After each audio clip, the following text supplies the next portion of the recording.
this morning to welcome all of you to this second edition of our conference. Professor, the former Prime Minister of Rwanda, was supposed to have given us a welcome address, but we'll jump him. And is Professor here now?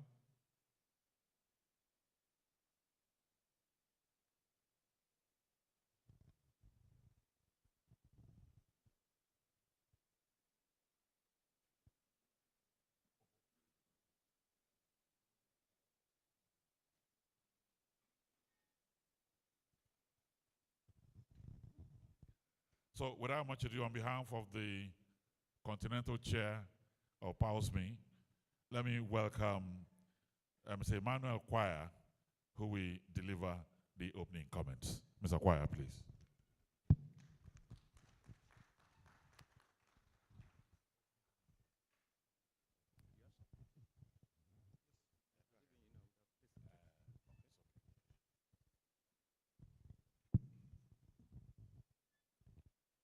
Distinguished ladies and gentlemen, good morning.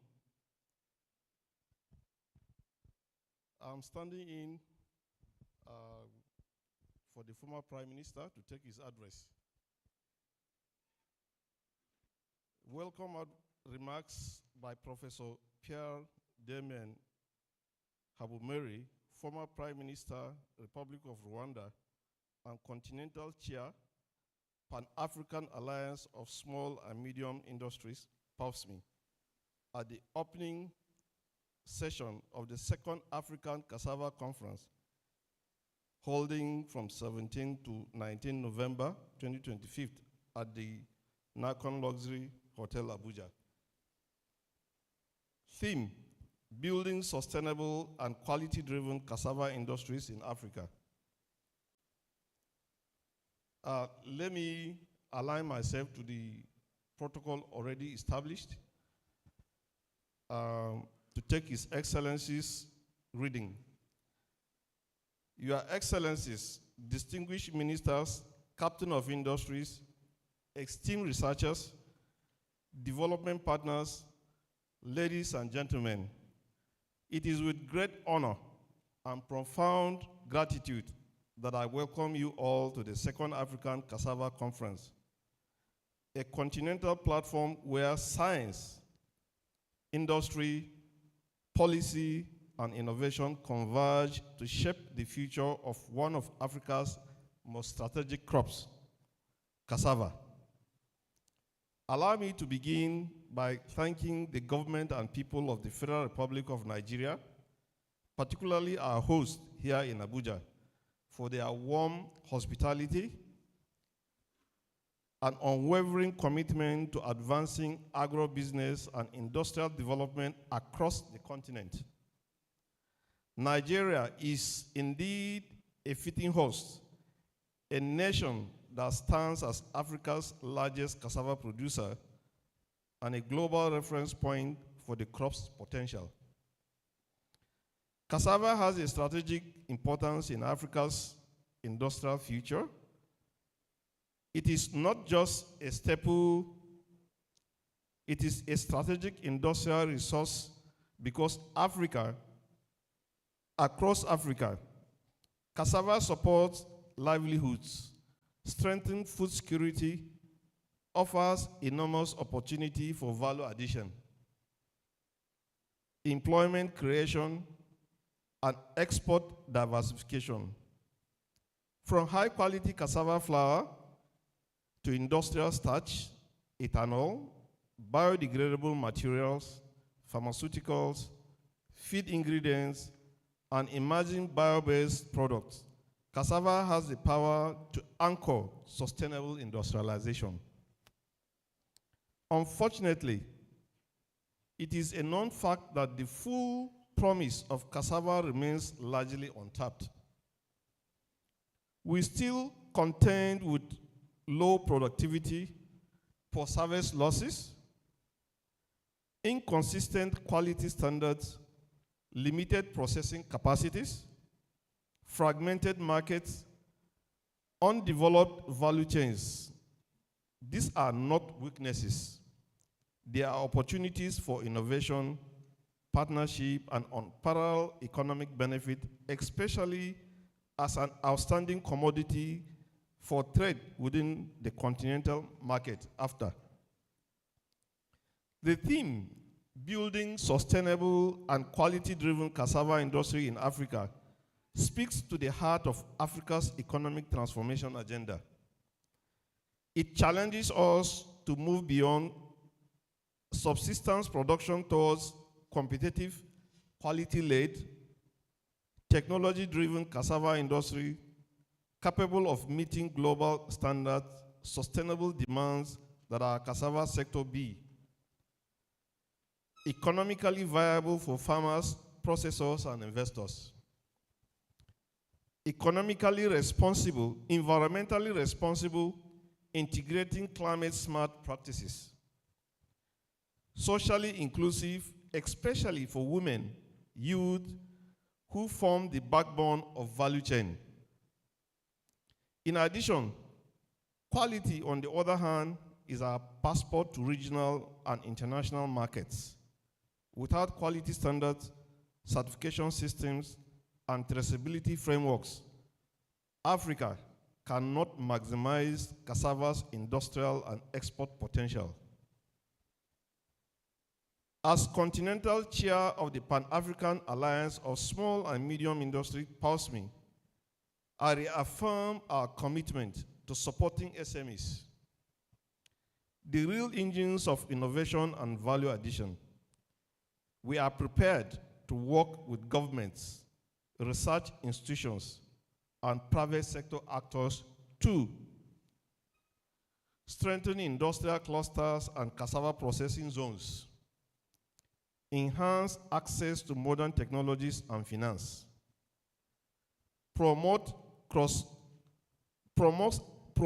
enhance access to modern technologies and finance, promotes cross-border trade after, build capacity for quality assurance and standardization, champion youth-led, women-led cassava enterprise, and facilitate partnership that unlock investment and industrial growth. Over the next 3 days in this ACC 2025 Conference of Solutions, not just conversations, we will examine critical value chain issues of production and mechanization, processing technologies, standards and quality systems, market and export opportunities, private sector investment, research industry collaboration, and policy reform for an enabling environment. This conference is expected to catalyze real, actionable comments, new partnerships, new investment, new policy directions, new innovations that will move Africa from potential to competitiveness. Distinguished participants, the future of Africa's cassava industry is bright, but it depends on the decisions we make today. Let ACC 2025 be remembered as a turning point when Africa resolved to build sustainable, quality-driven, and globally competitive cassava industries that create prosperity for our people and resilience for our economies. I welcome you once again to ACC 2025. I encourage you to engage, collaborate, innovate, and chart the path towards a stronger, more industrially vibrant Africa. Thank you, and I wish us all a productive and a fulfilling conference. Thank you.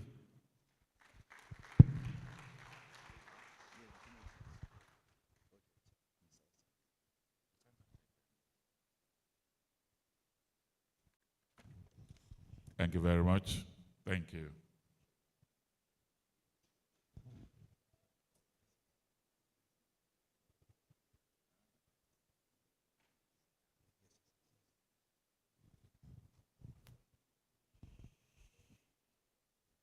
I'd like to welcome the Honorable Minister of the Federal Ministry of Innovation, Science, and Technology, Dr. Kingsley Tochukwu Ude, SAN.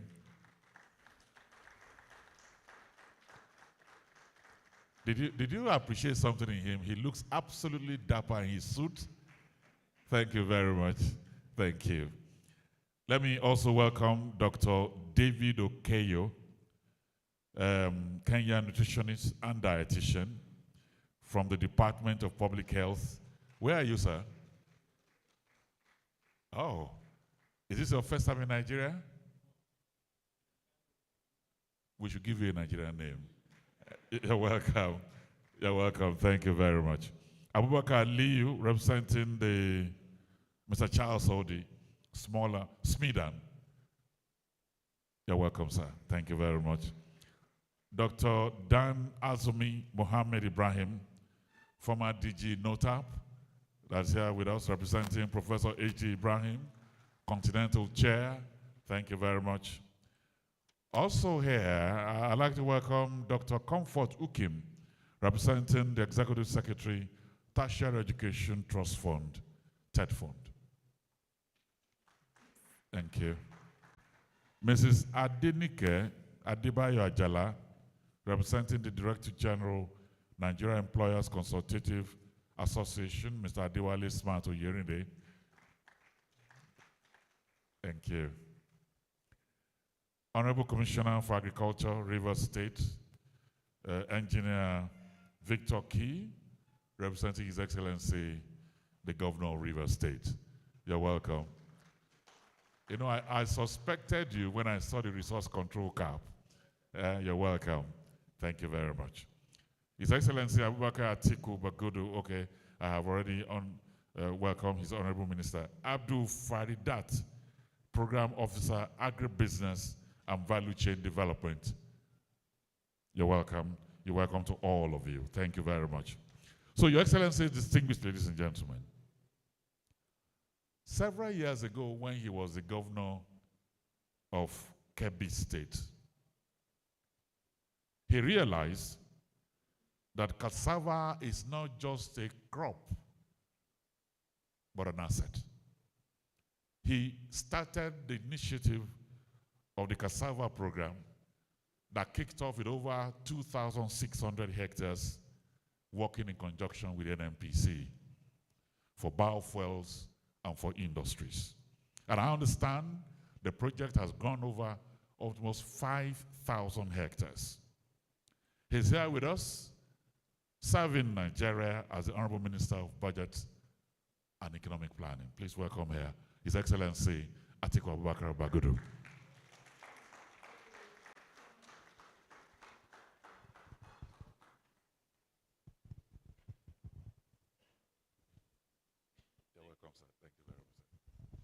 Thank you, my dear brother Ebere Young. The Honorable Minister of Science, Innovation and Technology, Tochukwu Ode, SAN, and the representative of Afro-Exim Bank, and all the organizers of this Cassava conference, particularly the team from the Pan-African Association for Small and Medium Scale Enterprises, representatives of the various embassies that are here, distinguished participants, good morning everyone. And let me join the Ebere in appreciating the organizers for this second African Cassava Conference and thank them for bringing it to Nigeria. And I had an interaction with the team in my office, and in addition to appreciating their vision for bringing to court from the remark by the representative of the former Prime Minister of Rwanda, bringing science and policy together, particularly in a crop that we typically think we grow up knowing, we grow up seeing, we grow up planting. And to quote again a berry that locally has solved the problem, who even made a quote, a very fantastic quote from one of Africa's finest authors celebrating the cassava crop.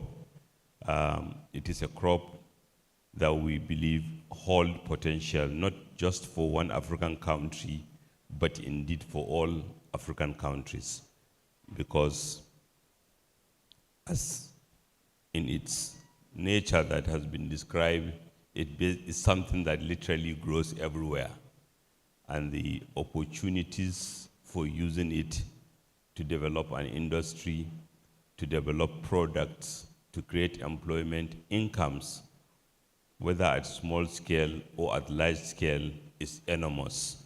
And therefore, at a time when many countries are struggling to create employment, are struggling to create opportunities, this conference couldn't have come at a better time. So, and for us in Nigeria, especially for me, from the perspective of where I sit now, in terms of influencing or developing policies that will help generate increased growth in different sectors, this is one such opportunity, and especially that we have now here the Minister of Science, Innovation, and Technology. And I'm sure what holds true for Nigeria holds true for many other African countries. That is to say, by understanding the agronomic practices, by understanding the financing need and significant employment opportunities that cassava crop hold, much more can be done better, differently. In addition to the policy, which I will come back to depending on the time I'm given, the Ministry of Budget and Economic Planning in Nigeria, because Nigeria is a federation consisting of state, federal, and local governments, is responsible for supporting each of the local governments as well as the state in the planning process so that they can plan. And because of that, we have two programs that actually goes to the cassava ecosystem directly. One of them is a biofuel program that was introduced as part of the strategy to reduce poverty. So under the National Poverty Growth Scheme, one of the research initiatives that are being supervised by the ministry in conjunction with the Ministry of Science, Innovation, and Technology, as well as the Nigerian Academy of Science, is on the bioeconomy. And a lot has been done, starting with cassava, but including other. But the role of the ministry is to support research so that the economics of the ecosystem can be understood better. Because as I did tell the team, most often, like many other African countries, we're no longer talking about comparative advantage. We are talking about the ability of policy to help create competitiveness, whether it is in a crop or in an ecosystem. And it's the same thing with cassava. You can grow cassava with the best of practices, achieve the highest yield possible, but if trade is distorting, as is often the case, because the World Trade Organization, despite the brilliance of our own Okojo Uwala, is not yet where we want it to be. Trade is still being distorted. So even if the science is right, all the scientists have helped us, the agronomic practices is working well. The hardworking men and women in cassava are giving it their best and producing the yield. If we don't understand tariffs or trade or other distortions, I'm sure we find that what we are doing can lay waste. And I will illustrate it by an example with the second program we are doing in the ministry, which is called, it's a World Bank funded program, NGKS. It's a $500 million program in operating in a number of on all states, all of, maybe save one or two. But I recall being in Enugu about 3 months ago, and I visited 5 of the local governments where, among others, the program is supporting the cassava ecosystem. And even at that time, in a state like Enugu, like that has very knowledgeable, wealthy people, but all the women farmers in the 5 locations we visited are using incorrect seedling. So one can imagine that despite their willingness and ability to work hard, when you use the wrong seedling, you get lower yield than equivalent. So again, demonstrating why we need to have conferences like this, where we need researches that can be scaled as quickly as possible so that the hard work of our populace can be supported by ensuring that they use the correct seedling, they use adequate inputs, they use appropriate agronomic practices, as well as supported by policy that will ensure that they can add value and add value profitably, or those who want to add value, small and medium scale enterprises will do so equitably. So what we are doing, and I'm glad that we are almost there, the totality of our macroeconomic reforms in Nigeria is to generate more resources for the 3 tiers of government, and equally to generate resources such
is here. There are countries that have used this model to generate economic growth by localizing, decentralizing and localizing the challenge and opportunities, and I think India also is here.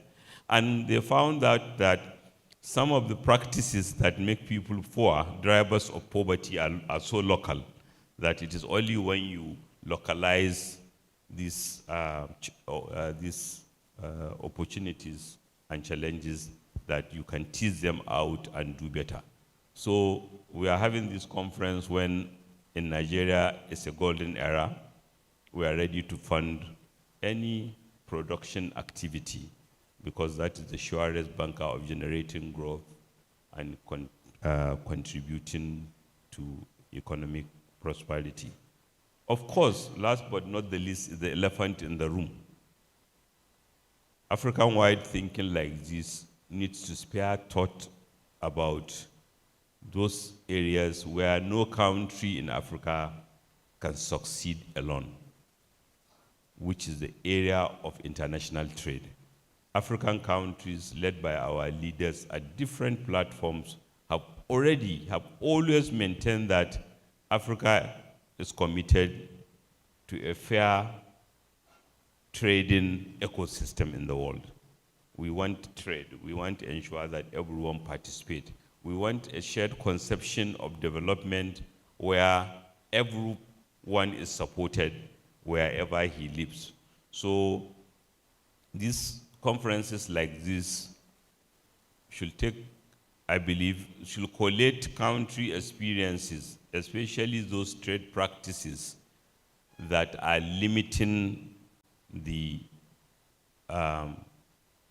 opportunities available to either African producers or African entrepreneurs who are in production, so that by collating them, we can take them to regional bodies, we can take them to the World Trade Organization, or failing which we can, in our policy design, calibrate our policies so that we compensate for those distortions in a way that they do not punish our domestic and hardworking participants.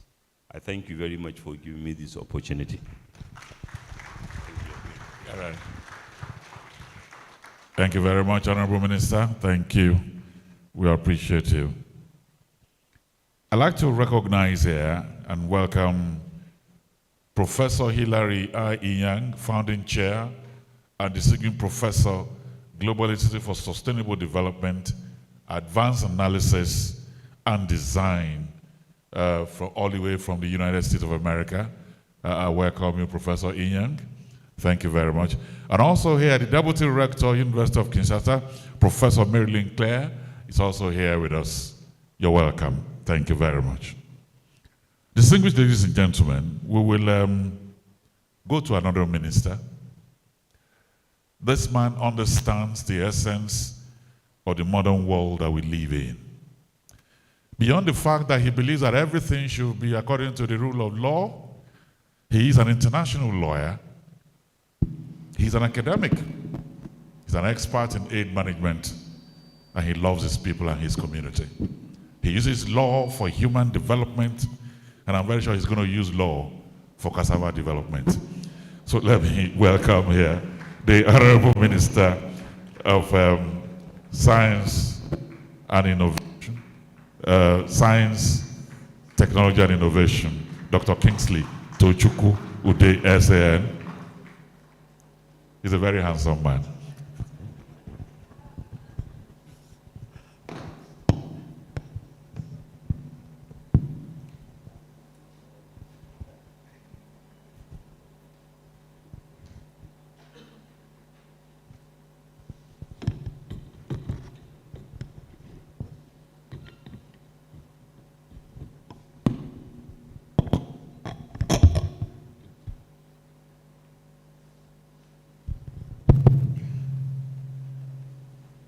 Your Excellency, Senator Abubakar Tiku Bagudu, the Honorable Minister of Budget and Economic Planning,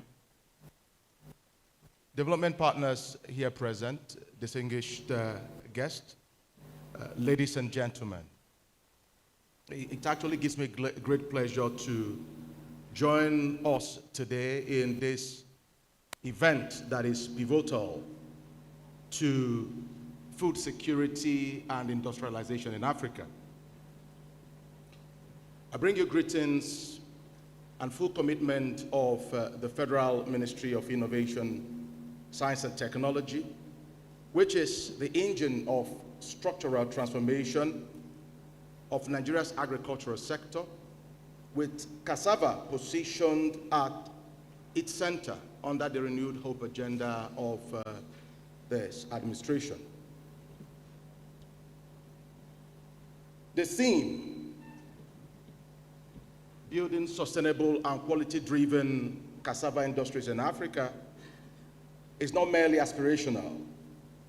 It is actually a continental imperative. For us in Nigeria, it aligns fully with the vision of Presidential Executive Order Number 5, the National Science, Technology, and Innovation Policy, the NSTP 2022, and the core mandate of our ministry as enshrined under the National Science and Technology Act of 1980 and the relevant provisions of the Nigeria's 1999 Constitution as amended.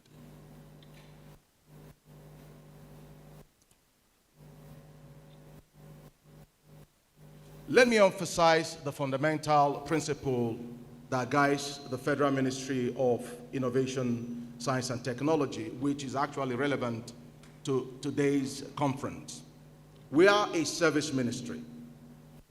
Our mandate is to strengthen all sectors of the national economy through the strategic deployment of science, technology, and innovation to drive productivity, competitiveness, job creation, and sustainability.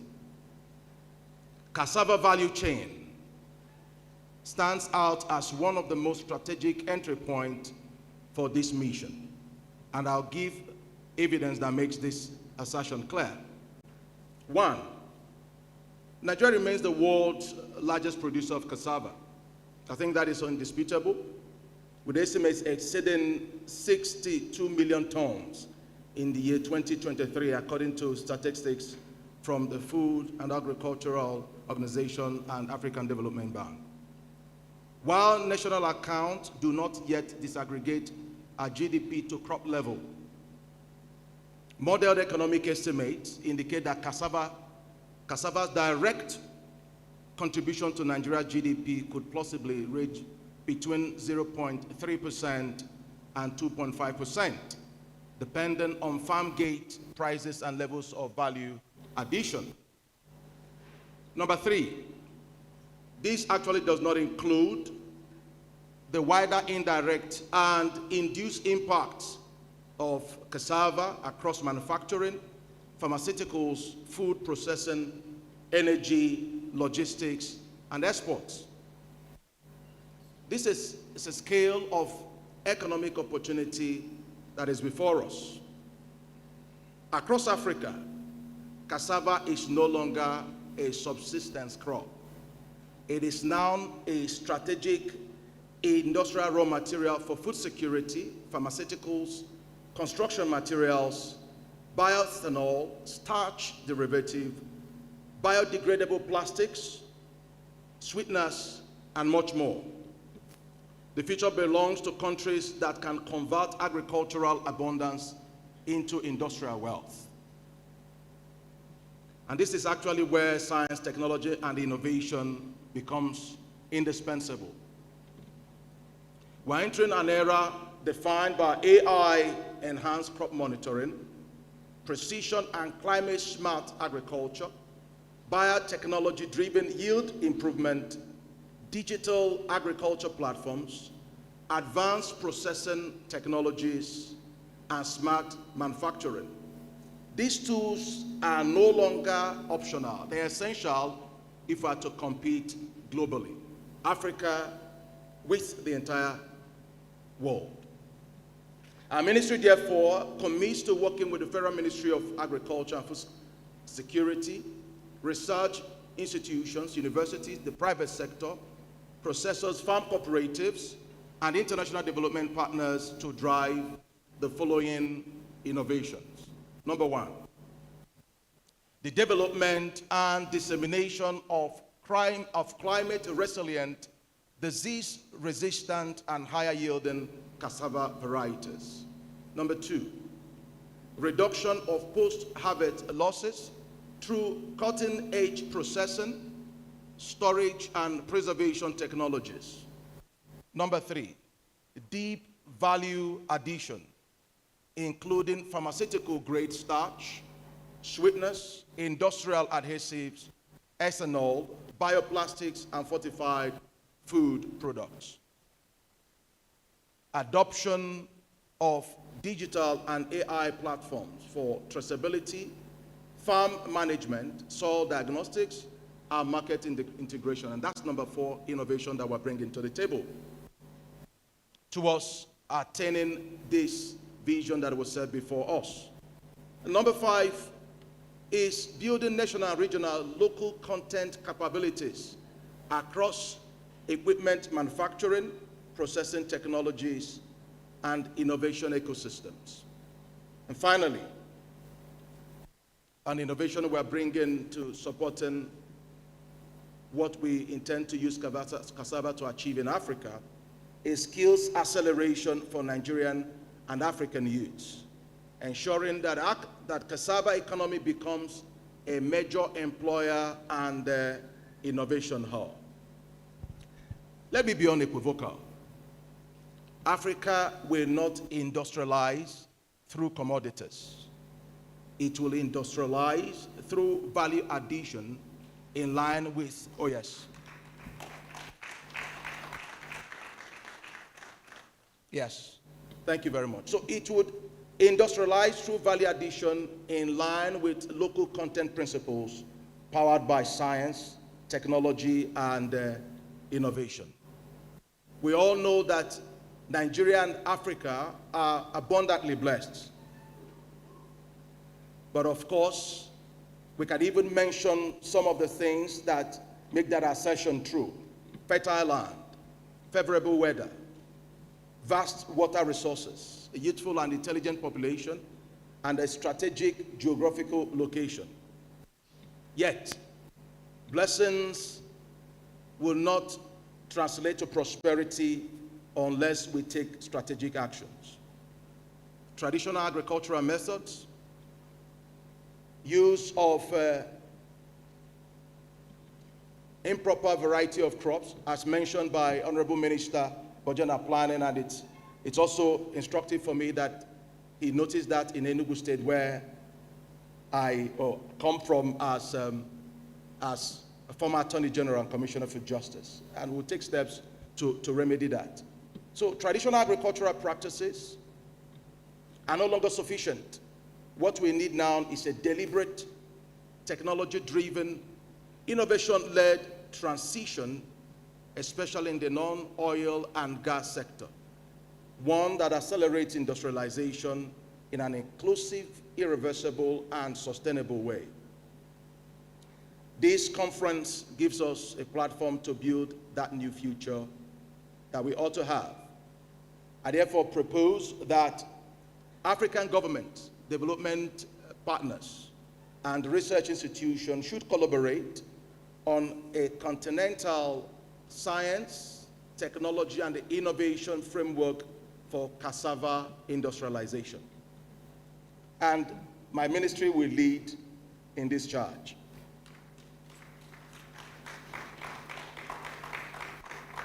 This will be directed to harmonize standards, align research priorities, promote technology transfer, strengthen local content, improve regional trade, and mobilize investment.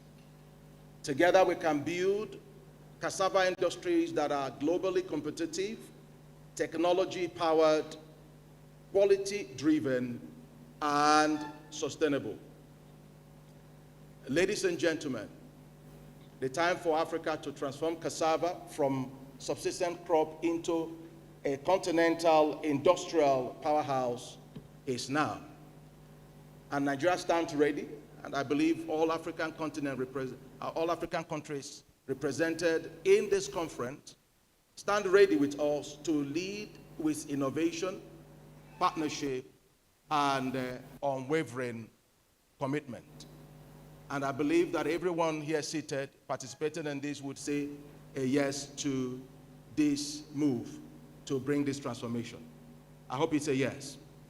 Ladies and gentlemen, this is it, and I thank you very much.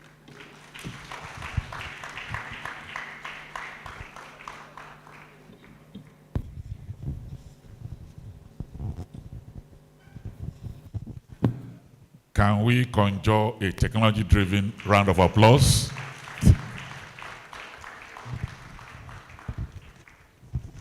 Thank you very much, Honorable Minister. I'd like to welcome here a few other, Mr. Alain, Ms. Francois Lemasai is here with us. We welcome you. Dr. Essien, Patrick Essien, President, Association of Cassava Seeds Entrepreneurs Network, Cross River State, is also here with us. Thank you very much. You're welcome.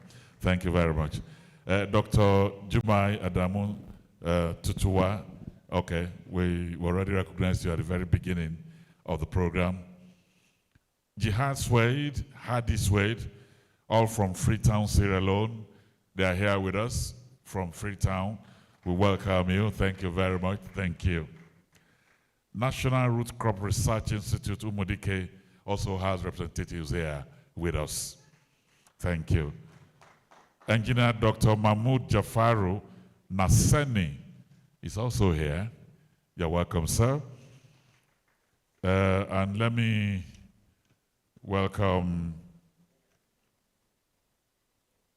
Professor Emmanuel Bobobi, engineer and cassava harvester inventor. You're welcome too, sir. Thank you very much. Thank you. Professor Michael Kenye, University of Juba, South Sudan, is here with us. Thank you very much. Thank you.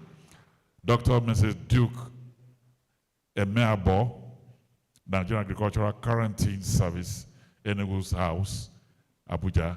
You're welcome. Thank you.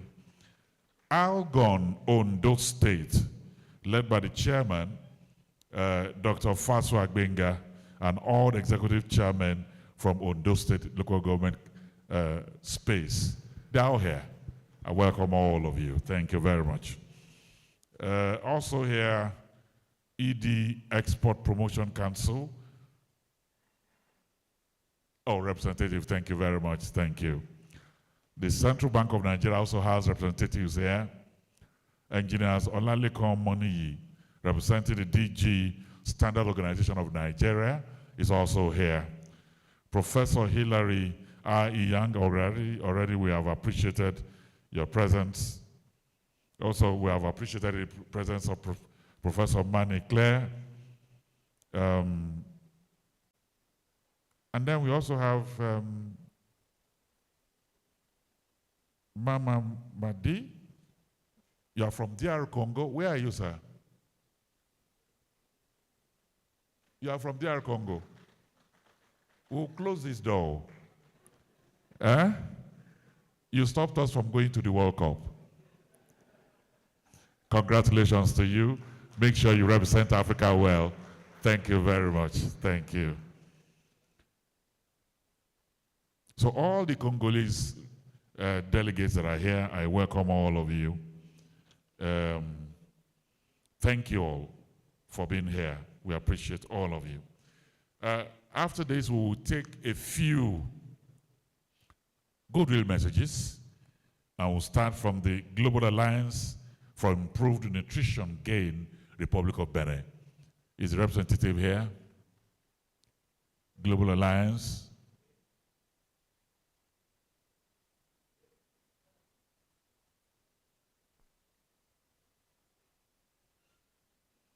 Is she the one? Global Alliance for Improved Nutrition Gain, Republic of Benin. Are you? Okay, do you have your goodwill message? Yes, you come here. Huh? It is recorded. Okay, brilliant. Okay, so can we have the recording?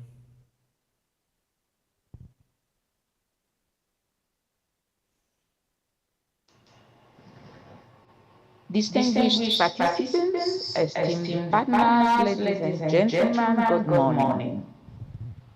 It's a great honor for me to speak on behalf of Bene as we open the Africa Cassava Conference 2025, a gathering that celebrates not only a crop, but the resilience, creativity, and determination of millions of African families who depend on cassava every single day.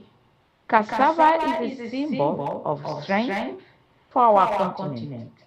It nourishes communities, supports livelihoods, and stands as one of the most adaptable crops in the face of climate uncertainty. Yet, despite its potential, we continue to lose a significant portion of what we produce. Post-harvest losses, that is, that in some areas reach worrying levels up to 50% of losses. These losses represent more than wasted food. They represent lost income, lost opportunities, and lost hope for country's farmers and processors. But today, we are here because we believe in possibility. We believe in innovation, in collaboration, and in the power of shared vision to change the narrative. At Genbene, our mission is rooted in the conviction that every African deserves access to nutritious, safe, and affordable food. Reducing post-harvest losses, strengthening processing and storage, and empowering value chain actors are essential steps towards that vision. This conference brings together the brightest minds and the most committed institutions, such as FAUSMI and many others. Together, we have the opportunity to reimagine the cassava sector, to scale what works, and to spark new ideas that can transform challenge into engines of progress. As we begin our conversation, let us do so with ambition. Let us dare to think bold, act boldly, and collaborate boldly. May our reflection over the ways inspire innovative, scalable, and sustainable solutions that uplift our farmers, strengthen our industry, and build a healthier future for our communities. On behalf of Genbene, I wish you all fruitful discussions and truly transformation Africa Cassava Conference 2025. Thank you. Thank you, madam. Thank you. Thank you very much. Thank you. Our next goodwill message will be coming from the regional chief operating officer, Anglophone West Africa of Afrexim Bank. He's here looking beautiful in his suit. Mr. Alain Theory Mbonge, please I welcome you. Thank you very much. Thank you.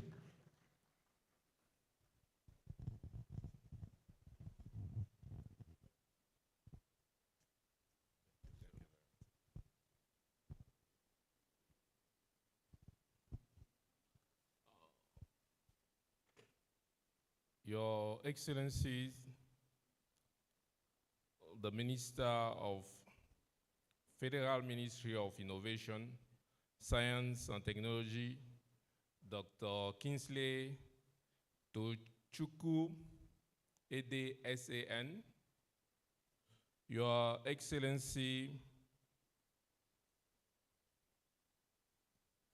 Senator Abubakar Atiku Bagudu, CON, Honorable Minister of the Federal Ministry of Budget and Economic Planning, Your Excellency, the Secretary to the Government of the Federation, ably represented here, Your Excellencies, the ambassadors, the esteemed members of the diplomatic corps, various professors, good morning, and please allow me to stand on existing protocol. On behalf of Dr. George Elombi, President and Chairman of the Board of Directors of Afreximbank Group, I extend my heartfelt appreciation to the opportunity to address you today at the Second African Cassava Conference 2025. As we gather here, we are reminded of the immense potential that lies within Africa's agricultural landscape. Afreximbank remains steadfastly committed to transforming this vital sector through innovative financing, targeted capacity building, and robust policy advocacy. Agriculture and agribusinesses are not merely sectors. They are the backbone of our sixth strategic plan, which actively promotes industrialization and export development across our continent and within the Caribbean community. In recent years, we've witnessed significant progress through the implementation of comprehensive instrument and strategic initiative aimed at enhancing agricultural value chains. This concerted effort signifies a crucial shift in Africa's trade dynamics from an over-reliance on raw commodities to a focus on industrialized and value-added production. Ladies and gentlemen, today I would like to draw your attention to the cassava sector, which serves as a prime illustration of this transformative potential. As the most widely consumed staple in Nigeria and the continent's largest production base, cassava presents us with substantial opportunities for value addition. This includes the production of fortified flours, starch, ethanol, and animal feed. However, to fully unleash this potential, it is imperative that we dismantle the systemic barriers that currently hinder cassava's competitiveness in export markets and its prospects for industrial scaling. At Afreximbank, we are addressing challenges within the agro-processing sector with a focus on quality assurance and standards. In December 2022, we launched the African Quality Assurance Center in Ogun State, providing testing, inspection, and certification services for food and agro-processed products. In collaboration with Bureau Veritas, we are expanding this initiative to Kaduna, to Imo State, and other nations across Africa. Ladies and gentlemen, ACAC aims to standardize cassava products to meet international quality standards, thereby enhancing their competitiveness in global market. Additionally, our commitment to the cassava value chain development is evident through key initiatives Let me just name some of them. We have the Export Agriculture for Food Security Program, which provides essential financing for agro-processing facilities and logistics, ultimately reducing post-harvest losses. The Africa Trade Gateway, ATG, which offers digital market access, connecting Nigerian cassava processors with regional and global buyers while lowering transaction costs. Our Export SME Development Program, designed to assist cassava processors and agribusinesses with vital resources such as working capital, equipment financing, and skills development, all aimed at boosting production capabilities. As we move forward, it is crucial that we collectively address the several barriers that hinder the full realization of cassava's potential as an export driver and catalyst for industrialization. Quality standards. Harmonizing cassava product standards across Africa and the Caribbean through the ACAC network will significantly strengthen competitiveness in both regional and global markets. 2, financing and investment. Expanding access to long-term capital for cassava processors and small and medium-sized enterprises and industries through tailored debt instruments, blended finance, and equity funding for FEDA is essential for sustainable growth. Third, supply chain infrastructure. Investment in storage, logistic, and processing facilities is necessary to reduce post-harvest losses and enhance value addition. Fourth, technology and innovation. By deploying advanced processing technologies for cassava-derived products, we can decrease import dependence and stimulate industrial growth. Together, these initiatives have the potential to transform cassava from a subsistence crop into a vital export commodity, creating jobs, enhancing food security, and diversifying Africa's trade portfolio. In conclusion, I will encourage all stakeholders, farmers, processors, policymakers, investors, and development partners to collaborate, share knowledge, and commit to actionable outcomes within the cassava value chain. Afreximbank stands ready to partner with you in unlocking the immense potential of cassava through strategic financing, quality assurance, market access platforms, and capacity building. Together, let us cultivate an Africa that not only produces what it consumes, but also competes effectively in the global market. Thank you very much.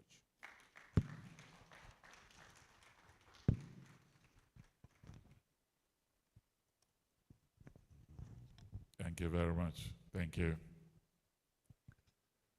Can we appreciate him as he steps down now? Thank you. Let me invite the next person for the goodwill message, and that will be representative of the European Union delegation to Nigeria and ECOWAS. Okay, please. Yes.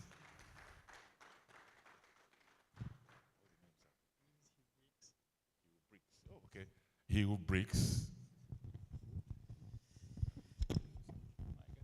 Thank you very much. Earlier when you mentioned DRC, my blood pressure went up a little bit. Well, congratulations to DRC. The Honorable Minister of Science and Technology, Dr. Kingsley Tochukwu-Ude, SAN, the diplomatic community, distinguished ladies and gentlemen, good morning. Representing the Ambassador of the European Union, it is a pleasure to join all of you this morning and also to extend our sincere appreciation to POSME and the organizing committee for their kind invitation. The European Union is honored to be considered as an important stakeholder in this conference, and we are delighted to participate during this period. This gathering highlights Cassava's critical role in food security, industrial development, and economic resilience across Nigeria and West Africa. The EU values such as this, where policymakers, MSMEs, industry stakeholders, and development partners work together to strengthen value chains and unlock new opportunities. We fully recognize that cassava remains highly relevant for the EU globally. Cassava has clear potential not just as food crop, but as a strategic industrial commodity, especially with regards to sustainable fuel, bio-based products, and future export opportunities. Distinguished ladies and gentlemen, I'm very happy and delighted that Damiana Serafini is here, and she's leading the SAF study. I am pleased to highlight that the ongoing EU-supported Sustainable Aviation Fuel SAF study, which is assessing viable feedstock across Africa, and cassava happens to be one of the most important value chains. Within this study, cassava waste and processing residues have emerged as a promising resource for SAF production. This presents a dual opportunity, reducing waste within the cassava processing industry and creating high-value green products that can feed into the EU's growing demand for sustainable aviation fuel. This is an area where Nigeria and West Africa could play a meaningful role, both in domestic production and in future export into the EU market. I'm going to allow Serafina in the coming period to provide full details, maybe in her presentation. To close, I will say we welcome POSME's proposal for deeper engagement with the EU mission. We look forward to an upcoming discussion to explore possible areas of collaboration, especially in the SAF area. And we would also like to congratulate the organizers of this conference. Thank you and have a beautiful deliberation. Thank you very much, Mr. Hugh Briggs. Thank you. Let me very quickly welcome here the representative of ECOWAS Commission. ECOWAS Commission.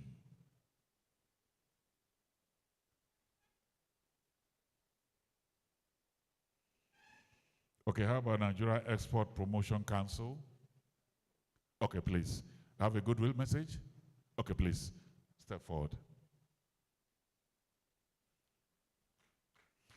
Appreciate him. Thank you.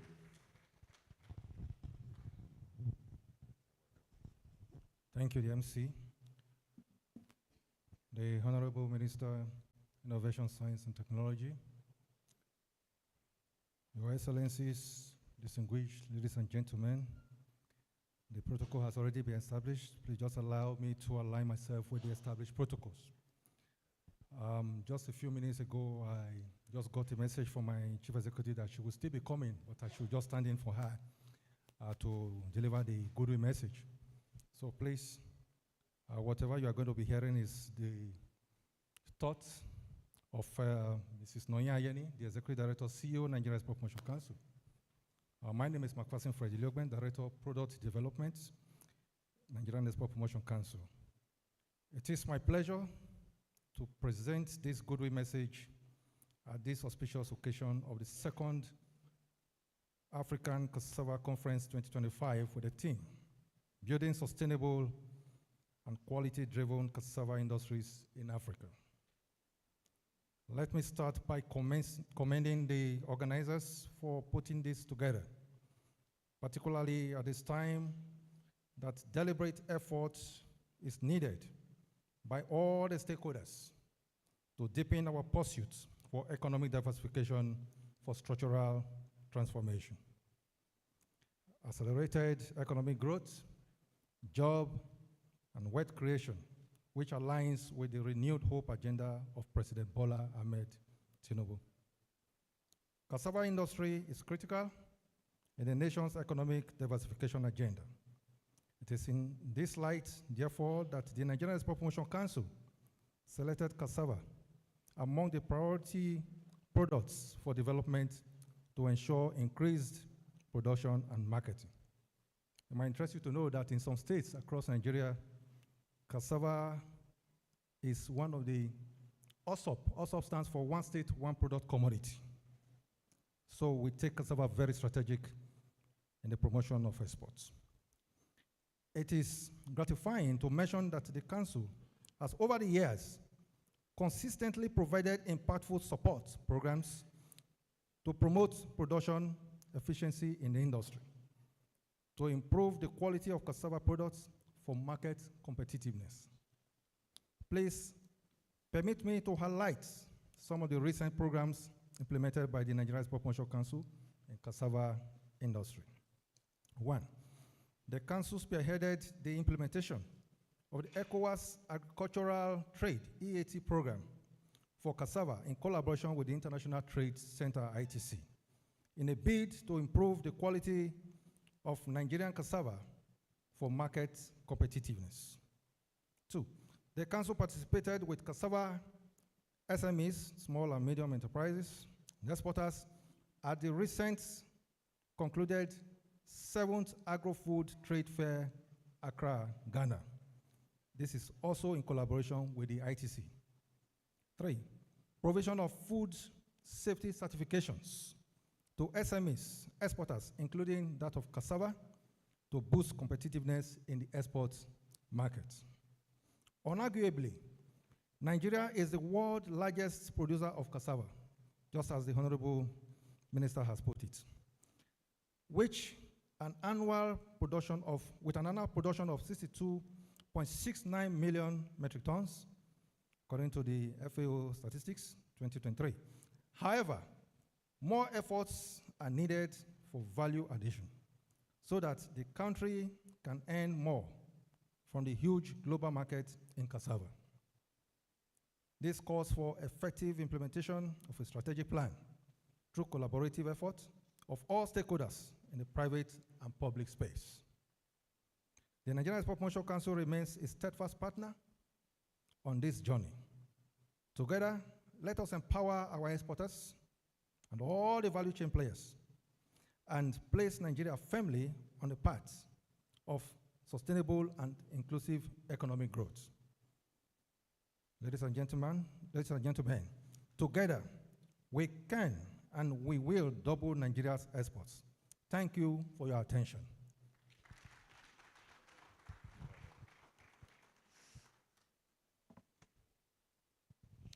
Well, distinguished ladies and gentlemen, I will adjust our program a little bit. We'll continue with the goodwill messages, but we need to formally declare this conference open. Let me first of all welcome and appreciate the presence here of the Head Public Affairs and Bilateral Relations of the Office of the Secretary to the Government of the Federation, Mr. Okonkwo Etoabasi. He's here with us. I welcome you. Thank you very much. Thank you. So, in order to set the tone for you to come and declare open, we'll take the spoken word, poetry, because you look a man that would love poetry. Professor Hilary Iyang will be stepping forward here to do a little intro before we take the poetry. Professor Iyang, please. You can see that even his steps are very poetic.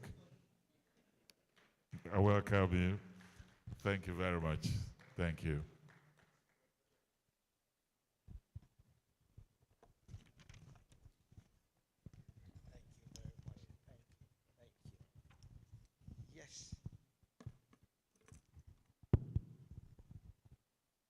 I say good morning to all the distinguished participants in this event, particularly the senior political leaders who have made sure that they are here even at short notice. I have been working very closely with the organizing committee, and I know the level of effort they put in. But today I was very impressed by remarks by Mr. Bagudu, who mentioned that cassava is an emblem of African resistance and African resilience. As we know that many African countries, almost all of them, are trying to diversify their economies. Agriculture is a main part of that. And from Senegal to South Sudan, cassava is in there in that belt. And it could be considered the most important food crop across sub-Saharan Africa. But as you know, right from the industrial revolutions of the past, agriculture has been very important. Although Africa has been written out of those revolutions, they were contributors. And in what is to come, Africa will still demonstrate that resilience. So as one who is a scientist and a poet, I decided to write this poem for the African Academy of Sciences. We had a biennial conference here in Abuja, and I'm just introducing this poem now, and it will come to you by video. I am Africa, stout and strong. I am Africa, stout and strong. Please, the operator should put it on to the enjoyment of all the participants.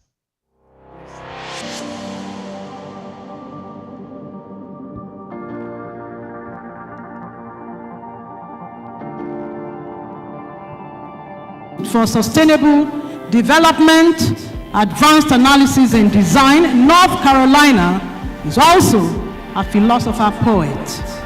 Please join me to applaud as he comes for his poetry recitation, Professor Hilary Brown-Bard Iyang. Thank you very much. Thank you. Thank you. It is about African heritage, and it will be projected as I speak, so you can even read along with me. With my cretins deeply incised, I am still Africa, stout and strong, spanning the tropics on either side, and teeming with culture still sane, despite ransacked by foreign brands. The right survivor is taught to be me. I am Africa, fabled with myths that exploiters love to plant, to suppress joy that can't be quenched. The bright kind from the overhead sun. Staunch are my flowers and smiles, drumbeat sound and roam dexterous feet. In festivals that erupt on streets, outpour of delight in spite of spikes, not a feature of colder elsewhere. Predicted rapture refuses to manifest. No one on my skin holds his or her breath. I nurtured empires in my reign, all with splendor of gold and means, but with instructions not to export. Strive from my bowels to elsewhere. Wouldn't you think they would reciprocate? Nay, they attacked and robbed my knees. Wars I played no instigation roles. Buried my sons in foreign graves. And that's atop 4 centuries of rape. Across the oceans they came to ransack, burning my cultures and stealing my gems. Shouldn't guilt rid them of further bias? I am parted with borders and flags, but my culture runs transcendent vine. I fed them courage from Lucy's God to strengthen them where empathy died. I am strong to all comers in wealth. I am Africa. I am Africa. Thank you very much. Ladies and gentlemen, thank you very much. Thank you. Thank you. Thank you. Thank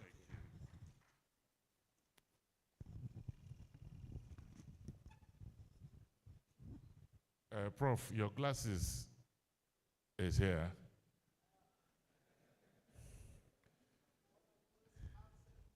No, you are not. It is not always that you have a scientist who is also a poet. Thank you. Your book? The man left all his properties for me. Let's appreciate him, ladies and gentlemen. Thank you very much. And so without much ado, let me welcome here on behalf of the Secretary to the Government of the Federation, His Excellency George Akume, the Head Public Affairs and Bilateral Relations of the Office of the Secretary to the Government of the Federation, Mr. Konkon Eto Abasi, to step forward here and declare this conference open.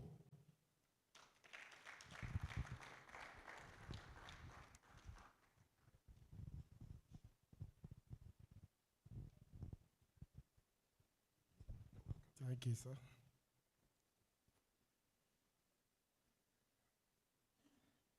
Thank you very much. It is indeed a refreshing time. It is indeed a very fulfilled occasion.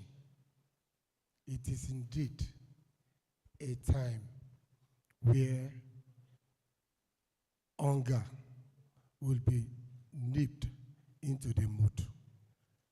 I want us to give a smile to each other, even as we are here. Give a smile to each other. Are you doing that? Thank you very much.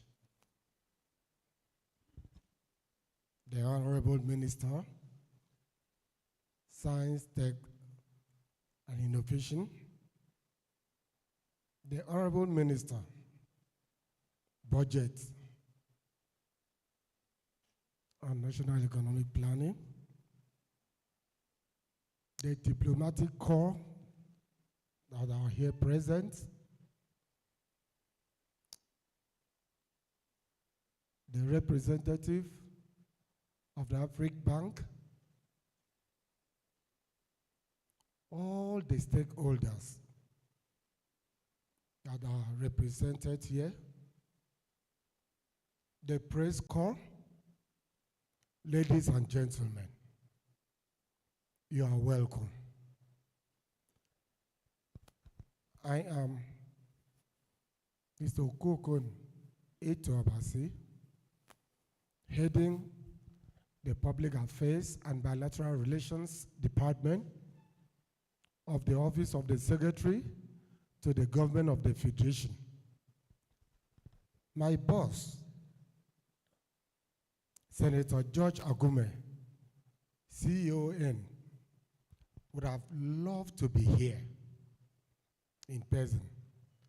And I want to inform you that presently he is far away outside the country for some other national engagement. Hence, my being here. People that knows him knows that he is from the food basket of the nation. So he is so keen with anything that has to do with agriculture or food security, which this conference is part of it. That is why he is not here. So from now on, what you are going to hear is the mouthpiece of Senator George Akume, CON, FNIM. And I also want to Clap if you want to clap.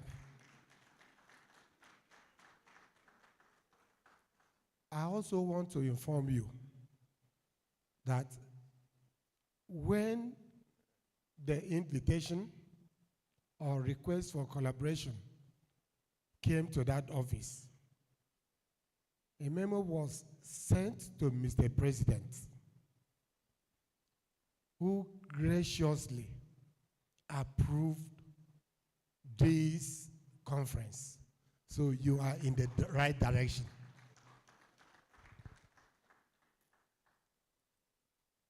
Now, George Akume. Presidential address and declaration by the Secretary to the Government of the Federation, Senator George Akume, CON, FNIM, at the opening of the Second African Cassava Conference 2025, holding from today, 17 to 19 of November, here in Transcorp or in Nikon Luxury Hotel, Abuja. It gives me great pleasure to join you today at the Second African Cassava Conference, which is taking place today here. It is indeed a gathering that reflects our shared vision for food security, industrial transformation, and sustainable economic growth across Africa. On behalf of the government and people of the Federal Republic of Nigeria, I warmly welcome all participants, delegates, and stakeholders from within and outside the continent. Cassava, as you know, is not just a mere crop. It is one of the symbols of Africa's resilience and resourcefulness. Cassava, as you know, has a strategic role in Africa because it sustains millions of households. It also provides industrial raw materials and serves as a key instrument in our pursuit of agro-industrial development and rural empowerment. Let me inform you that Nigeria remains the largest producer of cassava in the world. I thought you would give a applause to that. Yet, we recognize that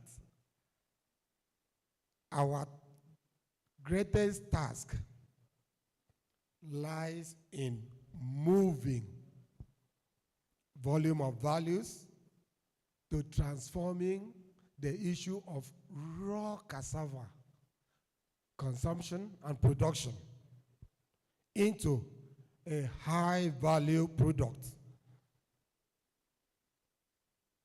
such as starch, ethanol, flour, animal feed, and bioenergy that can power industries and generate employment, even here in Nigeria and world over. Under the Renew Hope agenda, the administration is committed to building a nation where agriculture is not just seen as a subsistence occupation, but as a business and driver of national prosperity. Through policies that promote mechanization, agro-processing, and rural infrastructure, and market access, We are ensuring that Nigerian farmers and processors reap the full benefits of their labors, not only in cassava as key crop, but also other vital crops where countries and continents have comparative and competitive advantage. We are also strengthening our collaboration with African partners, research institutions, and the private sector to advance innovation in cassava breeding, climate resilience, and industrial utilization. By so doing, turn our comparative advantage into competitive strength. This Second African Cassava Conference, therefore, stands as a vital platform for sharing knowledge, fostering partnership, and harmonizing policies that will advance regional trade in cassava-based products. Our continent must no longer export raw potentials and import finished wealth. Through shared commitment and coordinated action, Africa can become the global hub for cassava value addition, contributing significantly to food security, job creation, and industrial diversification. Thus, I urge participants at this conference to deliberate boldly and creatively on some areas that I'm going to enunciate now. Number one, to deliberate on expanding research and development in high yield and disease resilient cassava variety. Two, to deliberate on strengthening linkages between farmers, processors, and markets. To deliberate on developing technology for value addition and work towards the reducing of post-harvest losses in the country. 4, to deliberate on encouraging youth and women participation in the cassava value chain. And 5, lastly, to deliberate on developing sustainable and robust financings and export framework for cassava-based products. These, together, we can turn cassava into strategic export products and a pillar of African green industrial revolution. Let me commend the organizers of this conference that comprises Office of the Secretary to Government of the Federation, the Pan-African Alliance of Small, Medium, and medium-scale industries, Federal Ministries of Agriculture and Food Security, the African Cassava Association, and other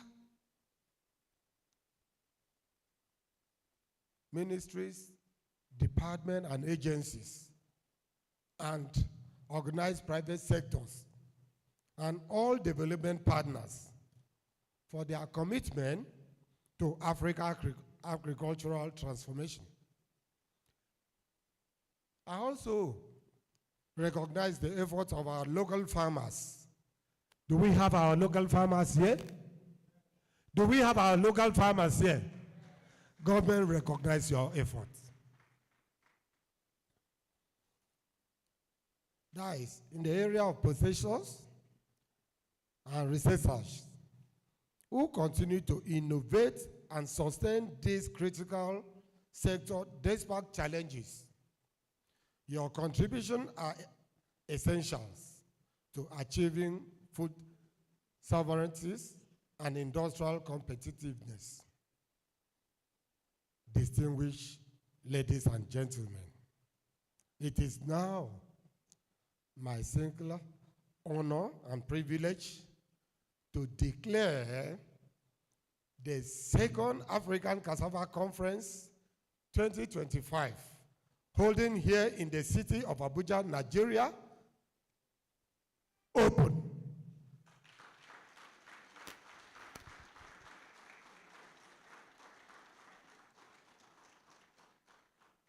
Now, let's get this. I pray your deliberation will be fruitful. Your partnership will be enduring. And your resolution and transformation for the good of Nigeria, Africa, and sustain and humanity will nip in the bud. Thank you very much. God bless the Federal Republic of Nigeria. Long live the Federal Republic of Nigeria. Long live African continent. You are highly welcome.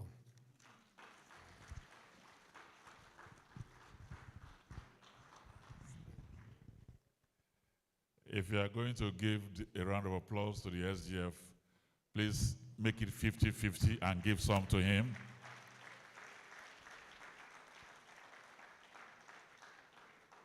You can see the way he's walking. He's walking almost like the SGF. Thank you very much. Thank you. Thank you very much. He's doing rehearsal. When he retires, he's going into politics. I welcome you. Thank you very much. So this is what we'll do. We'll adjust the program a little bit. Honorable Minister of Science, Technology and Innovation, thank you for remaining with us. We appreciate you. Everything you've done here, including your staying, is very innovative. We appreciate it. So this is what we'll do. I hope you don't mind. We are giving him 2 minutes. The ambassador of China to Nigeria, he will just talk to us for 2 minutes. Then we'll have a group photograph. Then you visit the exhibition site. You can enter your car. All right. So, ambassador of China to Nigeria, 2 minutes.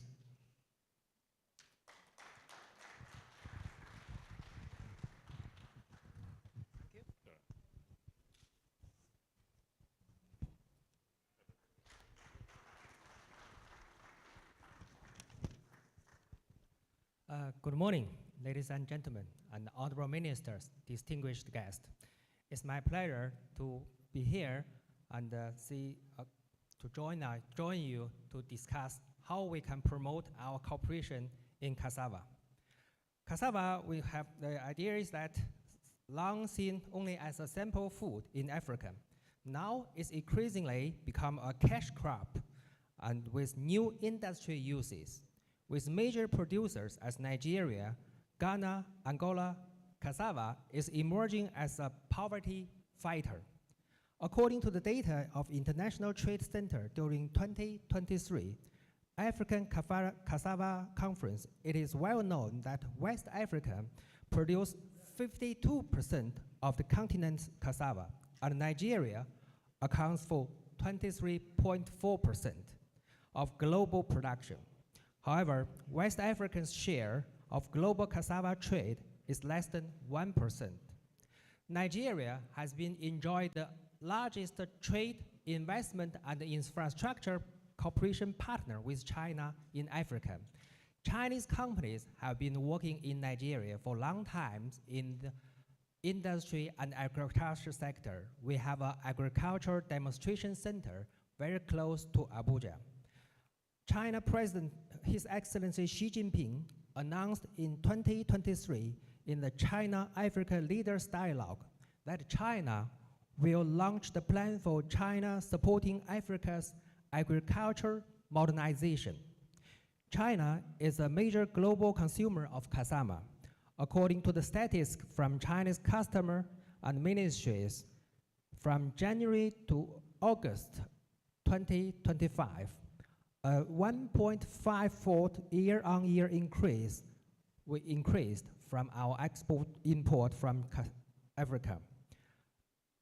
China is now the main cassava supplier in Asia. We have Thailand, Vietnam, Laos, Cambodia, and even all of them account about 98.6% of China's cassava import. So we can see that Nigeria has a great potential to improve our cassava export to China. China has been Africa's partner, Nigeria's partner. So in the embassy, my office, the Economic and the Trade Office, will, under the leadership of my ambassador, to work together with agencies, government departments, and all companies interested to work together, promote the cassava sector, the development, and also promote your cassava export to China. Of course, the domestic market should be catered first. I thank you.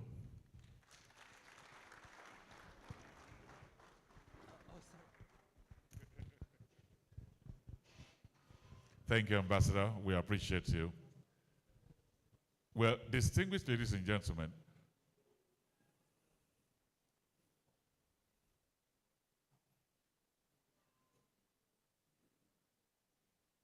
Honorable Minister,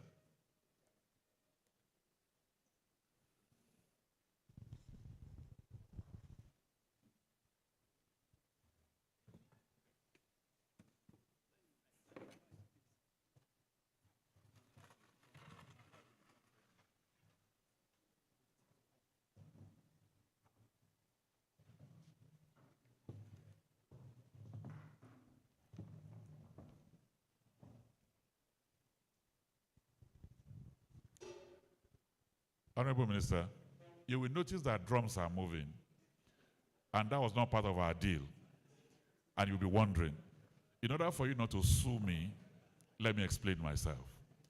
The DG opposed me, the man that invited you, told me that he wants you to be thoroughly entertained before you go.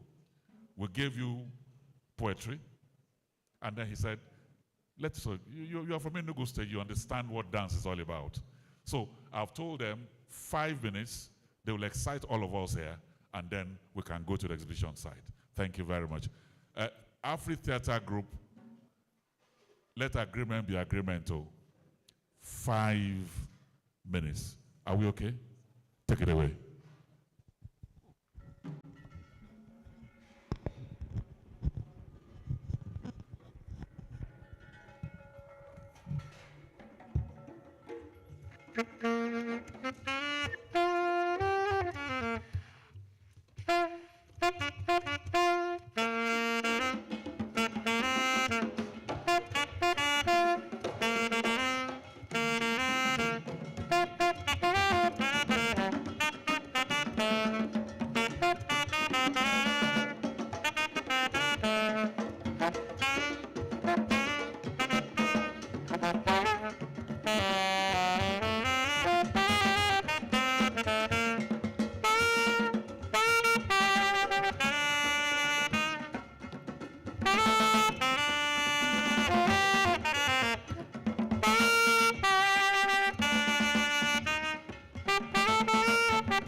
You know, as I was watching them perform, I was seeing cassava farms in Plateau, in Benue, in Taraba, and other places. You know why?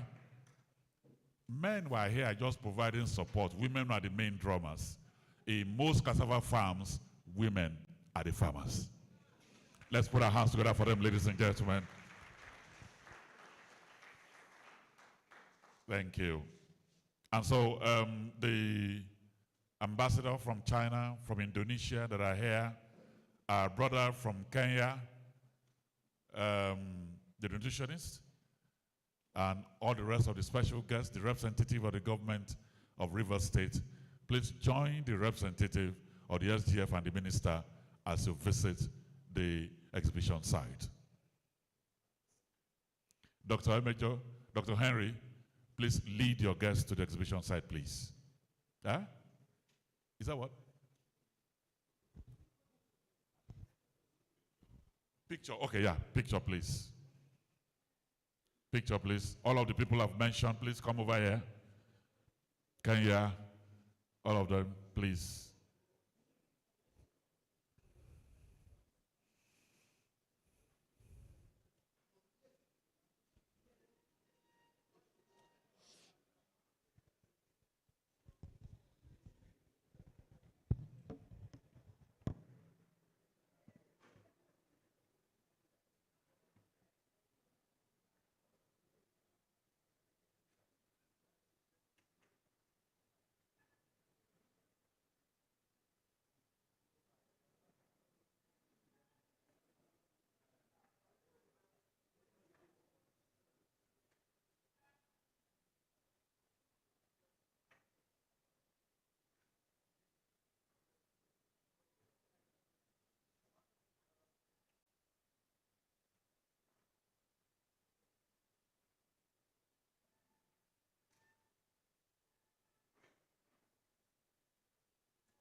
While the photograph is going on, let me welcome Dr. Sabe Birikwe, Director of Agri Department, representing the Director General of the Raw Materials and Development Council, Professor Nanyelugo Ike Monso.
Let me appreciate the presence here of the Vice Chancellor, University of Nka, Benue State, Professor Zachary Gundu, represented here by a very thorough academic, Dr. Kundam Dorcas.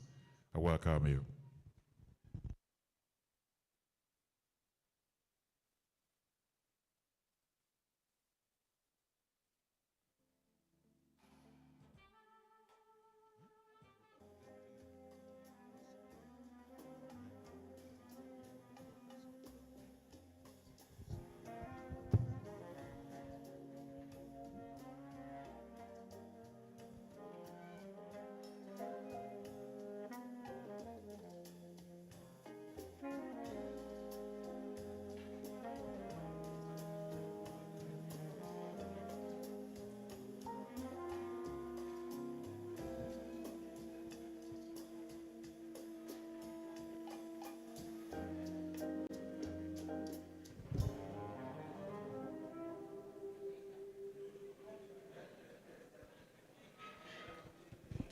Let me also welcome here Professor John Shiam, Senior Special Assistant on Agriculture, representing His Excellency the Governor of Cross River State.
Professor John Shiam is a Senior Special Advisor on Agriculture, and he's representing His Excellency the Governor of Cross River State.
Please let us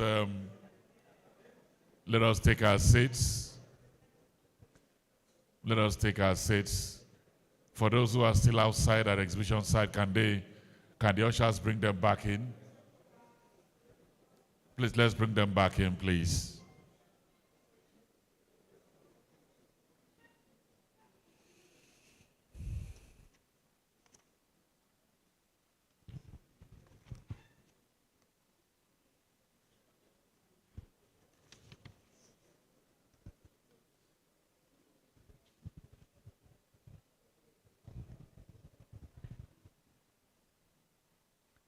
We are supposed to move into the high-level panel discussion.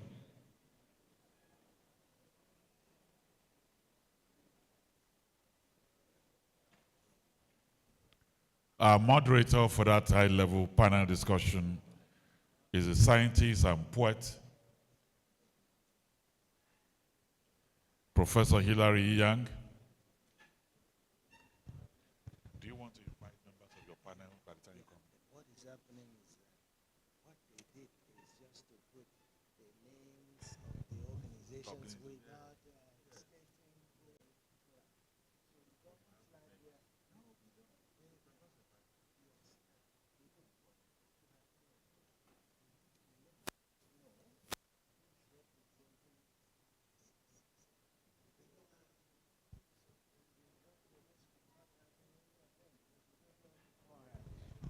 we can work together to ask them. Do we have a representative of the Federal Ministry of Budget and Economic Planning here as member of the panel? Please step forward, sir. How about the Ministry of Agriculture and Food Security? Do you have a representative of the Ministry of Agriculture who is supposed to be part of the panel? Ministry of Agriculture. How about Federal Ministry of Innovation, Science and Technology? Any representative? If you are here, please join us up here. Please come. Thank you. African University of Science and Technology. Any representative? African University of Science and Technology. Nigeria Agro-Business Group. Nigeria Agro-Business Group.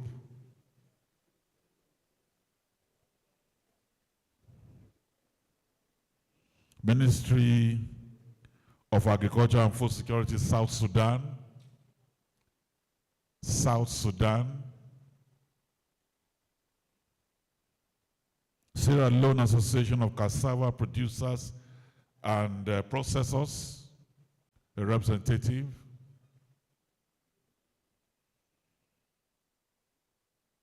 Agbeyewa Farms Limited, a representative. Pan-African Alliance and Small POSME is a representative from POSME.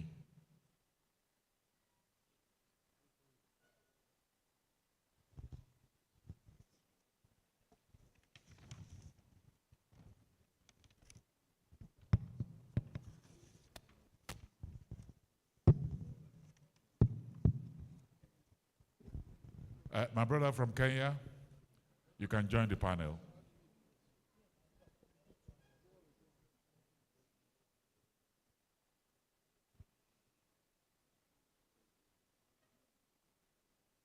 Okay, Prof. Thank you very much. Thank you. Thank you. We need to get the chair. We need to acknowledge the chair. Bagodo. Minister of Science and Tech. What's the name? I know him, but what's his full name?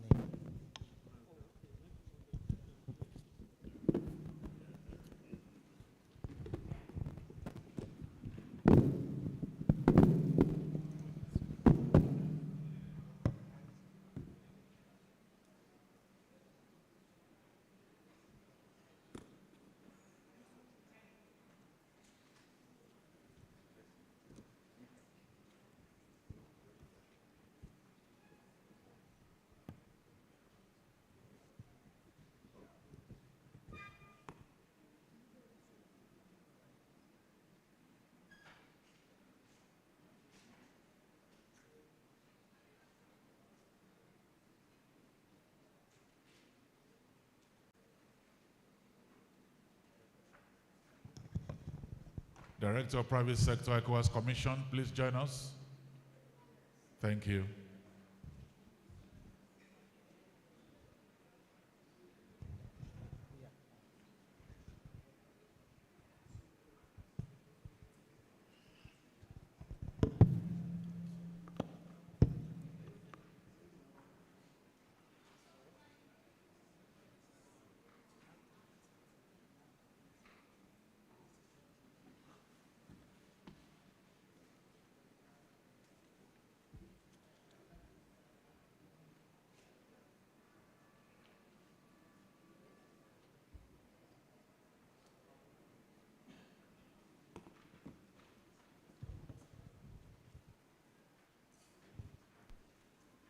Can Engineer Ibiam Ejiofor of the Federal Ministry of Science, Technology and Innovation of the Federal Republic of Nigeria join us as the chair of this forum? Please join us. Yes. Yeah.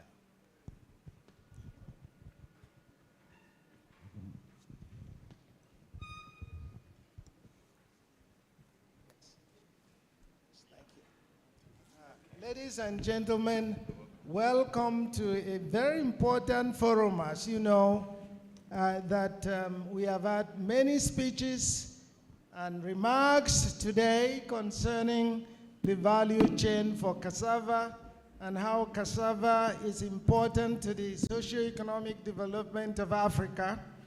And all of those I can summarize.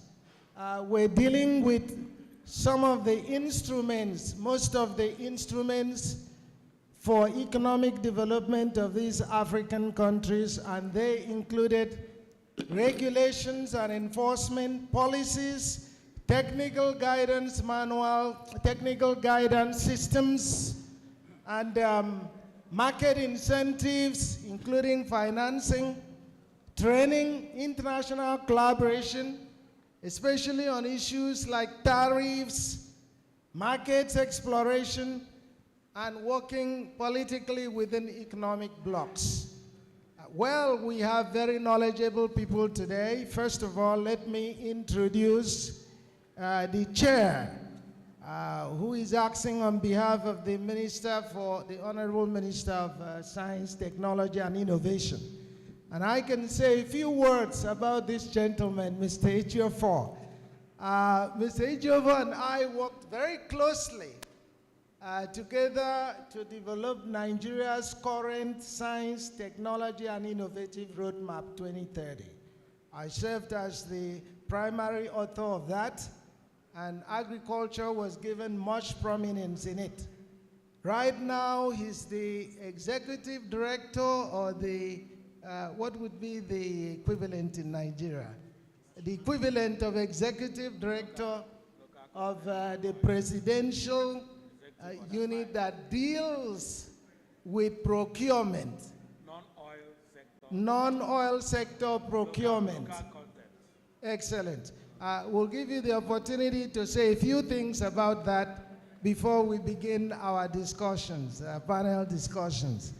And one more word about that is that all of us know that a lot of countries on coastal Africa are now oil producing, but nonetheless, agriculture still remains the bane of the economy of these African countries. So it's still very important. And Nigeria itself is doing some diversification, using its Raw Materials Research and Development Council, which is called a council, but it is basically a facility and agency. I know that the other countries are also doing the same. So what we will expect from this panel, and they will do self-introduction in a few minutes, and we expect them to answer questions, make some remarks first, and then answer questions. I will pose questions to all of you and have you answer them. And then there could be some sort of interaction with the audience as well. So first of all, we'll start from the chair. We would like the chair to make some remarks that expose what his agency is doing and his thoughts about cassava, the value chain of cassava with respect to the socio-economic development of Nigeria. So I'll come around and hand over this to you. The microphone. Go ahead. Thank you very much. I would like to plead that the protocols are excluded. Let's rely on the existing ones. Honestly, judging from how I grew up, I'm glad and I'm happy to say that if, as a young boy, I understood what cassava was supposed to be, judging from the number of times I've been to farm, from the age of about 10 until I became an adult, and the quantity of cassava that I have farmed over my life, I would have been a billionaire today based on cassava. But we didn't just understand and know the value. All we are doing with cassava is we get some fufu, get some tapioca, and then we do gari. And this gari, we were doing it in the most crude way. We use grater to be pushing it, to be able to produce it. But if I had known that I was sitting on gold, maybe I would have done better. But now that we have the opportunity, it is not late. We have to do everything that we can to harness all the elements of cassava that we now know, ranging from industrial use to health and all the other areas where cassava is very useful in. Now, when you do all these things, I'm sure you will see that some of the problems we have in the economy now, that cassava production effectively would have been able to solve some of them, especially on issues of security, food security, and criminality, even security involving criminality. If we effectively harness cassava very well, we'll be able to solve those problems. Our nutritional imbalance can be solved from cassava, and many other things that can come from cassava. So it is a very proper instrument that can be used to develop the socio-economic system of the country. Now, with respect to my relationship with Prof. Enya, when I was told that he was going to moderate, I knew that I had no job to do because I know him very well. I met him when I was the special assistant to my late honorable minister, Dr. Bonnayono, and we worked together to develop the instrument that he just mentioned. And it was very good working with him. He's a man that doesn't know tomorrow. Everything must be finished today. There is nothing that should be left for tomorrow. And I doff my heart for him, and I'm very happy, and I would like to continue to work with him on many other ways. With respect to Presidential Executive Order number 5, it was an order that was made in 2018 by this present administration, and it has been enhanced again to the level of Nigeria First policy, which is emphasizing what the order is all about.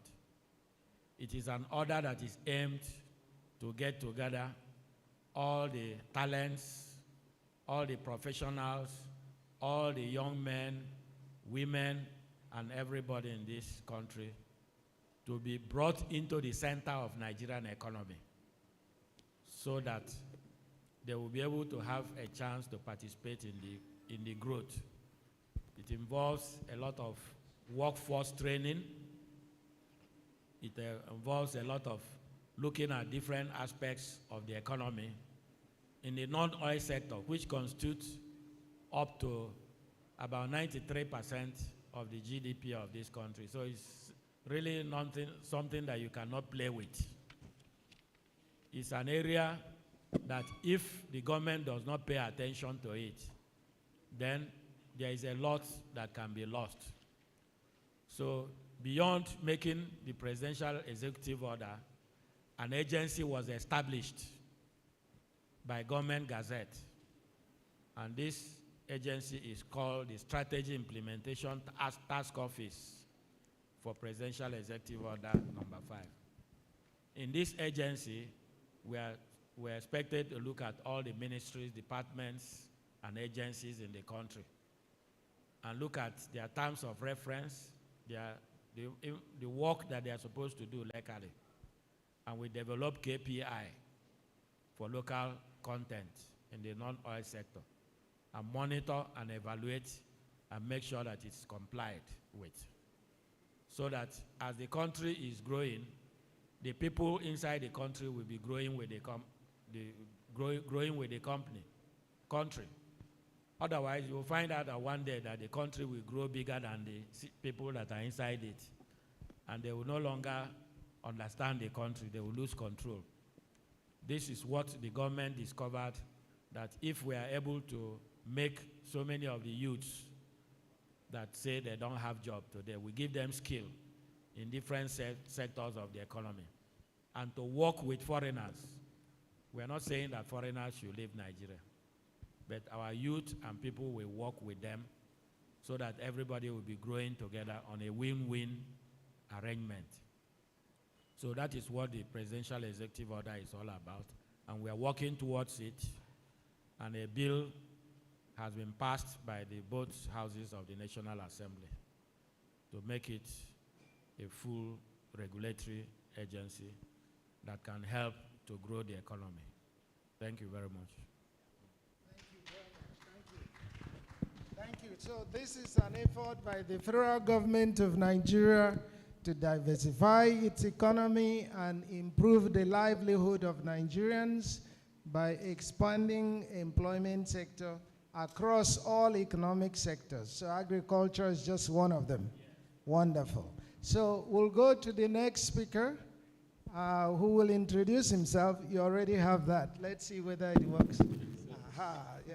So we'll go to him. Introduce yourself, some remarks on the context and the utility of cassava in the economy of your country and the sectors that you deal with in your agency. Go ahead, please. Thank you, Mr. Moderator. Thank you, Chair, for laying that background. My name is Oluonye Peter. I'm a Nigerian, but I work for ECOWAS Commission. Today, I am the Acting Director of ECOWAS Private Sector and Industry.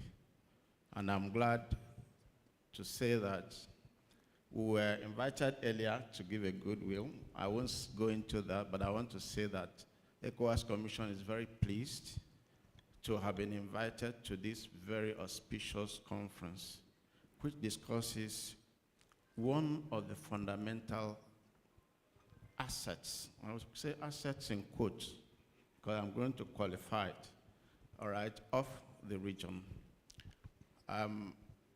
Cassava is an asset, but a latent asset. In that, yes, just like the chairman has alluded, many of us grew up with cassava. In the boarding house those days, if you had nothing to play with in terms of bridging your food intervals, it was gari and just simply granite and milk, all right?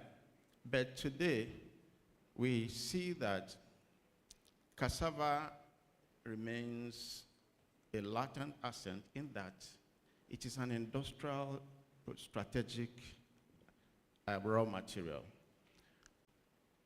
Now, Nigeria and West Africa and Africa provides the environment for cassava to grow itinerantly. If you doubt it, just drop a stick on the floor, and the next time come back there, it is growing back. Why have we not recognized the value in cassava? We tend to overlook the natural endowments that God has given unto us. I heard China say that they are one of the greatest consumers of cassava. And China is one of our major trading partners. So what are our challenges? The first is that that sector has been completely neglected. It is a rural cultivated products. What do I mean? The vast acreage of land, the resources that look at cassava in terms of major production are lying in our countrysides. When I travel home, I tell myself that we are so blessed, yet so aloof from these blessings that we don't know what we're doing. I ask myself, I still try to get to the farm. Yes, that's the way it is, all right? But I find no access to these farms. Yet, if you get into these farms, whether you call them small cultivators, all right, or hard growers, you find people that you can aggregate in large volume to up our volume and productive capacity. All right, somebody has put it at 23%, all right, and another study has said that cassava contributes about 3% to GDP. But this is a product that I see that could be leveraged immensely. We've talked about the uses here, and it's so much, so I don't need to go into that. Now, increasing this productive capacity starts with simple things like opening rural roads so that farms can be evacuated. But much more than that, value addition, which also has been re-echoed here, is another thing that we need to do. Today, you find out that our cassava is wasting. Why?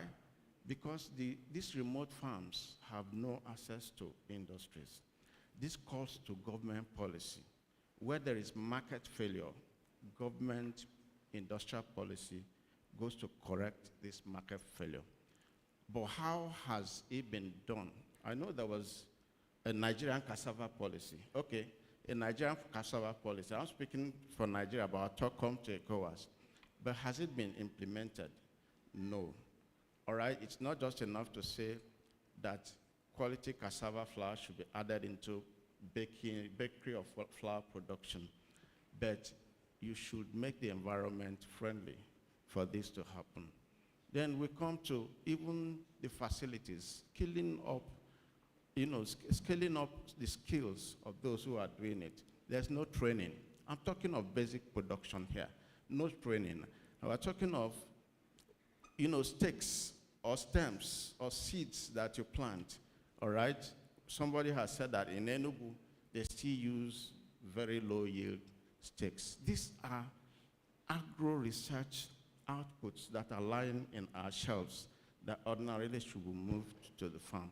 But for me, as somebody in regional integration and development, market access is more important because these products are produced. But today, try to take a bag of gari across borders.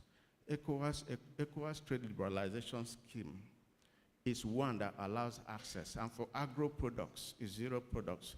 That means that if you produce gari, you could take it across borders, not just in Africa, not just in ECOWAS, but today we have the African Continental Free Trade Area that aligns completely with the ECOWAS ATLS. That means that the whole of the 13 million, right?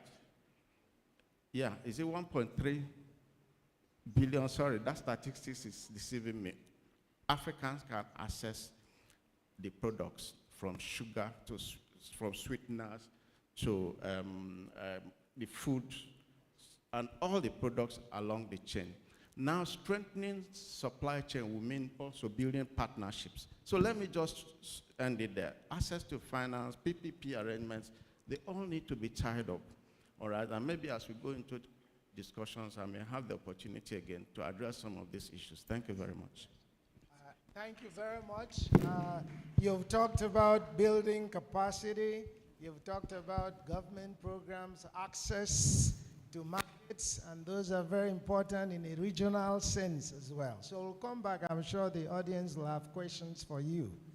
For example, the issue of are land farms contiguous so that we can have mechanized agriculture, because you need contiguous land, not small homestead farms, to be able to produce things at economy of scale.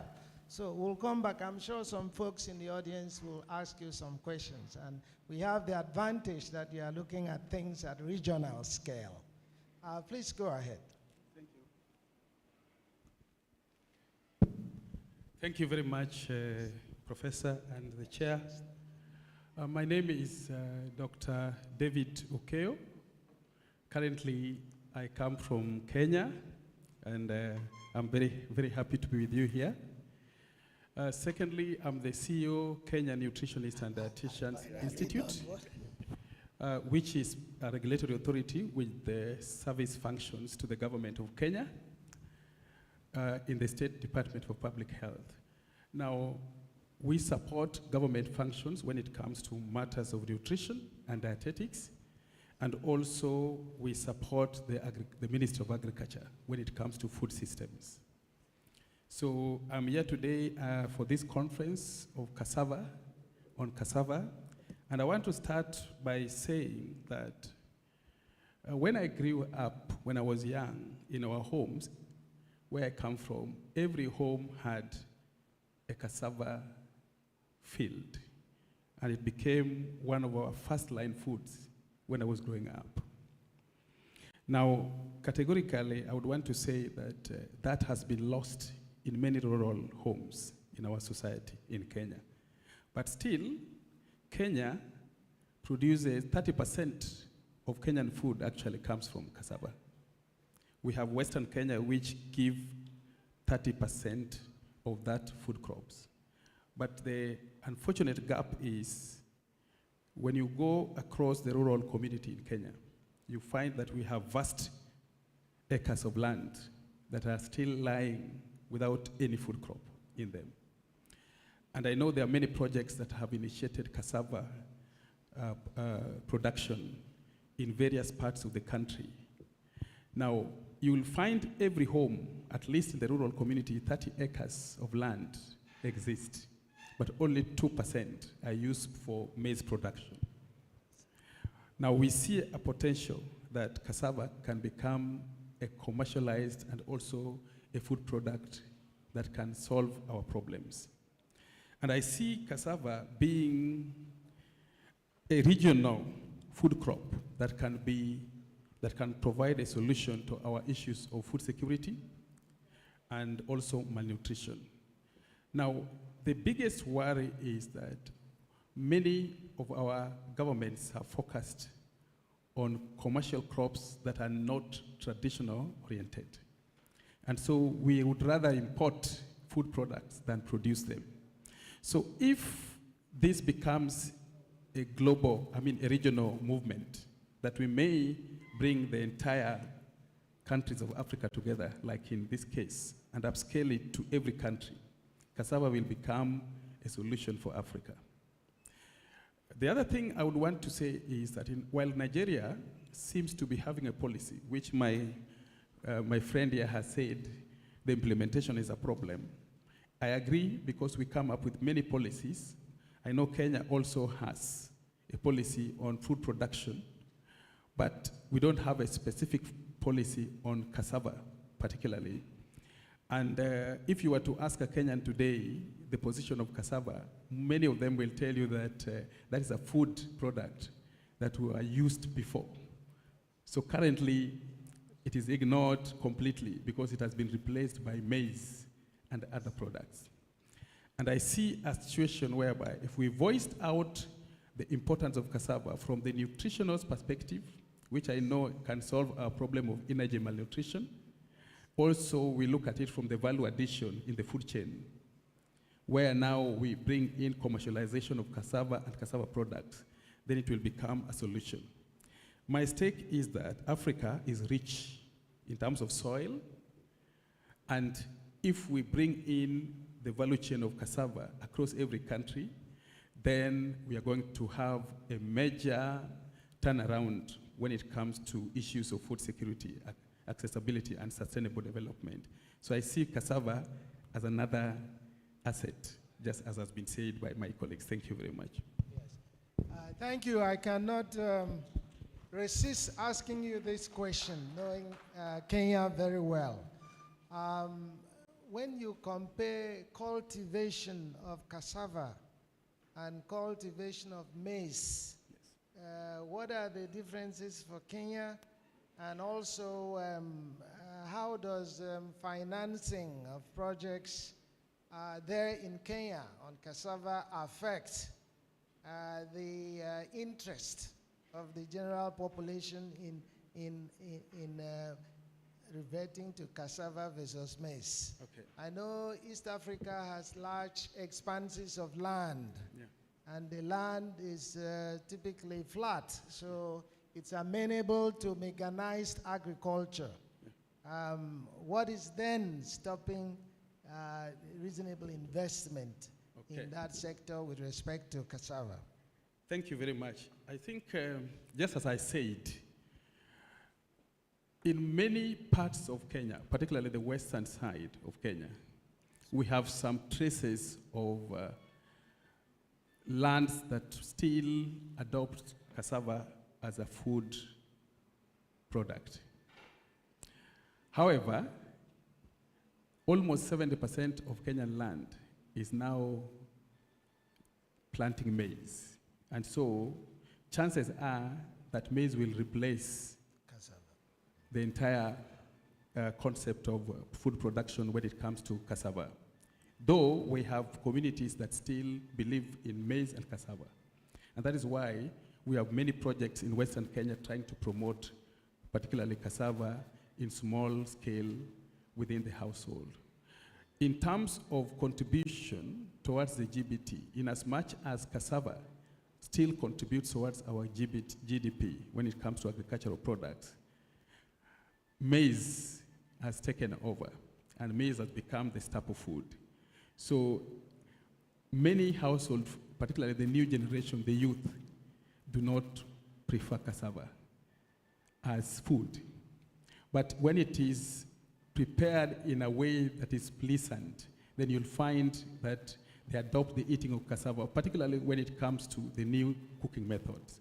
But the raw cassava that used to be there has been replaced by maize and other products, yes. Thank you very much. Thank you.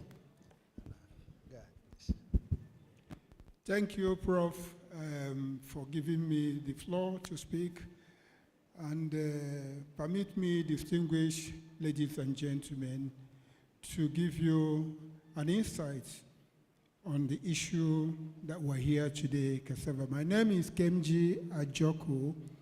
I retired from ECOWAS Commission as the head of industry, and I'm supporting PowerSme.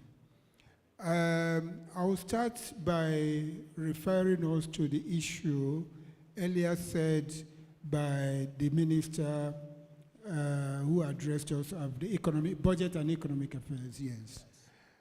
Nigeria is the world's largest producer of cassava.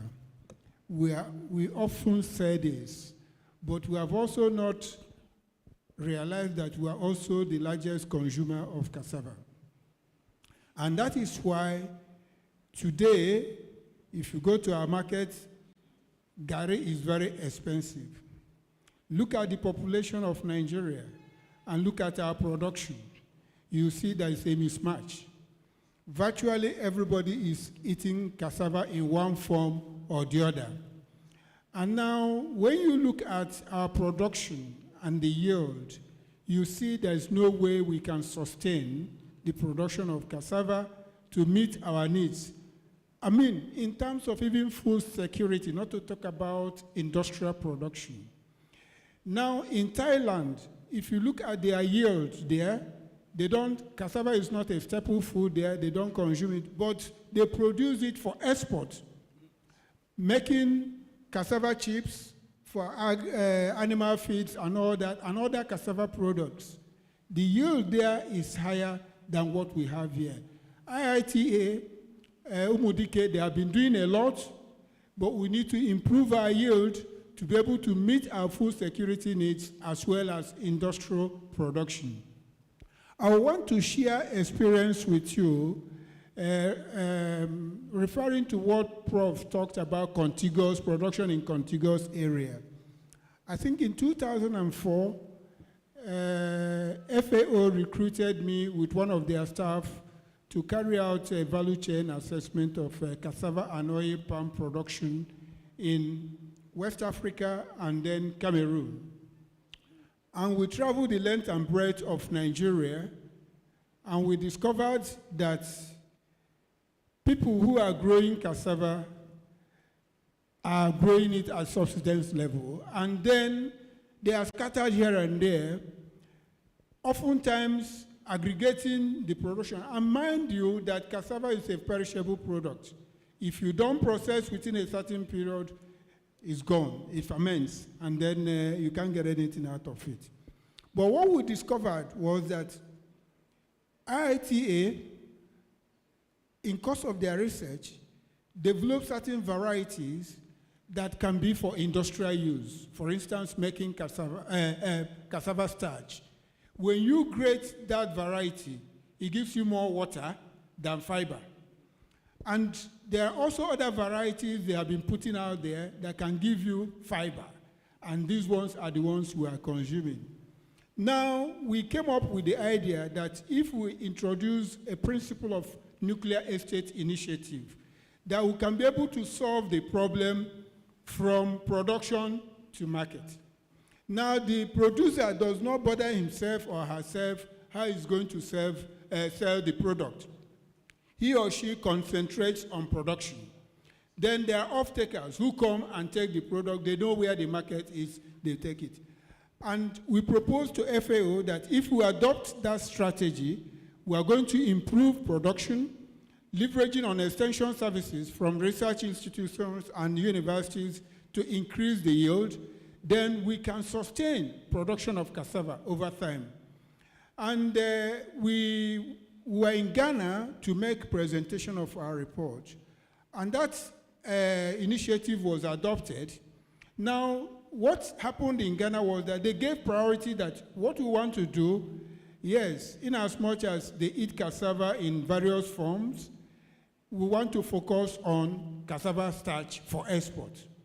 So they aggregated the farmers together and adopted the nuclear estate initiative. So these farmers were supported with inputs and everything, and they were growing cassava for the processing.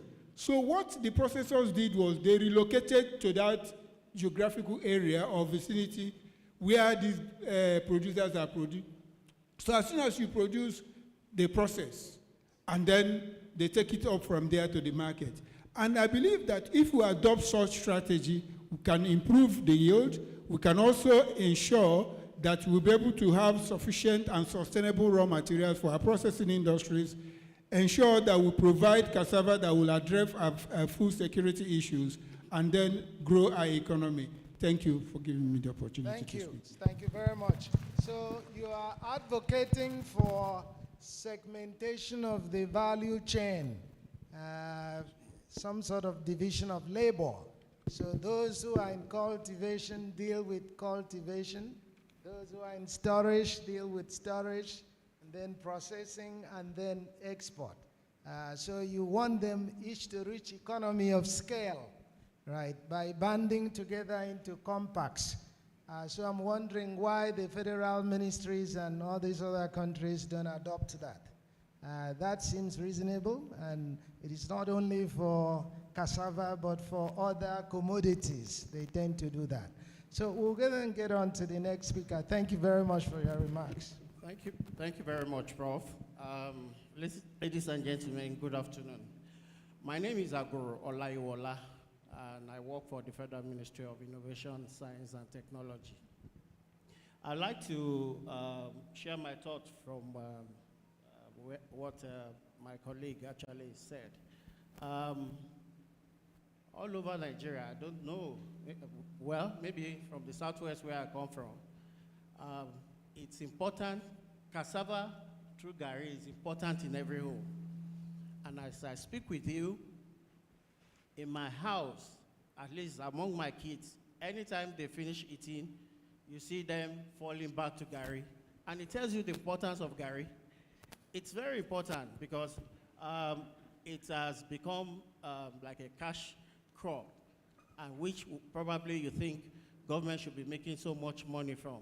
Unfortunately, I think for Nigeria, we make less than one, it's about $1.2 billion or something per year. And to me, this looks quite small. But I'd like to say that based on the speech of the Honorable Minister of Science and Technology, research and development is very important in cassava production, not just in the production, in the mechanization and what have you. Some 20, 30 years ago, the time I was working with a private firm, the Nigeria Sugar Company Limited, we had another firm just beside the sugar company, which is called Nigeria Yeast Manufacturing Company in Kwara State. And at a point in time, because we used molasses to produce alcohol, but there was a government policy that now allows us to use cassava. And it went well for years until a time when we found out that there was a policy somersault and we could not get cassava to produce the ethanol. And as I speak with you now, at least some 10 years I was back, the company had folded up. It's quite unfortunate. I'm happy when the Minister for Budget and National Planning said they are trying to sustain and build up industries to be able to produce alcohol and what have you. But my take is, like he has said, you start from the production aspect of it. What are the research and development activities you need to do in the production aspect? I tell you, I sit on a committee where we register and release crop varieties. And cassava is one main crop, one major crop, which we get year in, year out for improved variety. But unfortunately, because we did a study and we found out that the farmers are not getting these varieties. They are not getting the varieties. And that's why you find out that the productivity is very low. And we now ask ourselves, what do? We don't have the whatever to go and do the marketing or the sensitization and co. So we try to engage some of these seed companies to do the marketing so that the farmers can become aware. But the way Nigeria's situation is, we are still there, but we've not really achieved it. But I tell you, research and development is one important thing which we need to look through. Not just at the production level, we need to look through at the mechanization level of the equipment. We all know that cassava, the shelf life of cassava is very, very low. And I know that in Umudika and ITA, they are still working on the shelf life to probably increase the shelf life so that it will stay for a while. That's apart. I think it's important for us to look at that crop as one economic crop that can bring in money, not just to the farmers alone, but as a country. We must be deliberate about it. The former Minister for Agri and Food Security, Adesina, actually came up with the cassava transformation agenda. And we thought that was the change that would address the issue. But what do we have today? There's a policy somersault. We have gone back and we are no longer following that.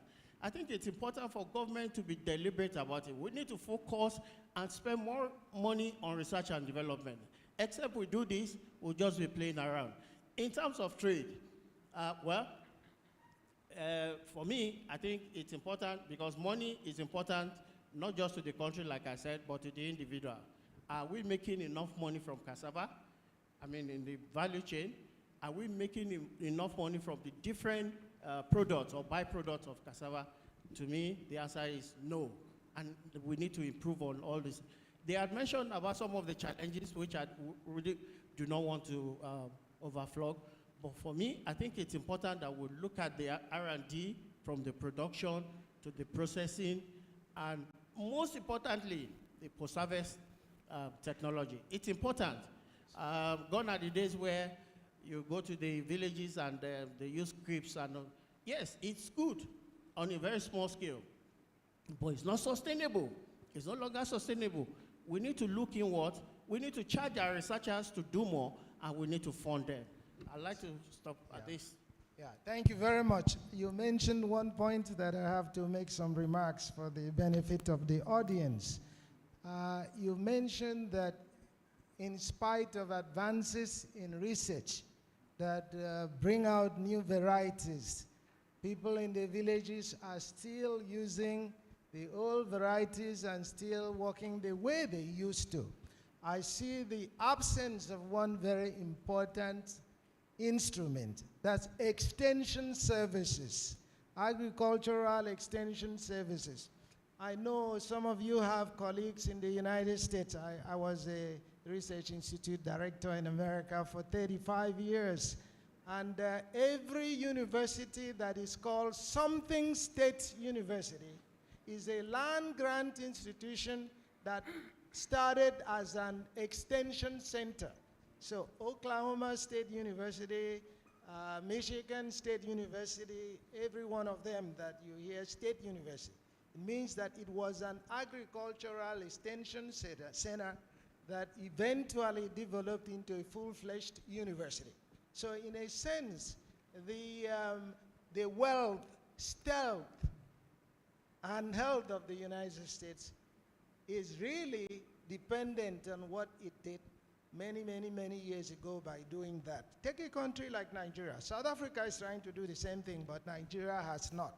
So it is not only necessary to do research and have advances in seed variety and grafting of things and cultivation methods, but they must be extension centers, because those extension centers are the mechanisms for diffusing technology and advances to rural communities. Of course, that must be complemented with enlightenment programs, training programs, and so forth. So it's a very important point that you made, but we have to have extension centers. And finally, my good friend, please go ahead. Thank you, Prof. I think all of us have alluded to the fact that cassava is a very strategic crop, and if you look at part of the marching order from our principals is we should grow the economy by a $1 trillion economy, then we should leave a sizable number, that's 100 million people, out of poverty. From the ministry, that's the Ministry of Budget and Economic Planning, we thought is very strategic for us. Because of the importance of cassava, we say we should play, because if you look at the value chain of cassava, that it will generate a significant number of jobs within that value chain.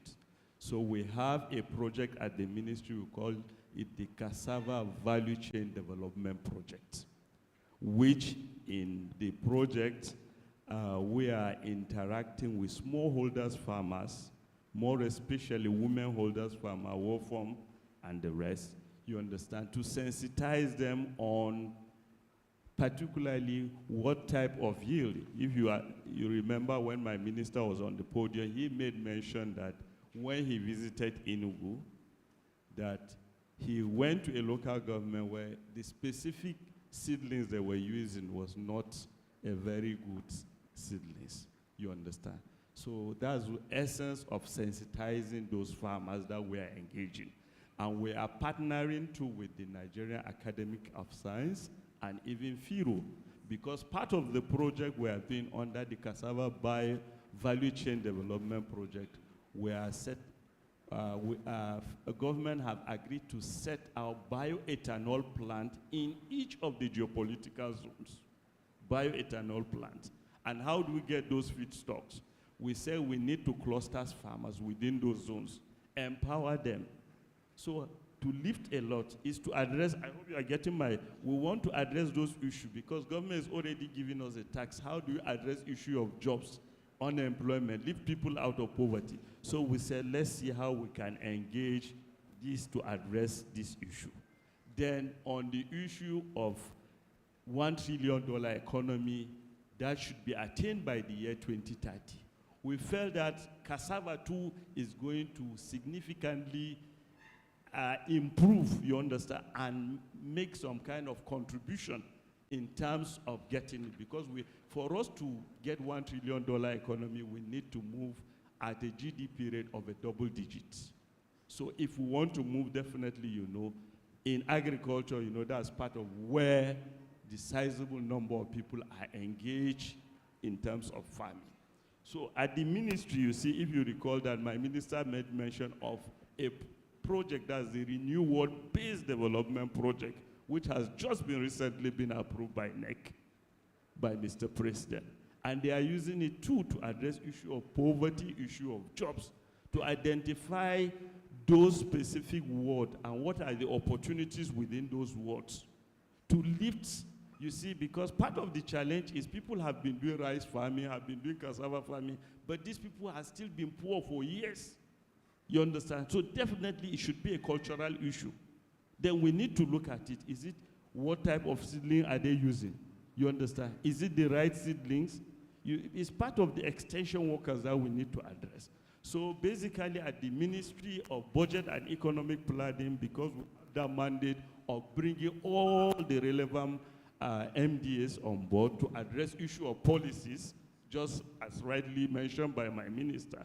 That's why we felt that that is the relevant ministry that can bring all the necessary parties and forge ahead in terms of policy coordination. So basically we felt that cassava is very, very important.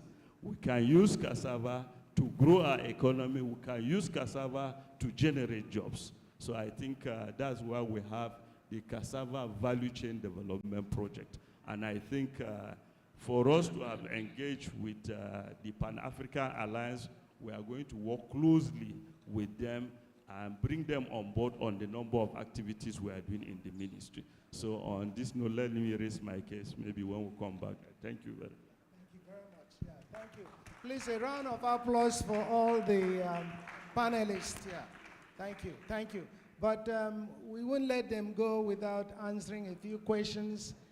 If there are folks in the audience who would like to ask them questions, please indicate by raising your hand.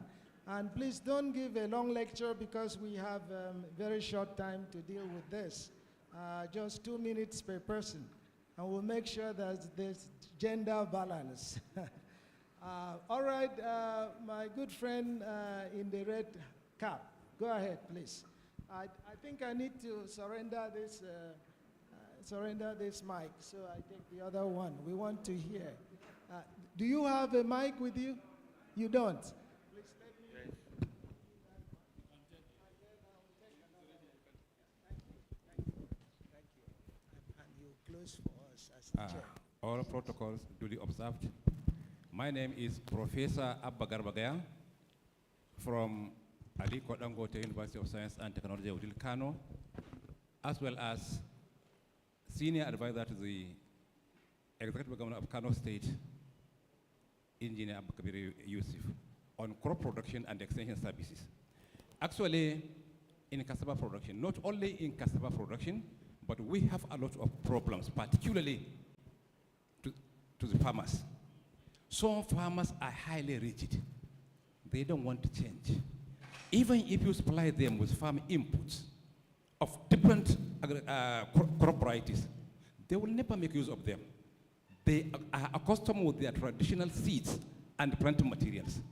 So this is a great challenge to the government in order to sensitize the farmers on the use of the improved agricultural inputs generally, not only the seeds. That is my contribution. Thank you so much. Yeah. Thank you very much for the brevity of your remarks.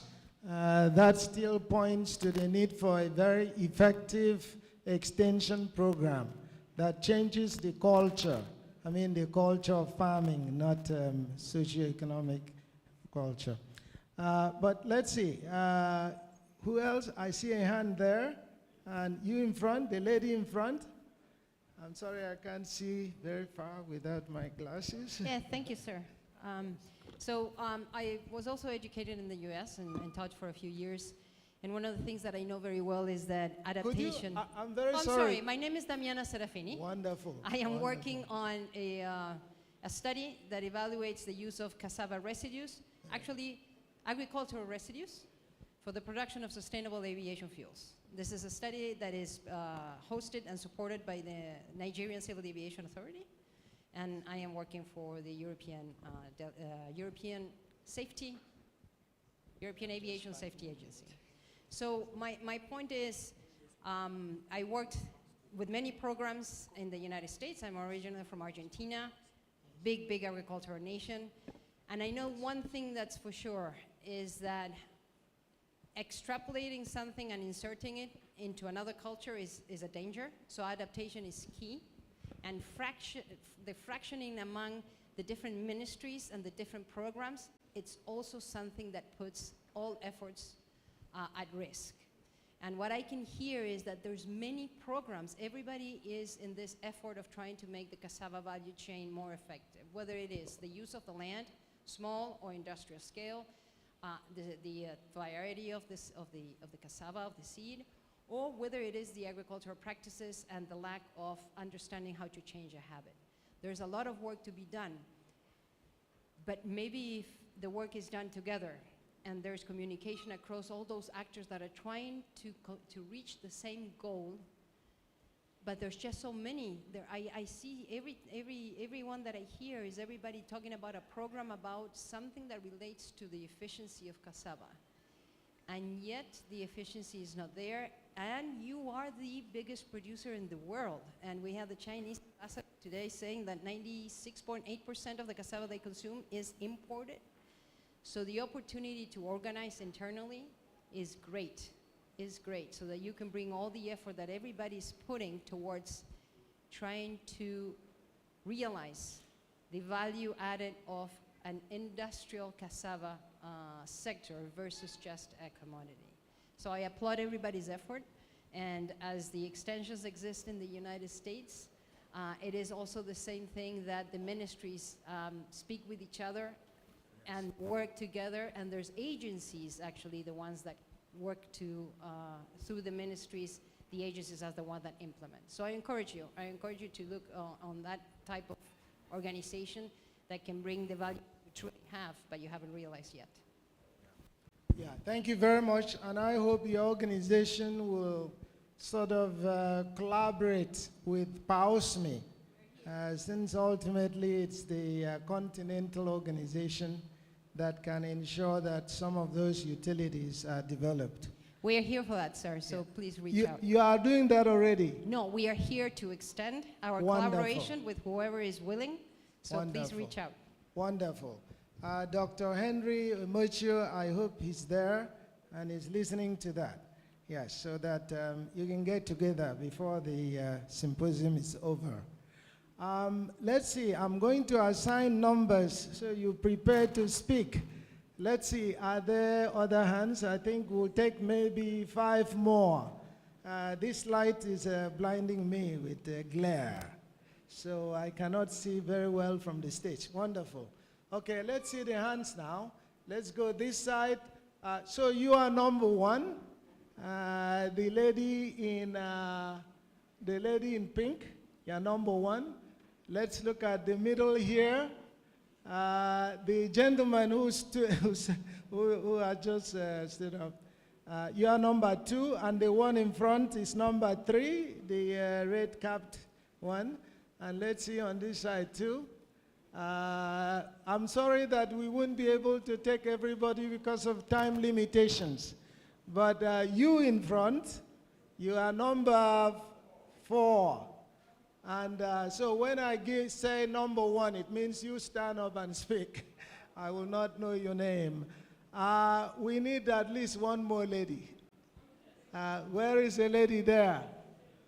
Is there a lady there? Okay, and you are number 5. You are number 5. And then we need a number 6, and that's it. There's another lady there. Why? Because most of the time they are the cassava farmers. So this is the reason. Okay, so you are number 6. Let's then start with number 1, your question, and a few comments. Please go straight to the point. My panelists here are concurring with me that you need to go straight to the point. Okay. Please, you have 2 minutes to make your remarks or ask questions. Sometimes, if there are questions, we look for the appropriate person on the panel to answer. Number 1, go ahead. Okay, my name is Dr. Esther Williams. My question goes to Mr. Kenyan, please. Okay. So concerning the value chain, I think that has to be emphasized because we're actually underutilizing the value chain of cassava farming. Values is actually created when there's a value chain and it benefits everyone. I understand that efforts are being made to sensitize people on it, but we are limited culturally, educationally, we are limited. So I want to find out how much effort is being put into sensitizing people, giving reorientation on the value chain, because for me, that is the basis. If that is not tackled, we make no headway. Then another aspect, this for like the farmers and for the agricultural extension services. Then my second aspect is for the consumers, maybe local consumers or international consumers. People are still not aware the health benefits of consuming cassava, maybe cassava byproducts, like the pastries, the bread especially. Even as I went out now for the exhibition, somebody still asked me, did you taste it? Is it good? So it simply means people are not aware. We've got the essence. I'm sorry, I will cut most of you. We've got the essence. So sensitization of the producers and the consumers. Yes. How will it be done? The utility of it and all that. Thank you. Please go ahead. Thank you very much for that question. I think I was coming for my second round just to throw the spanner in the works. Now, I want us to look at the acceptability of cassava, particularly with reference to the youth. If you look at the African setting, majority of the population is now made up of the youth, the Gen Zs.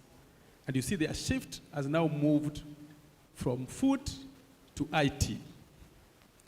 And now we are looking at a situation whereby how can we sensitize the youth, for example, and use them as a change agent so that they can find, one, more productive engagement when it comes to jobs, and also they be used to reach out the community at grassroots level. I think the best in the sensitization is now to use the youth model in agriculture and particularly cassava value chain. Because we know cassava, it can be made up of, okay, it's a product, yes, but it can also, in the value chain, be reproduced in other forms when it comes to value addition. For example, just initiating commercialized products like cakes, for example. Because I know in Kenya, the sweet potato has been used in bakery and is producing bread and many other products. Can't we engage the youth model to sensitize the community so that cassava can become more productive? And youths, instead of even allowing them to reach out household, they can actually transform the IT skills that they have to promoting cassava. So they can come up with applications or apps that can actually sensitize the community, and those apps can be paid for so that they get jobs at the same time they promote the cassava. Yes. Thank you for giving me the opportunity. I want to say that in ECOWAS, under the West African Competitiveness Program, cassava has been a pillar of that program. And under that program, we have succeeded in not only mapping the value chain, all right, for investment, but we've also trained people, All right, in Côte d'Ivoire, I think that was in July this year. I wanted to know how the producers of certain cassava products that were exhibited at that market came to know what they were doing. And they attested that it was the training under the West African Competitiveness Program. So what does this mean? We can upscale this program. Today in the private sector directorate, we are making policies quite all right, but we are shifting from making policies to training people in the areas of these policies and the value chains associated with these policies. The challenge we have is you can only train so many people at that level. We expect to go back home to train others. But whether that is transmitted becomes a challenge. So there's a limitation. The challenge is how do we get the trainers whom you have trained to go back to that? What we see is that they quickly can, we work under the regional business associations, all right? They turn it into opportunities for themselves, all right, by making those products and trying to take advantage of the map of the value chains they've read about or they've been trained about, but they find it difficult to piggyback to the bottom line to train people. So that's an angle we are also looking at. Thank you. Thank you. So that's Train the Trainer program. But I suppose you can work with the farmers associations for that. And also find a way of making this attainable with the local language. Right, so that's one thing you have to deal with, the local languages and balance between Africa speaks 5 languages, French, English, Portuguese, Arab, and Swahili. Yes, they are trying to add the Ethiopian language, right? They are trying to do that. I served as U.S. Ambassador Scholar to Ethiopia, so I know they are struggling so hard to add that language, the Ethiopian language. Okay, so number 3. Number 3. 2. Number 2? 2, yeah. Oh, I skipped number 2. Number 2, please go ahead. Please, 2 minutes. 2 minutes. We are coming very rapidly to the end. Go ahead, please. All protocols duly observed. My name is Augustine Okwa from Cross River State. Wonderful. I'm a senior special advisor to His Excellency on cassava value chain projects. My governor, Prince Basio II, His Excellency, is one of the governors who have taken cassava to another level. Before now, we were planting cassava as individuals, which it has not really helped us. The government intervention into cassava in various states could be of help by having cluster farms. Cluster farms. The anchor borrowers, the 5-star program in cassava failed because we were doing individual farms. So cluster is a key that will help cassava to grow, using also the triple helix concept, a concept that will bind us together, and also bring in the artificial intelligence. Now, my question and my challenge is, cassava is the key to food security, yet there is no security for cassava and its farmers. We have been plagued with this issue of herdsmen. I particularly planted 275 hectares of cassava in Obanliku, local government of Cross River State. But within 3 months, over 5,000 cows invaded my farm, leaving me with nothing from Benue State. So what are we doing to see how we can protect our farm? If we want to do food security, and yet there is no security for the food we have cultivated, okay, then there is a problem. Okay, I've got the essence. 2 things, farm security, and the other one was clustering farms.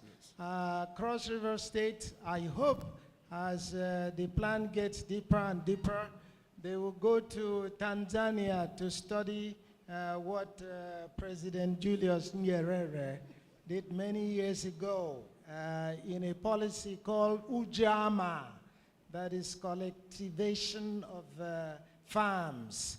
I'm not going to put any political thing on that, but I'm simply saying find out what made that a modest success and what were also the disadvantages of that. That has since gone down a little. Ujama, U-J-A-A-M-A. That was brought forth by the late President Julius Nyerere. Is anybody who is willing to take on that, the issue of farm security? I think by agreement, we know that there should be farm security. We should be dispassionate about the other political things, but farm security is always necessary in every country, not necessarily because of political things. We should get those out of the way. You wanted to speak on this? Yes, it goes to the heart of political risk as it is, all right? And insurance. Insurance is one mechanism that could be deployed to securing farms. But this also goes beyond insurance. Public-private partnership. For example, today, the land tenure system is a challenge, and it has been said to be one of the causes of these infractions you mentioned. But could the government, who has entitlement to allocation of land, map out farms, provide security, and outsource these farms to cluster farmers, outsource it to small-scale farmers, or to farmers like you who could do small scale? I think we would have secured the farm. And when I talk about government, I'm not talking of the federal government. They have a role, but the local government is important. What role can the local government play in actually providing security? Look around you. They are very much aloof from the issue of security. I bet they've handed it over to communities. But so much can be done by a responsible local government. Thank you, Chair. Just to add on that, I think when you get into production and you have farms that are well mapped out, it is then important for the local government in any state or any county, like in the case of Kenya, to set up bylaws and rules that will govern farms. And that means that if the population or the communities are aware that there are such bylaws for any form of intruders when it comes to animals, barring them from just anyhow living animals to enter farms, and it is very clear in the structure from the community level to the national level, then the security of the production and farms will be assured, yes. Otherwise, you'll have problems with productivity, isn't it? All right, go ahead. Yeah, I just want to make a suggestion to you. Perhaps it's an experiment. Try it. If you can use Jatropha to make your farm this thing, I can tell you that those cows, when they come and sniff, they will go away. Thank you.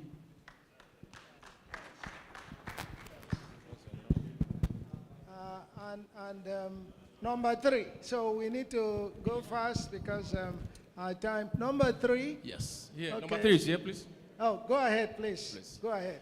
Let me stand on all existing protocol and to also more or less pass the goodwill of the Director General, Chief Executive of Standard Organization of Nigeria, and the Secretary General of the African Organization for Standardization.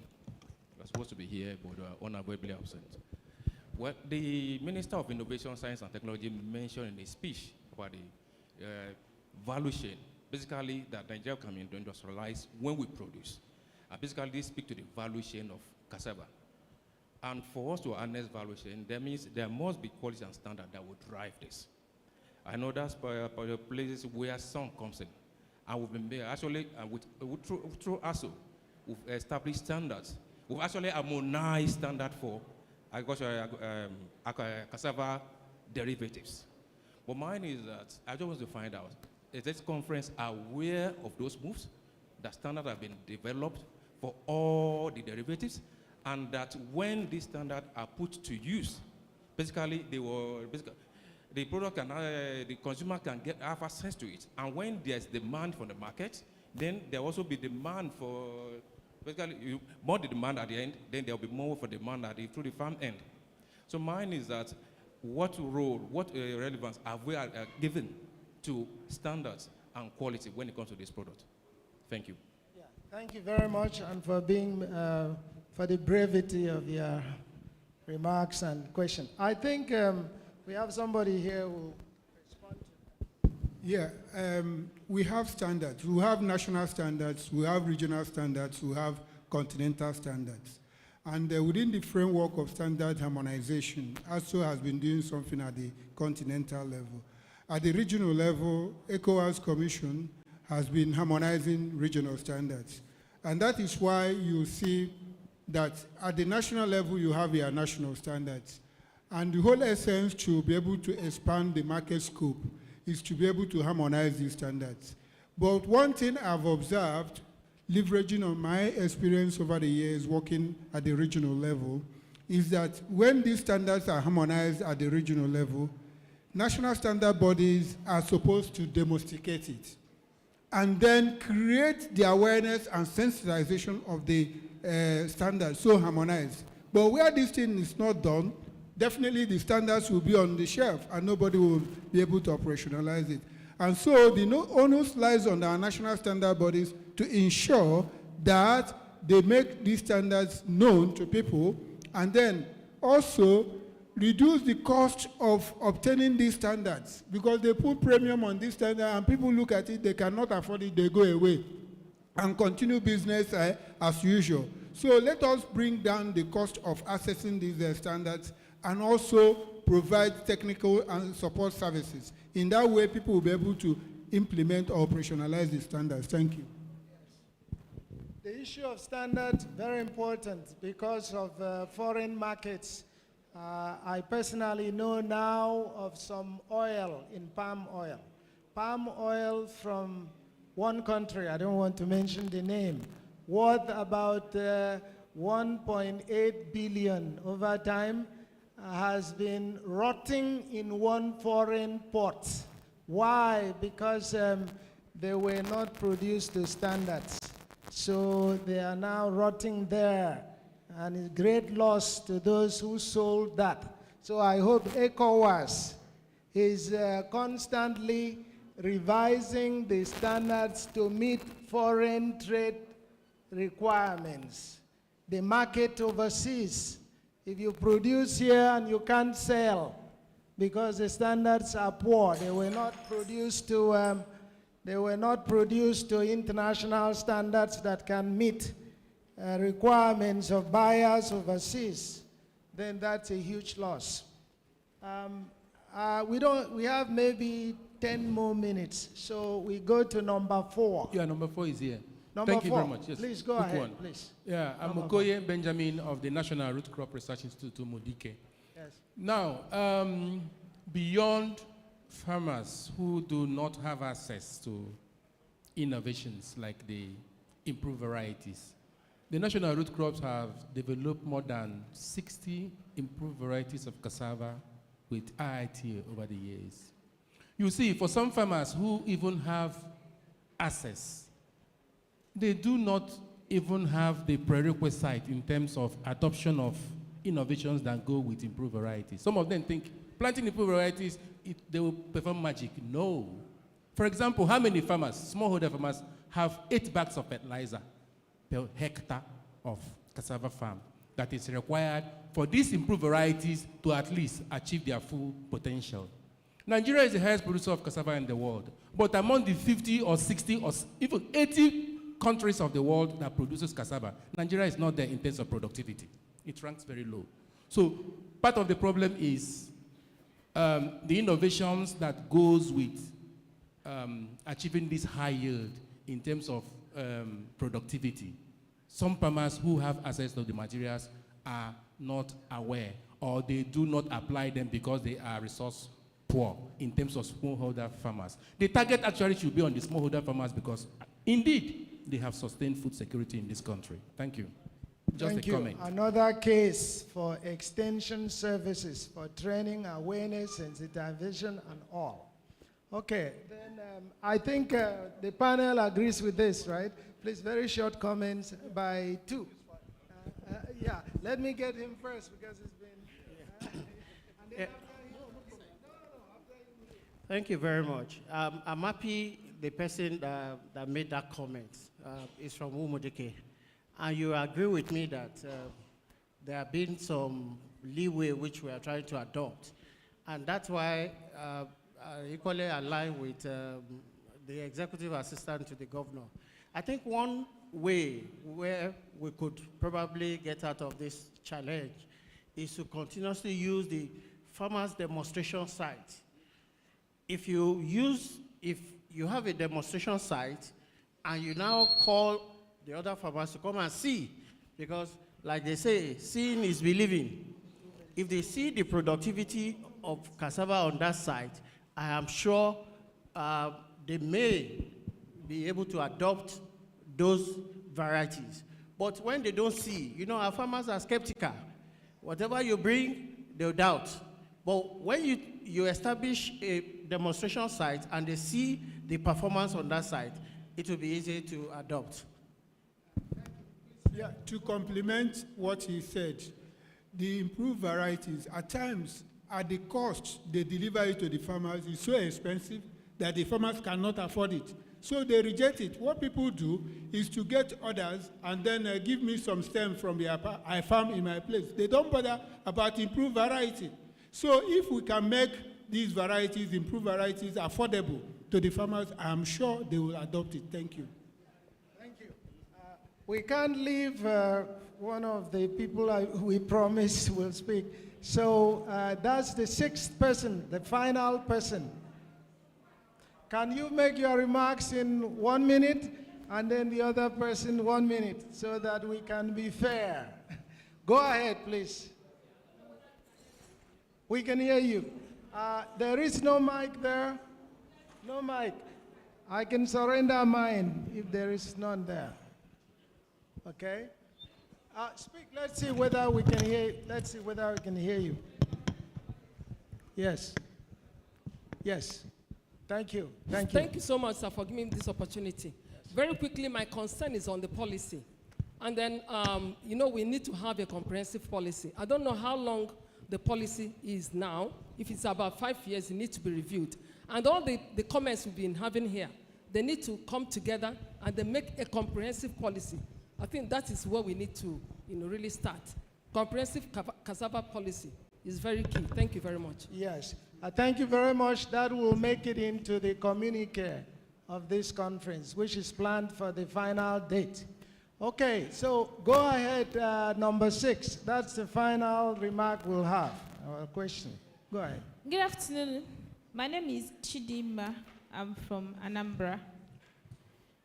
My first question is for the person from economic planning. I have a problem.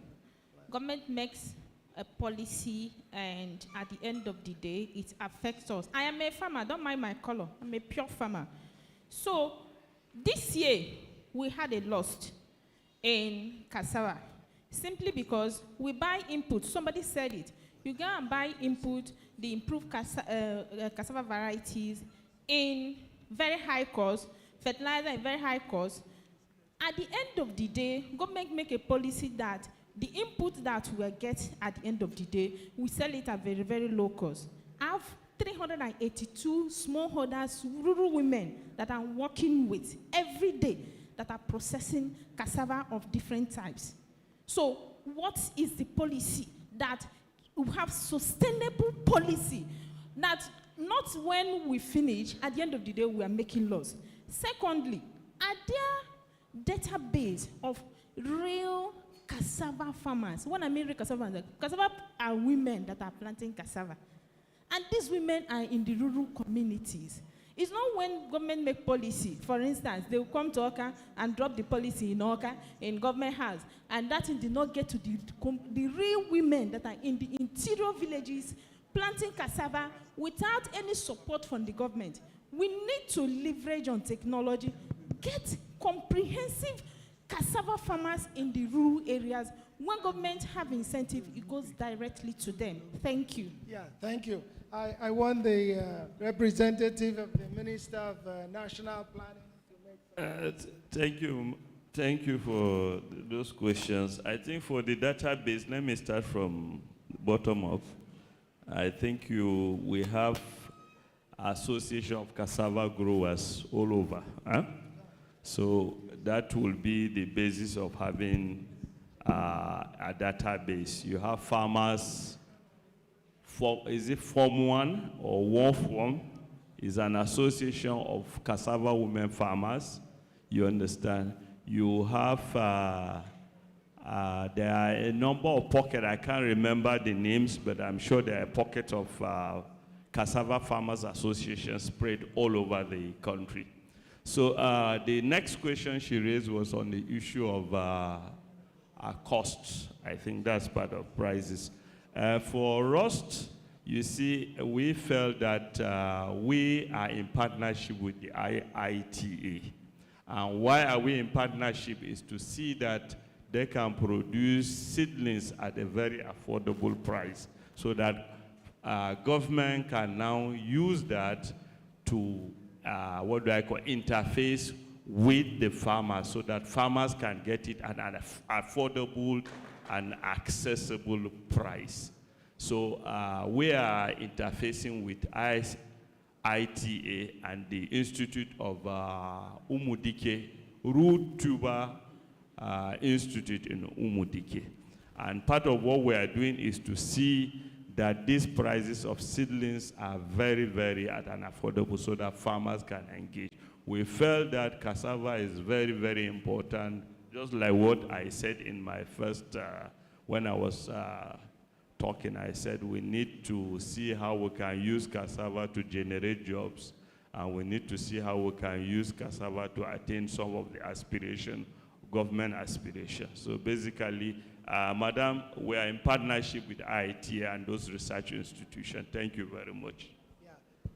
Thank you. I'm sorry we have to cut it off now because the next panel will, the next program or session is bound to start.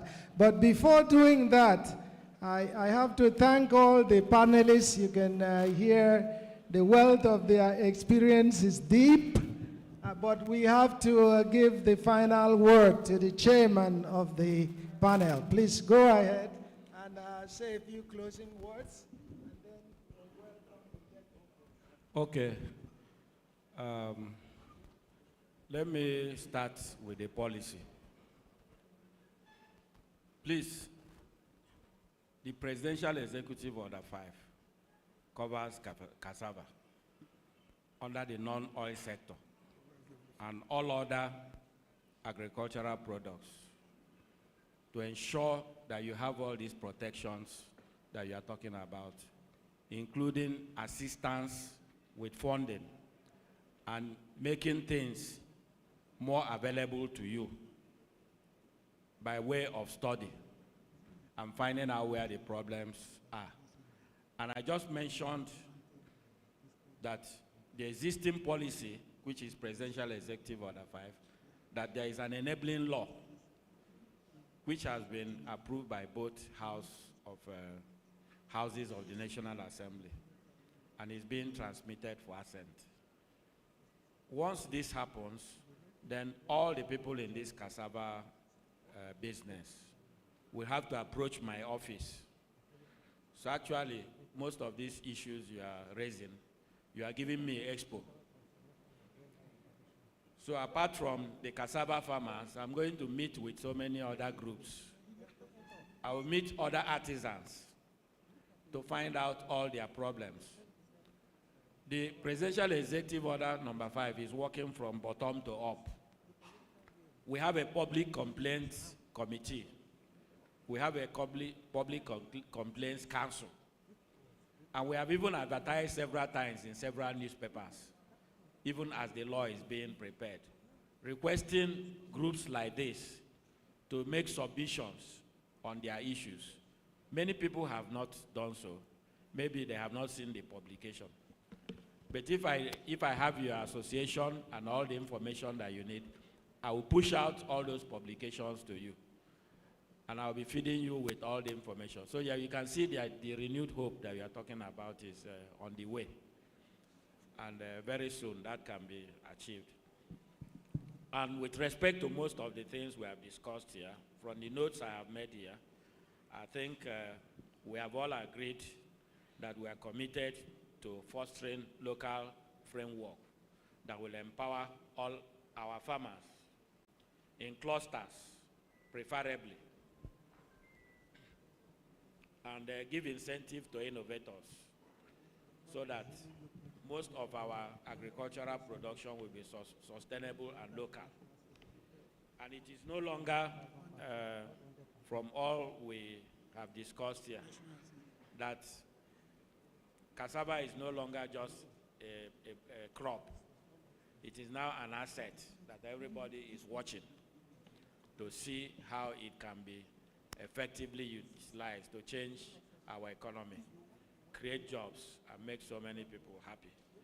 And that all this we have to use in the food industry, renewable energy, pharmaceutical manufacturing, and all the rest of them.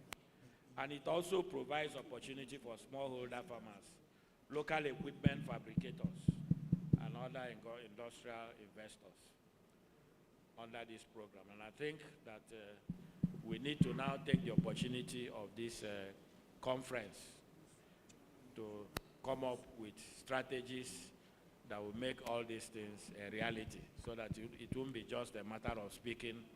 After speaking, everybody will go back to the house. Thank you very much. Thank you so much, Chairman. Thank you, Mr. Chairman. I now hand over to my colleague there, and we thank the panelists as well as all those who made contributions from the floor. Thank you very much. Please don't go anywhere. Don't go anywhere, distinguished panelists. Distinguished delegates, how can we appreciate them? Can we clap for them? Another round of applause, please. Please don't go away, sir. We want you here just for one more moment. One more moment. Group photograph, please. The DG and the chairman local organizing committee, can we have you join them for group photograph? And while that is going on, those who are bringing the gifts, you bring them, make haste to bring the gifts for them, so that we can have we can maximize our time. Please, can we make that snappy? And I will continue with a few announcements on housekeeping as the group photograph and gifting is going on. Distinguished delegates, you can agree with me that it's been a beautiful day. And incidentally, because of the way the event kicked off this morning, we couldn't keep to the time schedules. So what we're going to do now is that the moment this session is over, I mean the group photograph and the gifting session, we have tea for you. It's a bit late, but it's something on the menu that has to be taken. So we take that as a health break. We use that opportunity to stretch out a little, so that when we come back, we'll be a whole lot refreshed for the next session. And the next session will go on simultaneously so that we can maximize time. And may I draw your attention to the fact that the conveniences are on our left. If you use that door, you'll find the conveniences. And we are going to also use that door to go to the foyer. Thank you. We would also be using the door to our left to go to the foyer for the tea break. And before we step out, may I invite the representative of Abia State Government for a goodwill message. Please make it very snappy. Representative of Abia State Government, are you here? Okay, please, can you do that quickly?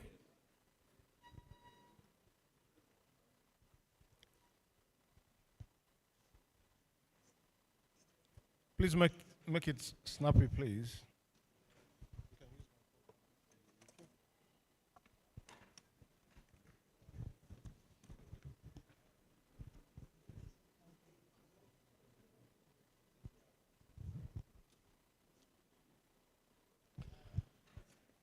Thank you. The Honorable Minister of Agriculture and Food Security, the Honorable Minister of Budget and Economic Planning, the Honorable Minister of Science and Technology, the distinguished members of the National Assembly, Your Excellencies, members of the diplomatic corps, representatives of development partners, leaders of farmer organizations, processors, and industry stakeholders. Ladies and gentlemen, good afternoon. It is a privilege to address this distinguished gathering at the Second International Cassava Conference. I bring you warm greetings from the government of Abia State under the leadership of His Excellency Dr. Alex Choma Oti, OFR. We are here today because cassava, once considered a simple food security crop, has now emerged as one of Africa's most strategic economic assets. It feeds millions, sustains industries, and holds remarkable potential to drive inclusive growth. Cassava is more than a staple crop. It is an engine of resilience, industry, and innovation. Across Africa, cassava has shown unmatched adaptability to climate variability. It grows where other crops fail. It feeds households year-round. And its industrial applications from starch, ethanol, flour, sweeteners to biodegradable plastics and food products continue to expand rapidly. Today, cassava stands at the center of Africa's opportunity to reduce costly food imports, build competitive agro-industries, strengthen rural incomes, and position Africa as a major global supplier for emerging green industrial markets. The world is changing. Markets are changing. Technologies are changing. And cassava has positioned itself as Africa's crop of the future.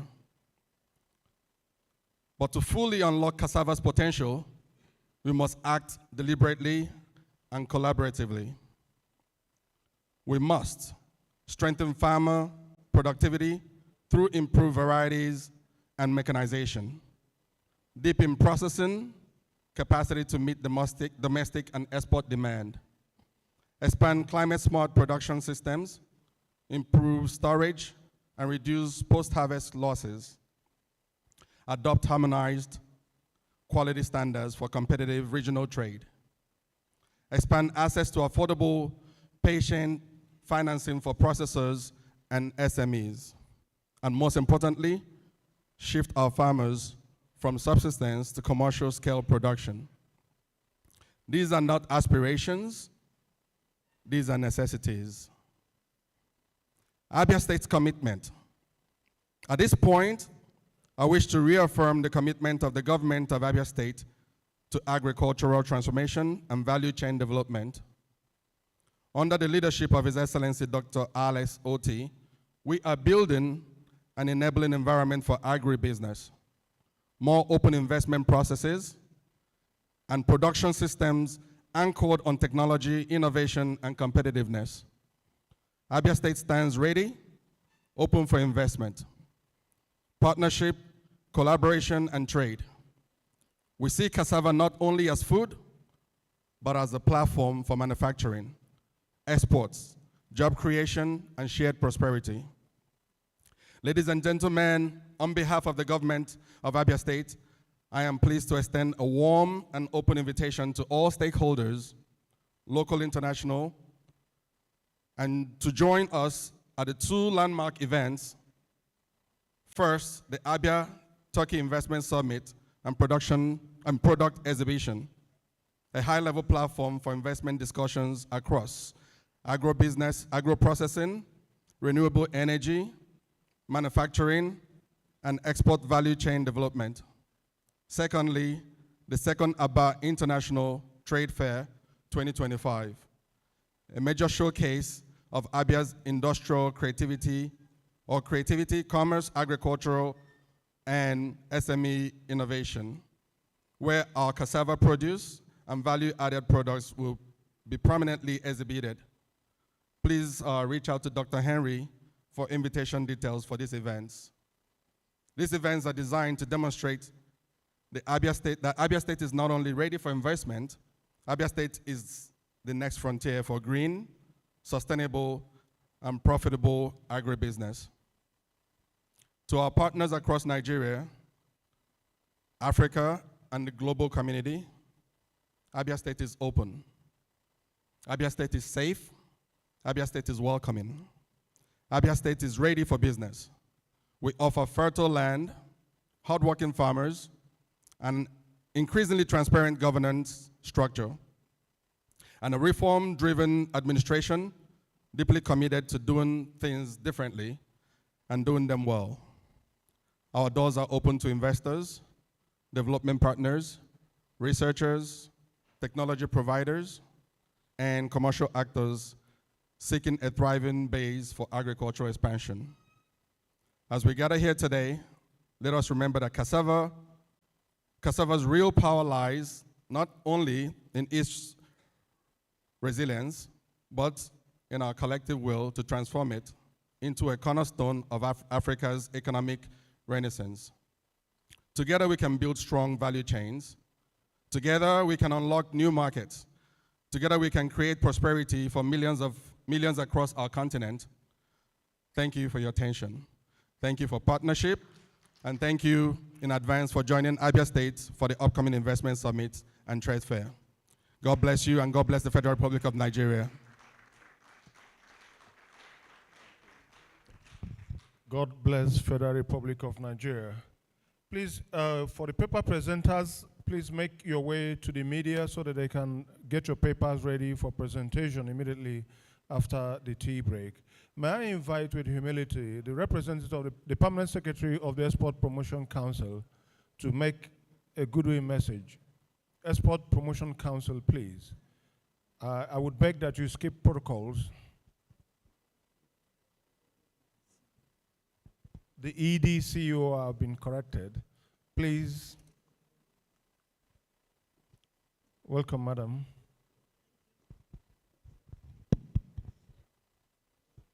Good evening, ladies and gentlemen, Your Excellencies, captains of industries, our farmers, our exporters, our aggregators, all protocols duly observed. I'll say that I'm very, very happy and delighted to be here, though I came late. My apologies. I went for another program. So let me first of all say that this program is very timely, and then the theme, building sustainable and quality-driven cassava industries in Africa, is also very, very, very timely, and it speaks to the very heart of what Nigerian Export Promotion Council does. It also speaks to the very heart of what the renewed hope agenda of Mr. President, His Excellency Bola Ahmed Tinubu stands for, and also the passion of our Honorable Minister, Dr. Jumoke Oduwole. Let me start, first of all, by appreciating the organizers of this program for this particular program, and also the Dr. Henry for your, should I say, your passion, your drive, your energy. It actually inspires us. Thank you for inviting us. I would like to say that cassava, incidentally, is one of our priority products at Nigerian Export Promotion Council. I came in here and I listened very attentively to the panelists. I listened to the questions that were asked and the answers provided. Let me say that, as I said, cassava is one of our top priority products. When you talk about non-oil products, we all know we have over 1,000 agricultural products, but cassava is one of them.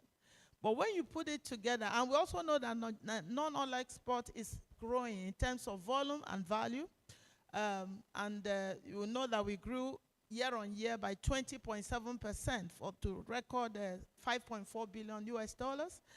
That's the highest that's ever been recorded in the history of the country. And that shows that there's upward trajectory. And even in the first half of 2025, we recorded 3.2 billion US dollars. That's also the highest we've ever done in any half year. And cassava is also part of it. But let me speak to non-oil export generally. When you're looking at cassava in particular, there are basic things that we should be looking at. We're looking at production. Production capacity is one of the major issues. And I like what somebody said, I have a farm, but we're used to do it in silos. Working in silos, having farm in silos will not really give us the traction that we need. There's need for us to begin to build clusters. So, first of all, production is a major issue. The second thing is keeping to standard and quality. And then the other thing is to create market access. So production, no matter, we are the largest producer, but we can all agree that it's not enough. So there's need for us to form clusters. The farmers will come together. The lady that spoke said she has about, did you say 250 farmers? That's the way to go. So if we go to our own farmyard and just plant, it's not going to take us anywhere. So cluster formation, aggregation centers, export village is the way to go. Then the second thing is keeping to quality and standard. We all know that one of the major issues which Nigerian Export Promotion Council in conjunction with other stakeholders are trying to address is for us to keep to quality and standard. We can't just go harvest cassava and export. There's need for us to ensure that whatever we're exporting out of the country meets up with the standard and quality. And to that extent, Nigerian Export Promotion Council has realized that fact, and we have actually certified up to now on food safety for the past 1 year, 300 exporters on food safety. We've done that free of charge, and we have additional 50 to do before the end of the year. That's the way. So why I'm saying this, you can connect with us. The next round, we can see how we can help you to get that food certification standard, because without it, you are not able to get into some niche market, and you're not able to play competitively in the global market. The other thing is value addition. We all know that if you don't add value, you just export. You probably get something if they really want it. But value addition is very, very key. We had instances in Nigerian Export Promotion Council, a particular exporter, you need to see what he did with cassava. And sometimes when we have people come in, you give it to them, it blows their mind. So let's have that mind of value addition, and then Nigerian Export Promotion Council remains committed to providing you with all the skills, because we normally carry out capacity building initiatives and programs. We did about 629 programs across the 36 states last year, impacting 64. So if you're here, you're a farmer, you're an aggregator, you're an exporter, please connect with us so that we can also have you in our pipeline. We can also train you. And again, we've done some few things with some development partners. I'm sure how many of us know about EAT program, ECOWAS, agricultural trade. Do we know about it, the EAT program? We are working, we don't know about it. It's strictly on cassava. We have some people, some exporters, some marketers, some farmers that are being trained on cassava. So you can also connect with us. We are working in conjunction with ITC, International Trade Center in Geneva. We've also carried some SMEs to Ghana recently on agro fair. So there are a lot we are doing in Nigerian Export Promotion Council. Please connect with us. Work with us, and if you're not in Abuja, that's not a problem. We operate in the 36 states. We have operations in all the 36 states, and we have 6 regional offices. So connect with them, and then you can benefit from our capacity building program on different things like good agricultural practices, good storage facility practices, and even packaging for those that have started adding value. We have packaging experts in the council, so connect with us. And most importantly, we can also help you create market access and market linkages. As I speak, from tomorrow, we are bringing 11 importers from UK. We have them, they are coming in, and if you've not registered, register. We are coming in, we are going to have B2B The importers are going to connect with some of our exporters and to create market access for them. I'd like to round up by saying again that Nigerian Export Promotion Council remains committed to collaborating with various agencies, individuals, companies to ensure that we increase our non-oil export. And thank you once again for this opportunity. Thank you, the ED CEO.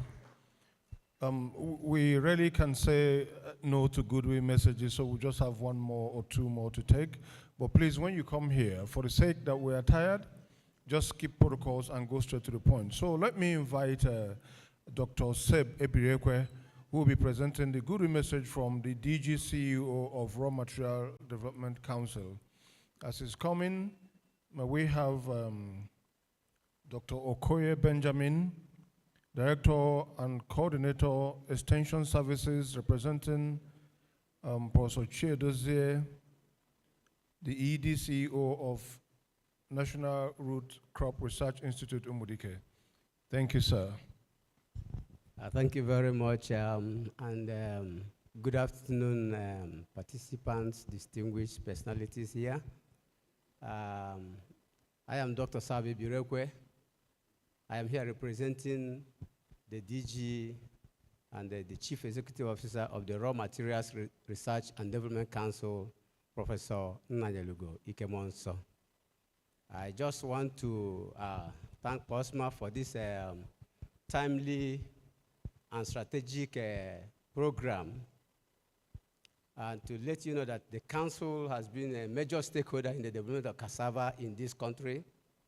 RMRDC has been involved from the boosting of improved varieties of cassava across the states in this country, through the processing, the flash dryer. I think our engineer is here. I can see my engineer, Kwaya.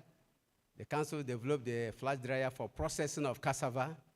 We have done the pharmaceutical grade flour production that is used as excipient in the pharmaceutical industries.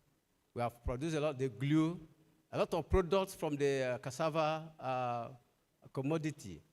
And the council attaches more importance, very great importance, to the development of this particular crop. That is why the DG, he would have been here in person, but for exigencies of duties, he said we should come, and we are about 10 of us that are here. And I see my directors, retired directors from RMRDC, all of them are here. We are at the heart of the development of raw materials in Nigeria, and cassava is one of them. As you are aware, we are pushing the bill to ensure that before any raw material leaves the shore of Nigeria, it will undergo 30% processing. And it is just waiting for the presidential assent, because without adding value, we can't sell our value out and then import poverty. We want to add value to what we have. Cassava is critical in the food industry. It's critical in the pharmaceutical industry. Across all the sectors, cassava is very, very strategic, even in the feed industry, the animal feed industry. And that is why the council is paying priority to that development. So I invite you to the office, to RMRDC office. We can collaborate and synergize with you across many areas to ensure that we maximize this God has given to us. Nigeria, God has given us cassava as one of our mainstay, and we cannot afford to lose this God-given. Thank you very much. Thank you so much, sir. May I invite Dr. Okoye Benjamin, Director and Coordinator, Extension Services, National Root Crop Research Institute, Umudike, representing Professor Chiedozie Egesi, EDCO. Please skip protocols. Thank you very much. All protocols duly observed.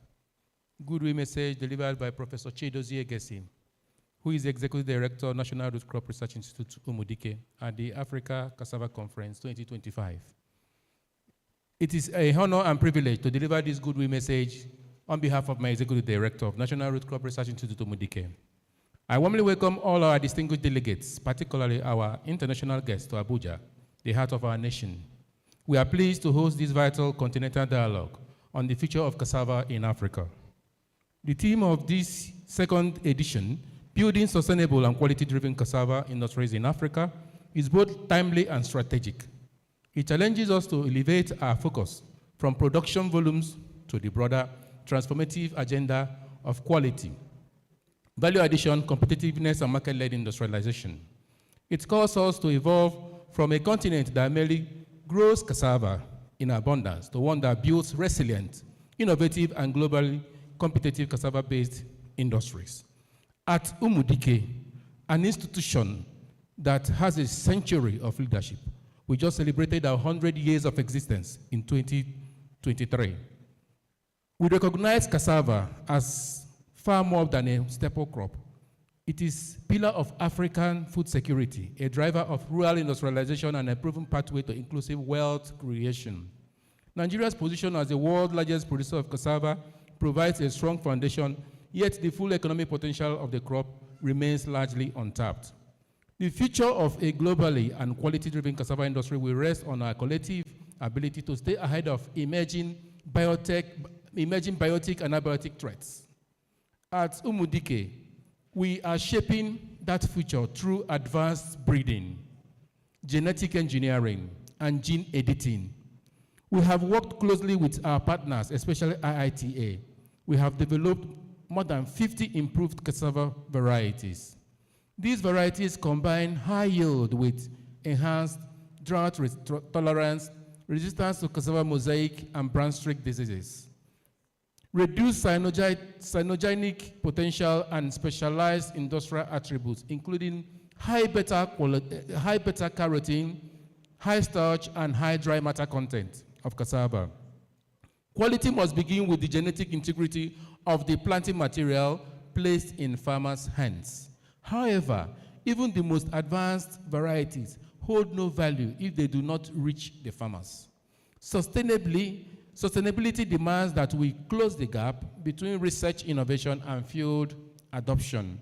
We have therefore strengthened a broad network of seed entrepreneurs and decentralized stem multipliers supported by modern propagation technologies such as the semi-autotrophic hydroponics system. Through these platforms, we are ensuring rapid multiplication and widespread access to clean, genetically pure, high-performing planting materials, the foundation of a quality-driven cassava industry. To build a true industry, we must transition from trading raw commodities to manufacturing value-added products that meet domestic and international market standards. NRCRI's research demonstrates this potential. We have developed and disseminated technologies for high-quality cassava flour, industrial starches, bioethanol, and diverse food products, including instant fufu, biscuits, and bread.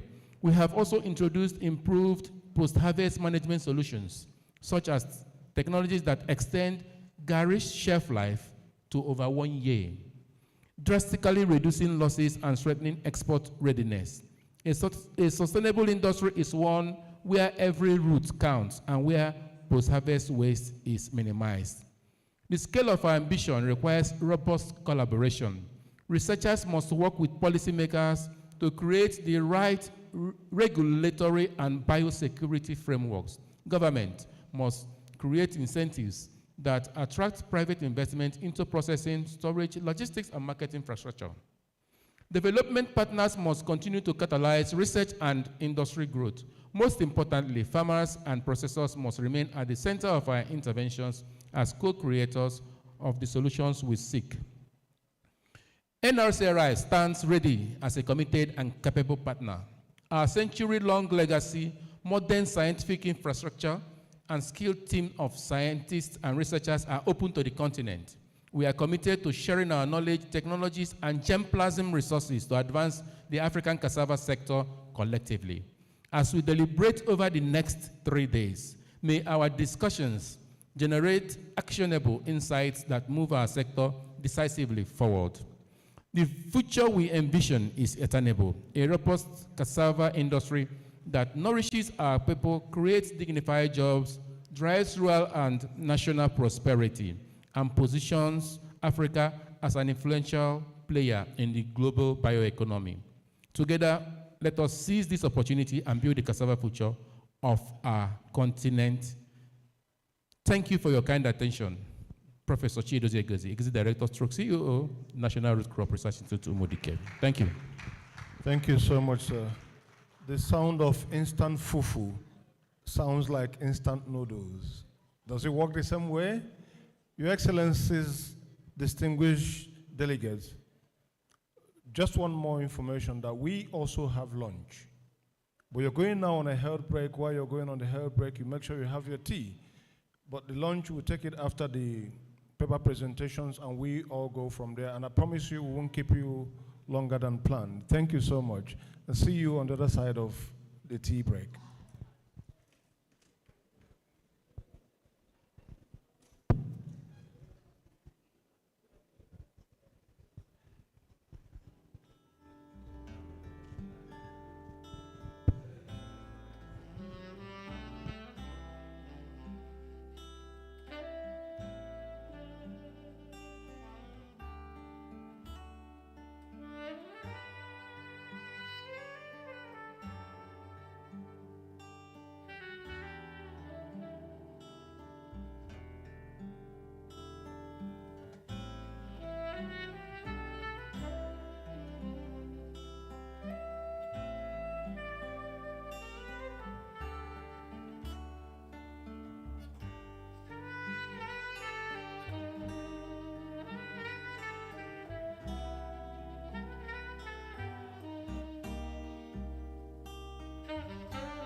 Thank you.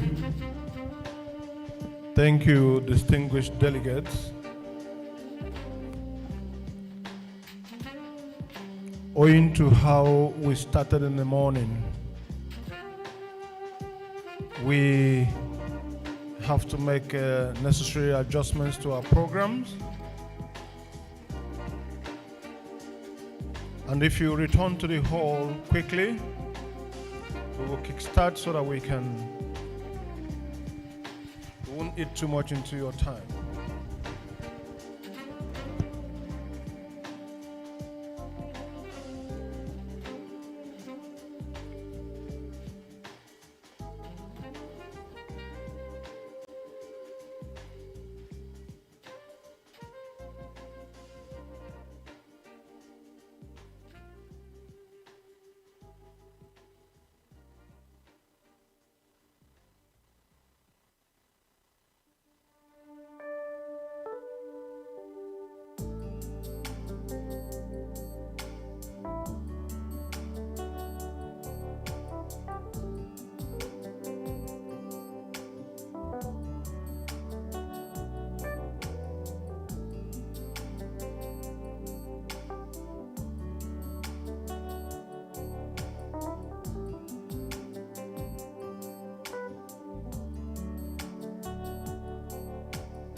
So part of the adjustments is that we are combining, no.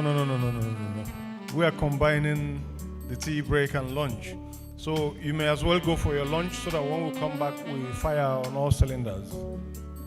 You may as well go for your lunch right away so that when we come back, we fire on all cylinders. Thank you.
Please, we can all go for lunch now so that we would maximize the break we have been enjoying.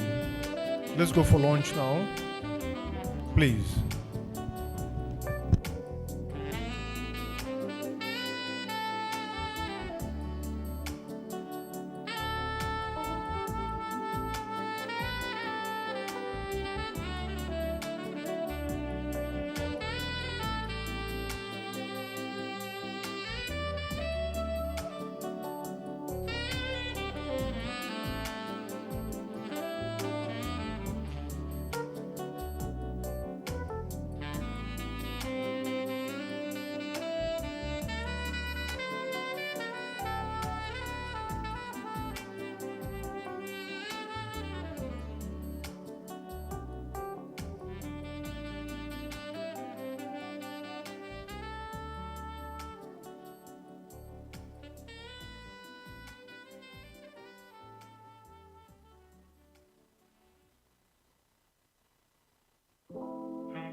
Fly me to the moon and let me swing among the stars.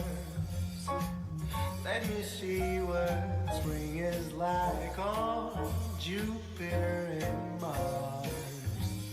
In other words, hold my hand. In other words, darling, kiss me. Fill my heart with song and let me sing forevermore.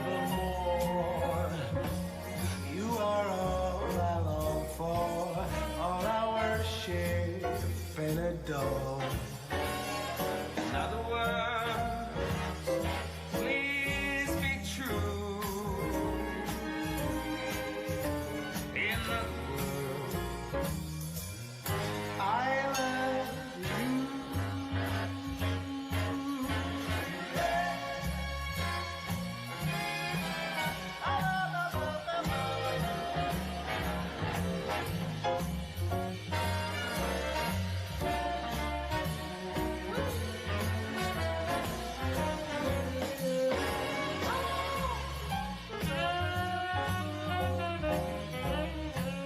All right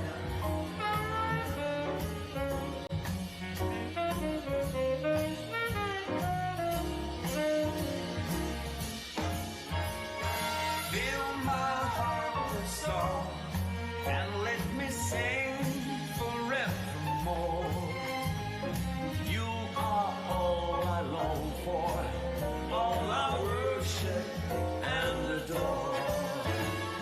In other words, please be true. In other words, in other words, I love you.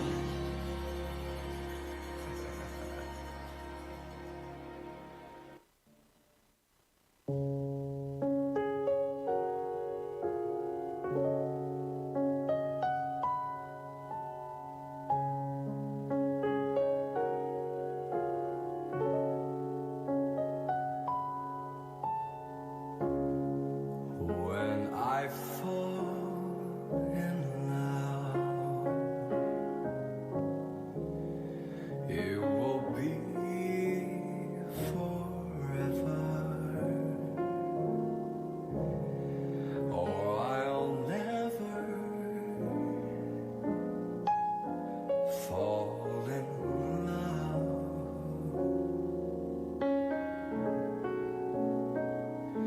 In a restless world like this is, love has ended before it's begun, and too many moonlight kisses seem to cool in the warmth of the sun. When I give my heart,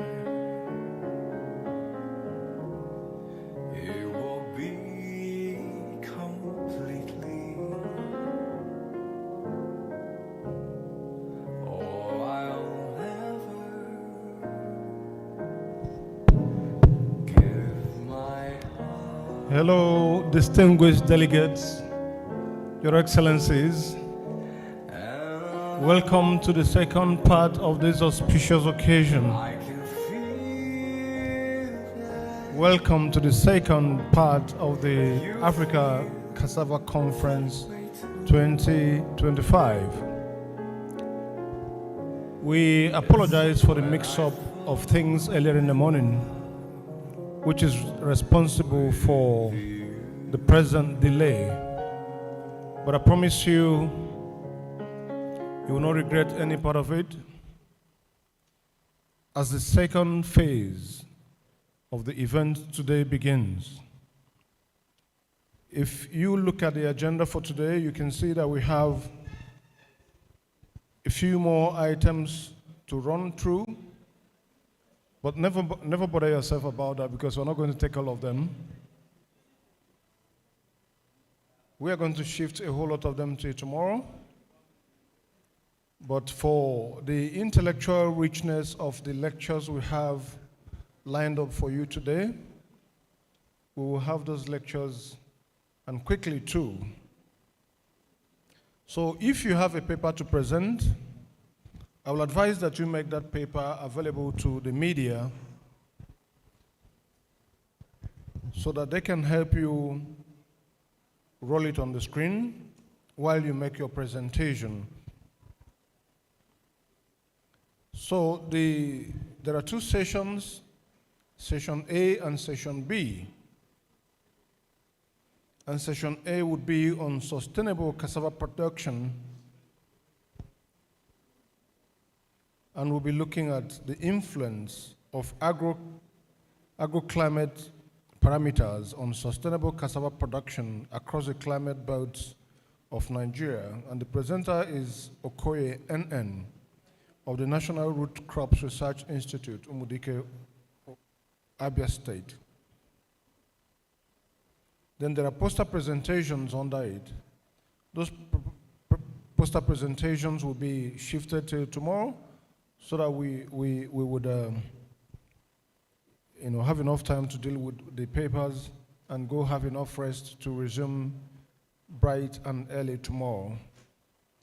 And the Session B for this later part of this event today would be on quality enhancement and value addition to cassava.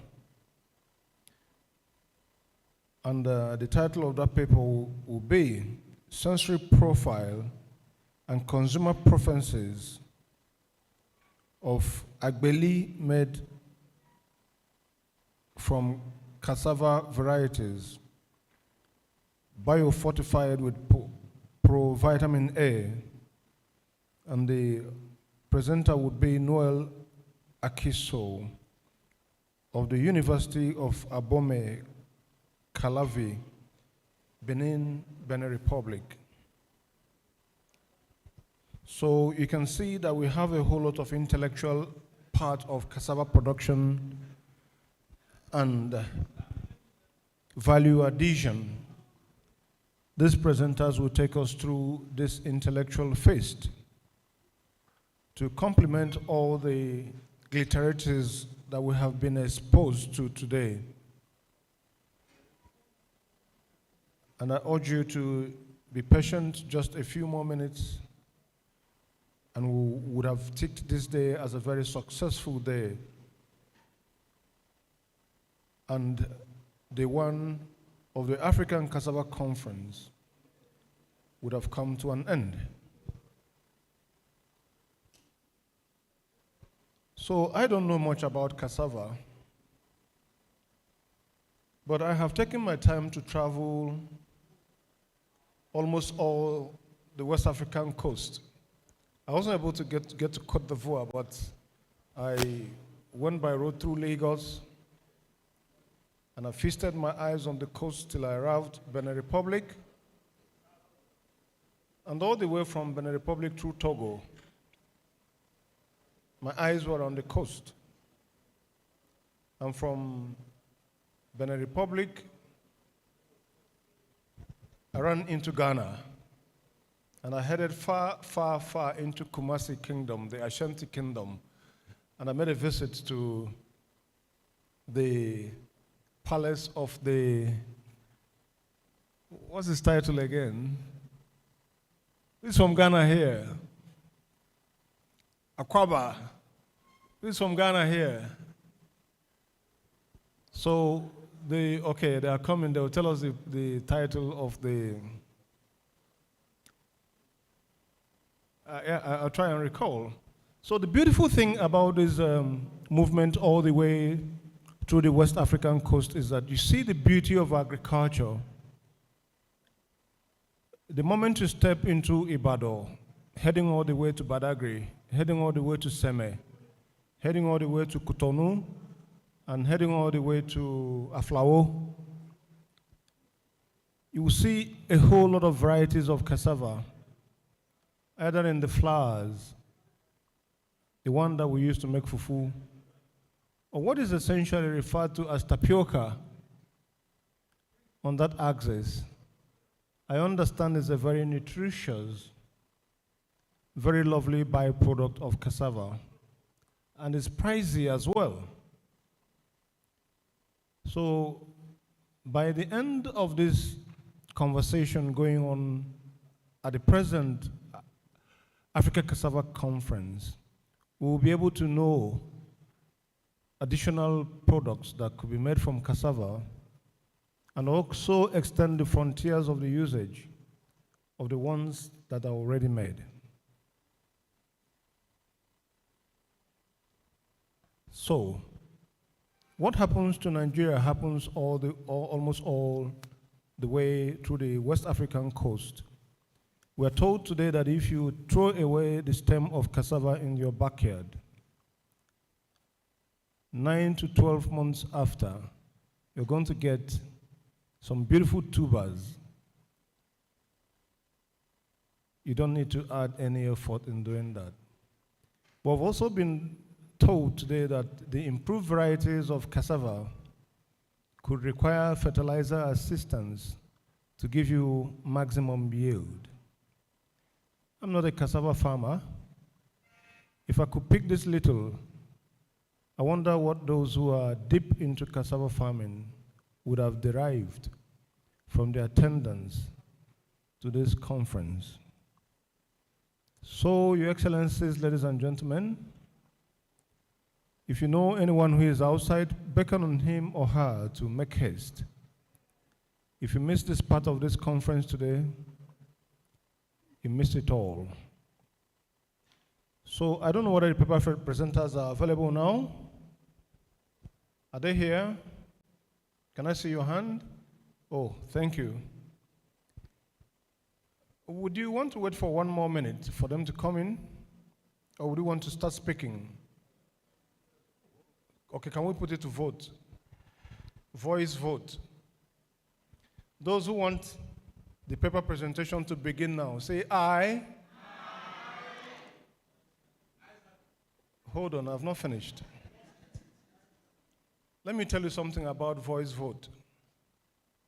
The law says that whenever there's an issue to be voted for using voice vote, the decision of the umpire,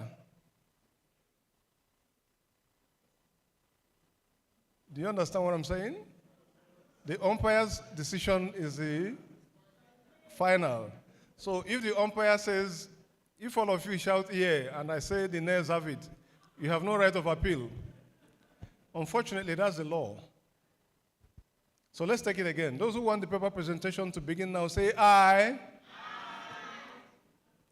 Those who want us to wait for 1 more minute, say nay. Incidentally, I didn't hear a nay, so the nays can't have it. So,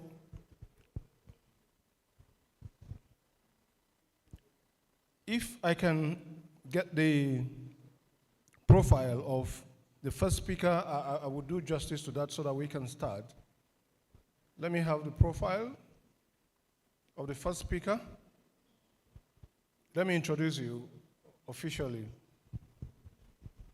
If you have your profile here, make it available to me.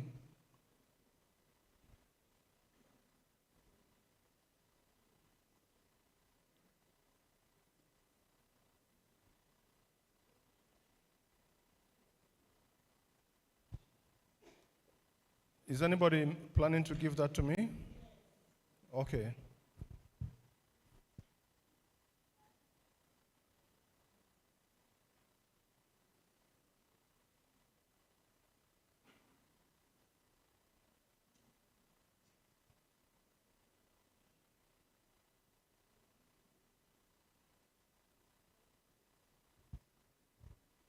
So as I was saying,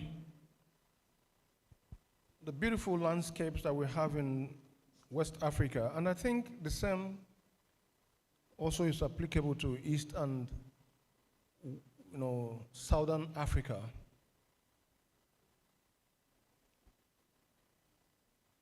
And the majority of the people who live in Southern Africa use cassava as their yam. So you can understand with me that cassava has a whole lot of importance yet to be known. So when you engage in this intellectual feast, you will be able to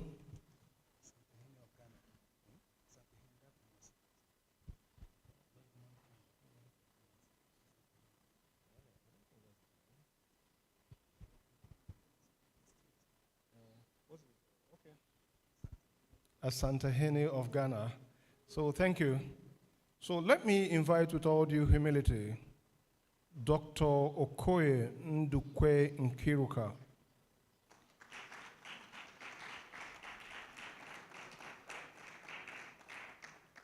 She is of the National Root Crop Research Institute, Umudike, in Abia State. I urge you to give her a listening. There'll be a whole lot to take away from this intellectual feast. Welcome, Doctor.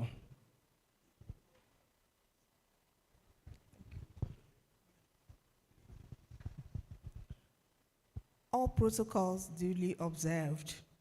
My name is Dr. Okoye Ndukwe Nkiruka. I'm here to present a paper titled Influence of Agroclimatic Parameters on Sustainable Agriculture, on Sustainable Cassava across the climatic belts of Nigeria.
We apologize for the break in transmission, but be assured that whatever it is has been taken care of, and we will come to you live in a few minutes. Just a few technical glitches. Madam, this is your work. Good luck.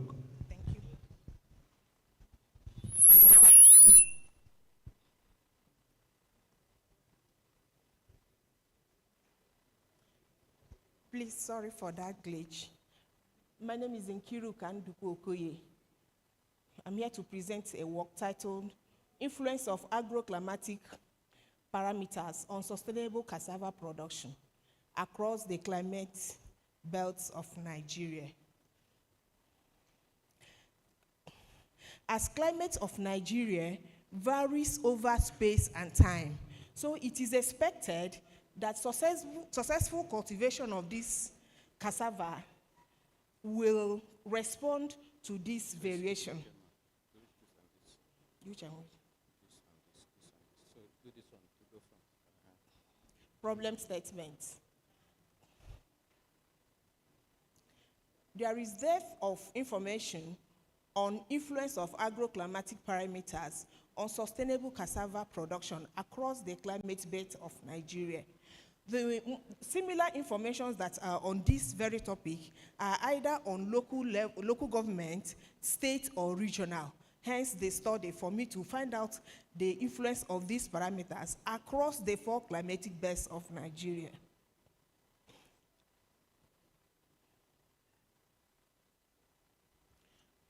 And the work has 2 objectives.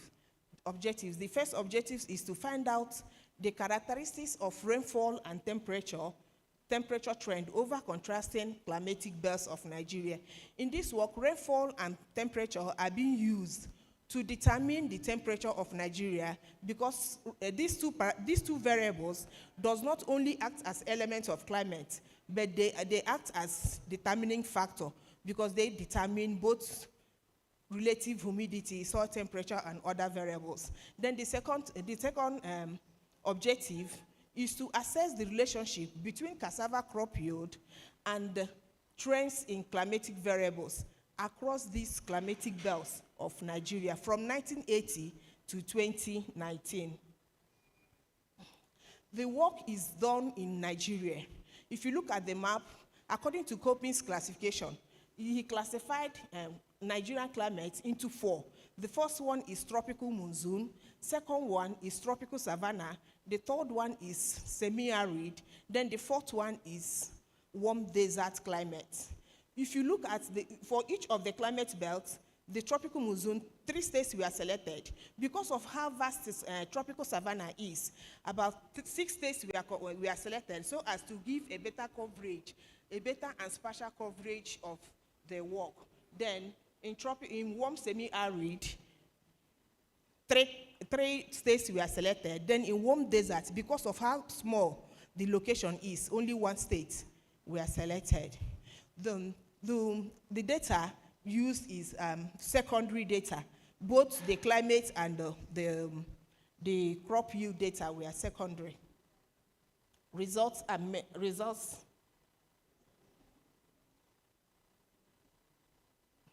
The table 1 shows the monthly rainfall distribution across the climate belts in Nigeria from 1980 to 2019. If you look at the table, you will find out that there are a lot of variations in the climatic belts. The total amount of rainfall in tropical monsoon is highest, followed by tropical savanna, then warm semi-arid and desert. Then if you check at the red columns, you find out that tropical monsoon forest has double maxima. They have the peak of their rainfalls in July and September, together with tropical savanna, while the location, tropical warm semi-arid, experiences their highest amount of rainfall in August, together with warm desert climates. This is the figure 2 shows the mean monthly temperature distribution across the climate belts of Nigeria.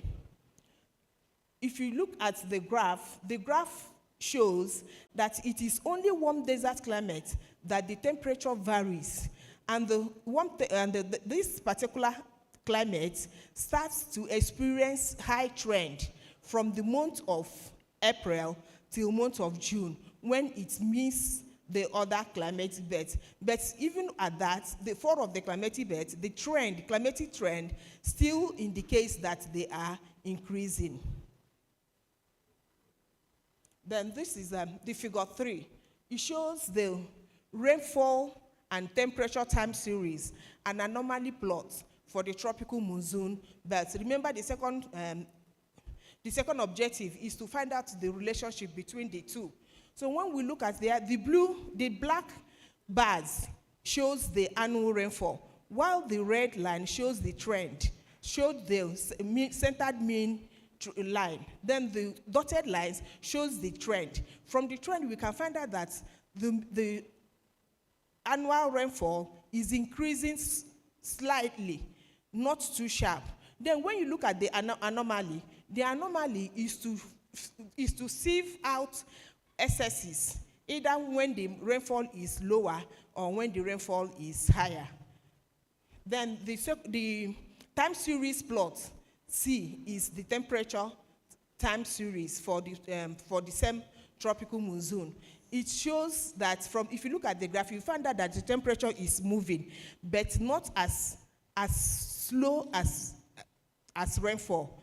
The graph shows the anomaly, how the temperature fluctuates within the years studied. Same thing was studied for tropical monsoon, for tropical savanna. If you look at the tropical savanna, you still find out that the rainfall is increasing, but the rate at which is increasing is higher than that of tropical monsoon. The B graph shows the anomaly. The anomaly is to let you know the years that has drier years or the years that has wetter years. When you look at the anomaly table in graph B, you will find out that there are so many years in tropical savanna that has drier years than the one we studied in tropical monsoon. Then the plot C shows the temperature series. The temperature series for tropical savanna indicates that the temperature is increasing at a higher level than we met in tropical monsoon, but with much fluctuations. The fluctuation is clearly shown in the anomaly table, where we have greater number of years with negative spikes, while the positive spikes are lower. The same thing was studied in warm desert climates to find out the relationship. We still find out that in warm desert climate, even though it is very, very close to the desert, the rainfall there is increasing, but slightly. It is shown clearly in the anomaly table. Then the plus C of it is the temperature values of warm deserts. It is gradually increasing, and it is still clearly shown in the anomaly table. With all this, it confirms that rainfall in Nigeria are not stable. They vary together with temperature. The table 2 shows the relationship between cassava production and climate, that's rainfall and temperature in the climate belts of Nigeria. Rainfall and temperature was regressed against cassava. And from the table, we will deduce that for the 4 different climate belts of Nigeria, that they are significantly positive, meaning that rainfall and temperature determines the performance of these crops, but at different significant level. They determine the rainfall, the production of cassava, but it is at different significant level. The highest is tropical monsoon, followed by tropical savanna, then one semi-arid and desert climate.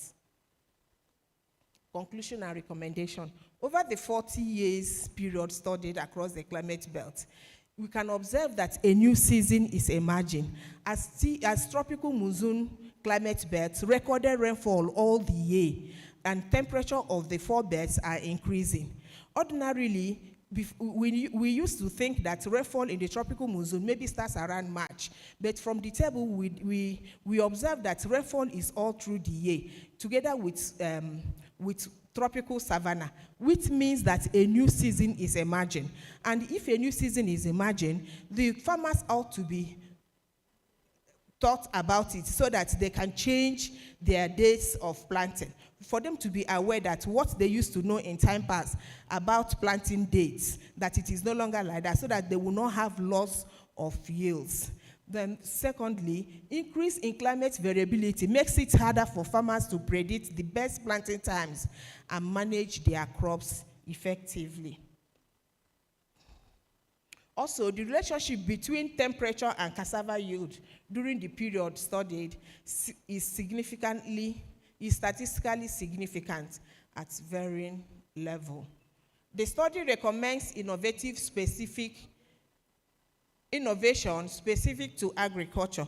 That is, just like we've been let known here, that introduction of new varieties that are tolerant to drought and flooding, and that can as well be resistant to pests and diseases, is very, very important for the farmers to get, so as to minimize the losses they get from their crops. Thank you.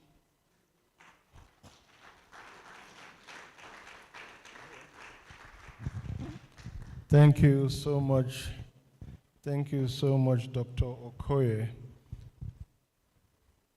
That was a wonderful presentation, and I enjoyed the statistical analysis more than I did the rest. I appreciate that a lot. A round of applause to her one more time. Please, you can sit somewhere here. Your Excellencies, distinguished ladies and gentlemen,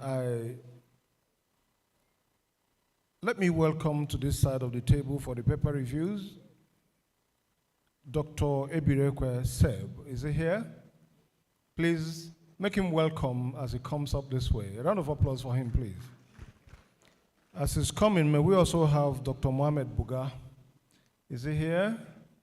Please come this way, because you have an onerous task to discharge at this point. So I am going to invite the next paper presenter. And the next paper presenter is no other person than Akiso Noel.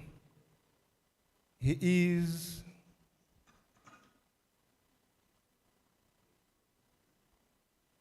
a senior professor at the University of Abome Calvary in Benin Republic. Abome Caravi, pardon me, excusez-moi. He is a food technologist. He has been working on roots and tubers for many years in the consortium of RTB Food, financed by Bill and Melinda Gates Foundation. Please, a round of applause for him as he makes his presentation. Bienvenue. Bienvenue. Merci.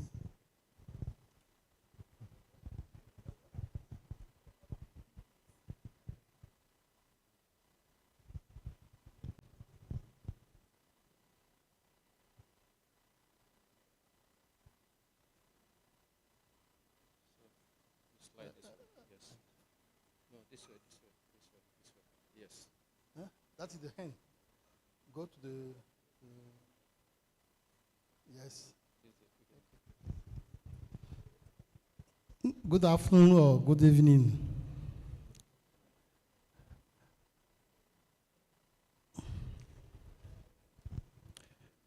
I'm Akiso Noel from Benin Republic. I'm food technologist. I'm French-speaking people, so my English is not very fluent. You can follow. The work I'm going to present to you is a part of work we did on cassava, biofortified cassava. The title is the sensory profile and consumer preference of Agberi, which is a cassava mash made from cassava variety biofortified by provitamin A. You know, in Benin, only one flesh sheet, white flesh sheet of cassava is produced, white. But recently, researchers developed new cassava variety enriched with vitamin A. In our site, we receive 5 beta-carotene cassava cutting from IIT Ibadan. And those cassava cutting are distributed to farmers who produce cutting for multiplication and distribution. That's not follow.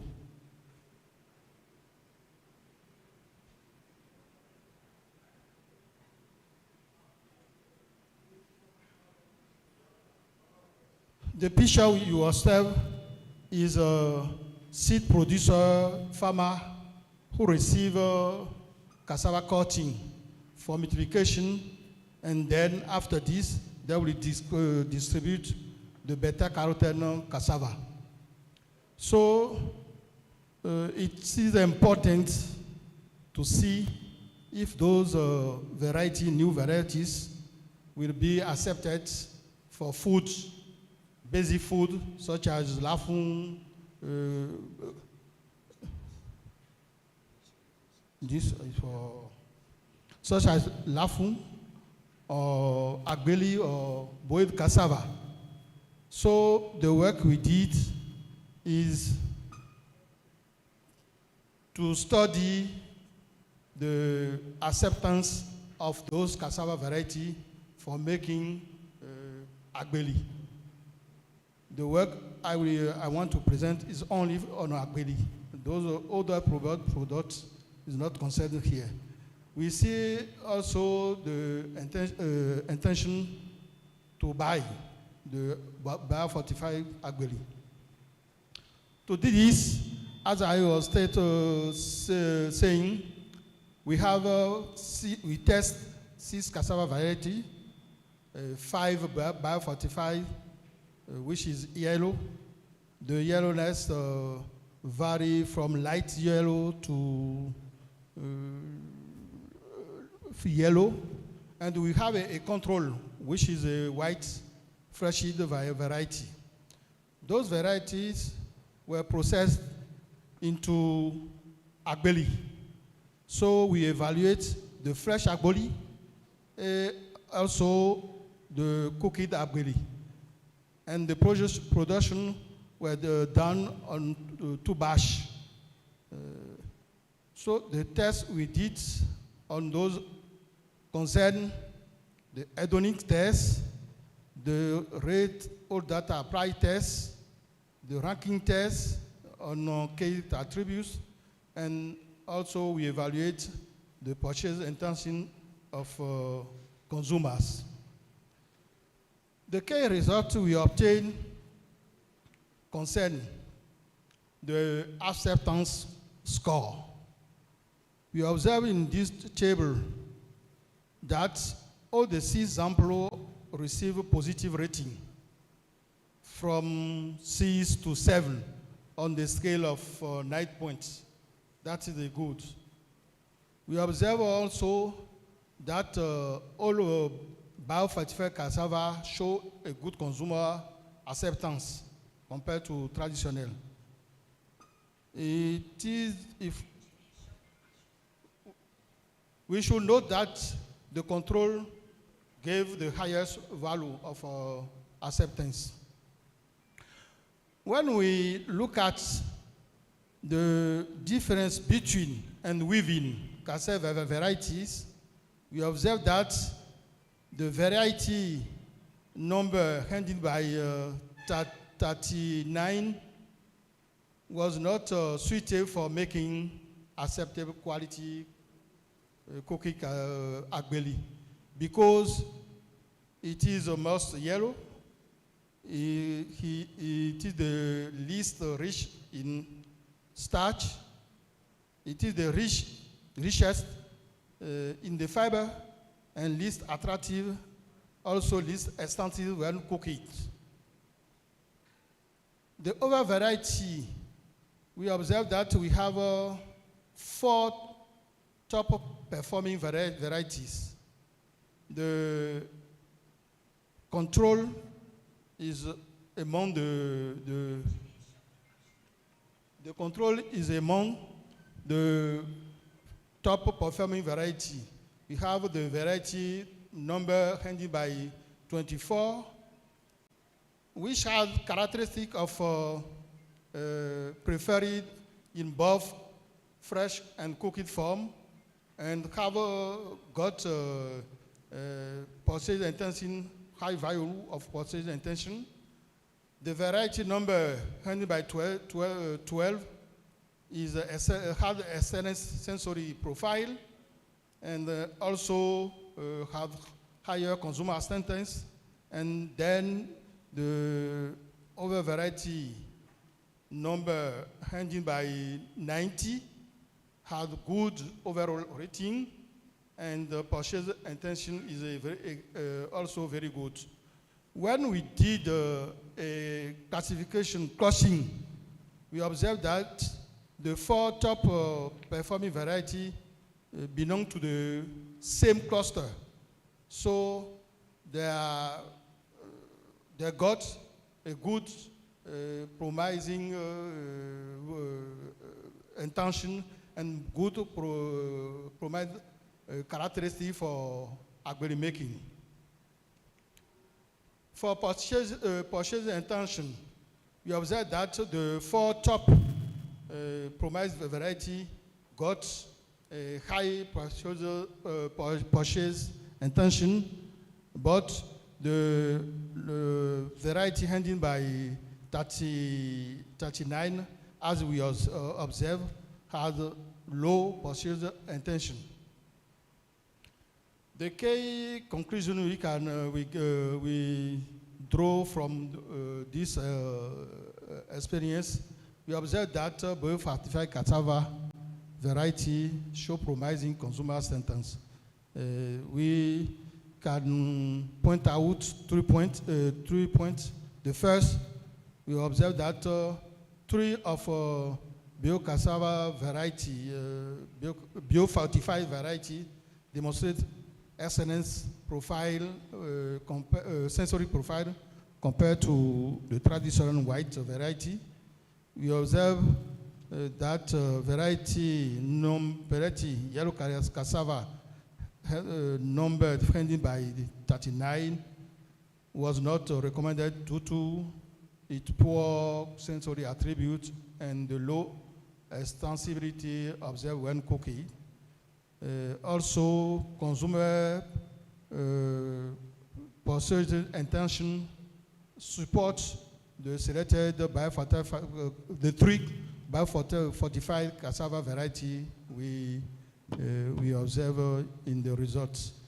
So, in global conclusion, we can say that biofortification can successfully combine nutrition enhancing with consumer acceptance we can obtain. The implication we can draw from the results for public health impact, we can say that selected biofortified variety can help combat vitamin A deficiency while maintaining consumer satisfaction. For agriculture, we observe that some top promising variety, such as the one which number ending by 24, 12, and 90, can be used for agri production, and we recommend that further research can be done for non-acceptance appreciation. That is the important research we got from our study. Thank you for your attention.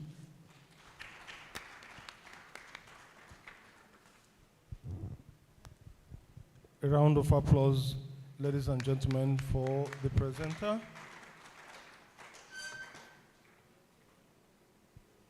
And to you, Dr. Cassava, I say merci beaucoup pour votre magnificente présentation. You did try your best. You see how easy it is for our neighbors to speak English and how difficult it is for us to speak French. It's okay, I did my best in speaking the one I just spoke now. Merci beaucoup. So to review these papers that have been presented, We have some erudite scholars on this part.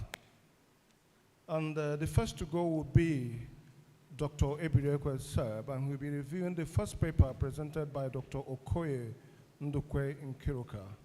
Please. Paper. Thank you very much, moderator, and thank you, every participant.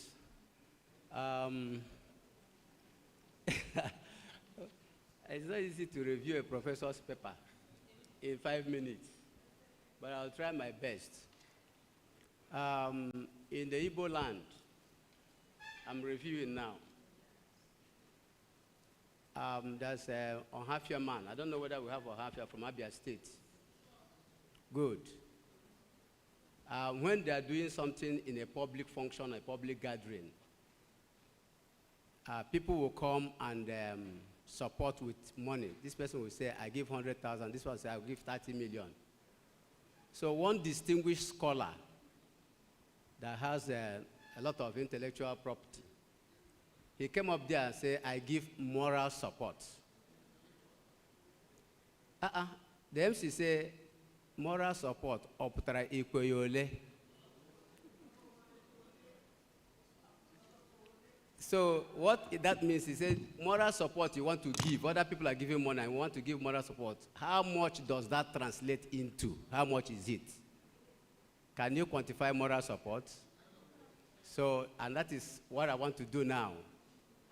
I just want to go straight to summarize, to tell you exactly what the first presenter did.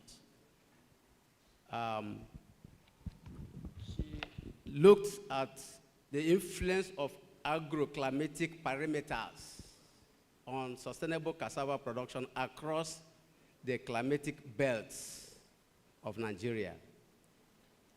She decided to take it over through a period of 40 years, which means the result she's giving us today is authentic result. A child that has lived up to 40 years is no longer a child, is an adult. So for that observation to have been made for 40 good years means the result we are getting here can be described as reliable and authentic. And the relevant agencies were instrumental to getting that output. She examined 2 climatic parameters. One is the temperature, and the other one is the rainfall. Across the tropical monsoon climatic belt, talking about the southern side. And here he observed that in this belt, both the temperature and rainfall significantly affected the yield of cassava. And in this place, there's observation that these temperatures continue to rise and the rainfall continue to increase. They affected the productivity and the yield of the cassava in this belt, to the extent that it was up to 79.4%. The effect it had on the yield of cassava in this belt. That's the relationship between these climatic conditions and then the yield of cassava in these belts.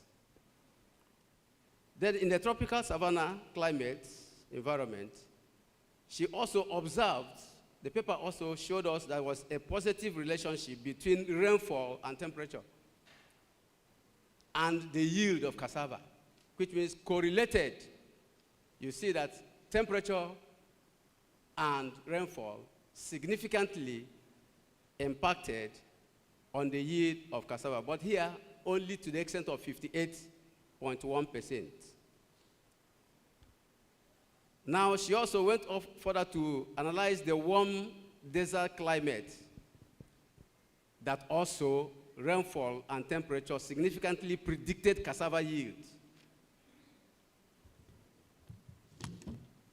But here, the correlation or the relationship, although positive, was only 20%. So there was a graduation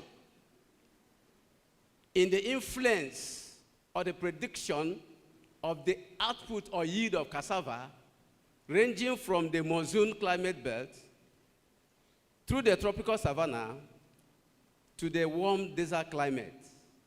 And it was graduating from 79.1% to 58.1 to 20.4. So the implication of this is that these parameters she looked into, the two of them, temperature and rainfall, affected, there was positive effect more in the tropical monsoon. For sustainability, this could be as a result of climatic, what do you call this? Climatic conditions occasioned by this depletion of ozone layer. That is what they call climate change. It's advancing and is affecting the production of cassava. And she summarized by telling us what to do. To curtail this, to take this strategically, what do we have to do? We have to develop the research institutes responsible. Raw material is available. This is where raw material we want to partner with the research institutes available to develop drought-resistant varieties of cassava. Also develop the flood-tolerant species of cassava. And also develop the disease or pest-resistant species. If we're able to do this, she is saying we can storm the influences of these parameters so that they would not affect the yield of cassava and affect the productivity of cassava, which translates into the use of cassava or the adoption of cassava as a basic raw material to the industries and as a food commodity. Thank you very much.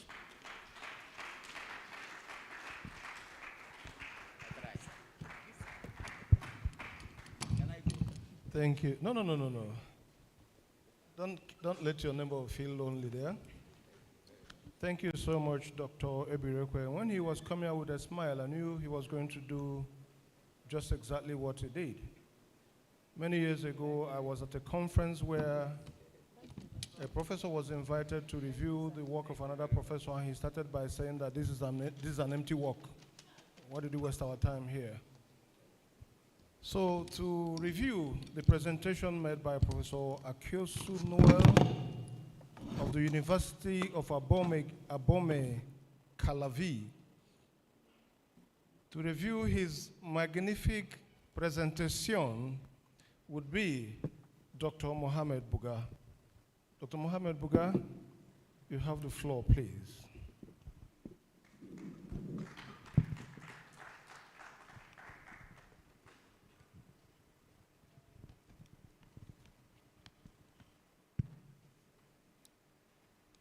I can still say good afternoon, everyone. I'm here to give a short summary of the paper presented by a professor now Akosi, I don't know, I think, Akiswe, from University of Abome, Calavi, Benin Republic. The work they did was on sensory profile and consumer preferences of agbeli made from cassava varieties biofortified with provitamin A. That's agbeli is a traditional food preparation in Benin, I think.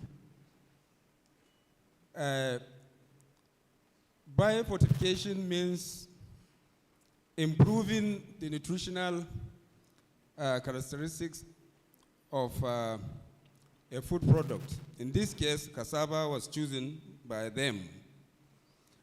Why did they choose cassava? Because biofortified cassava with pro-vitamin A can help in reducing vitamin A deficiency.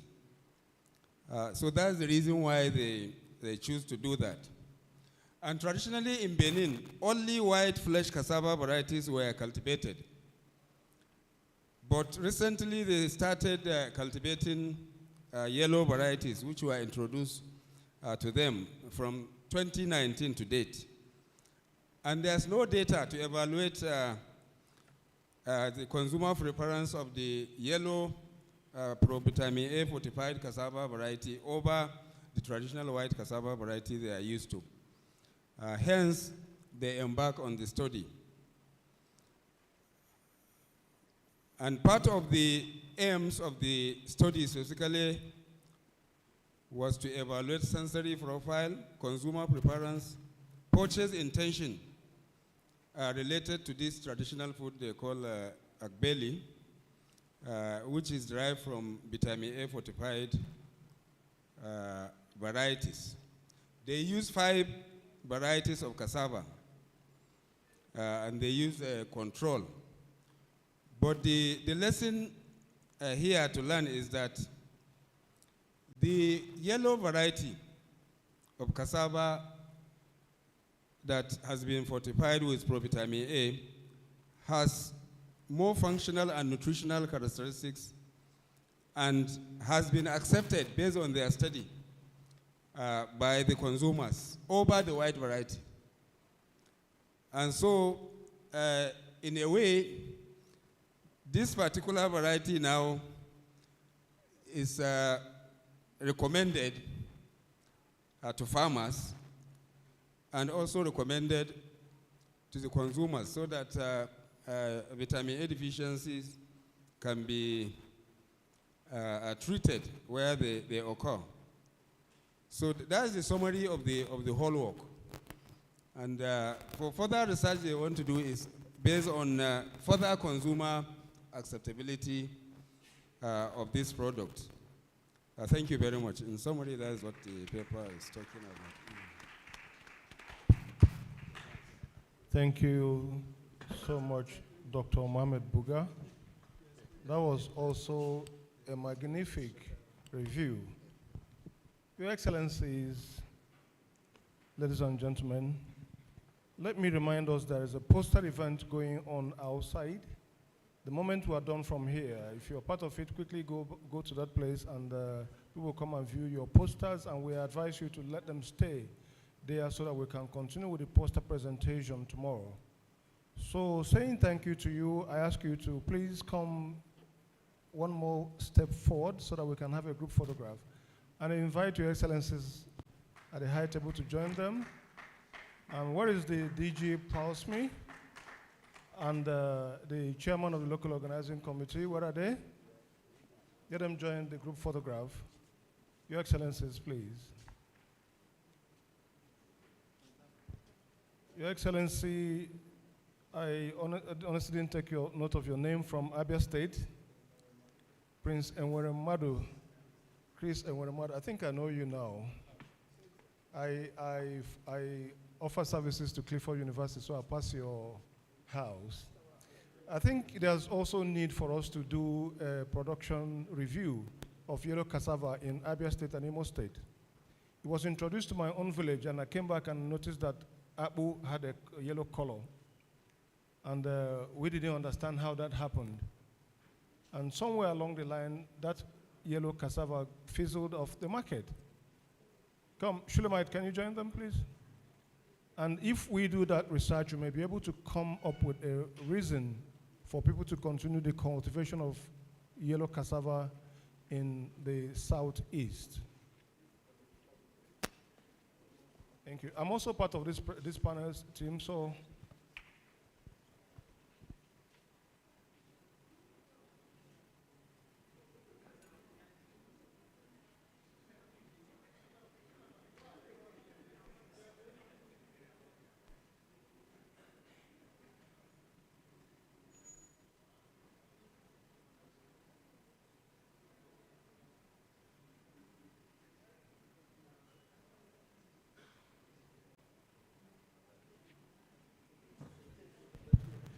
Thank you, Your Excellencies, ladies and gentlemen.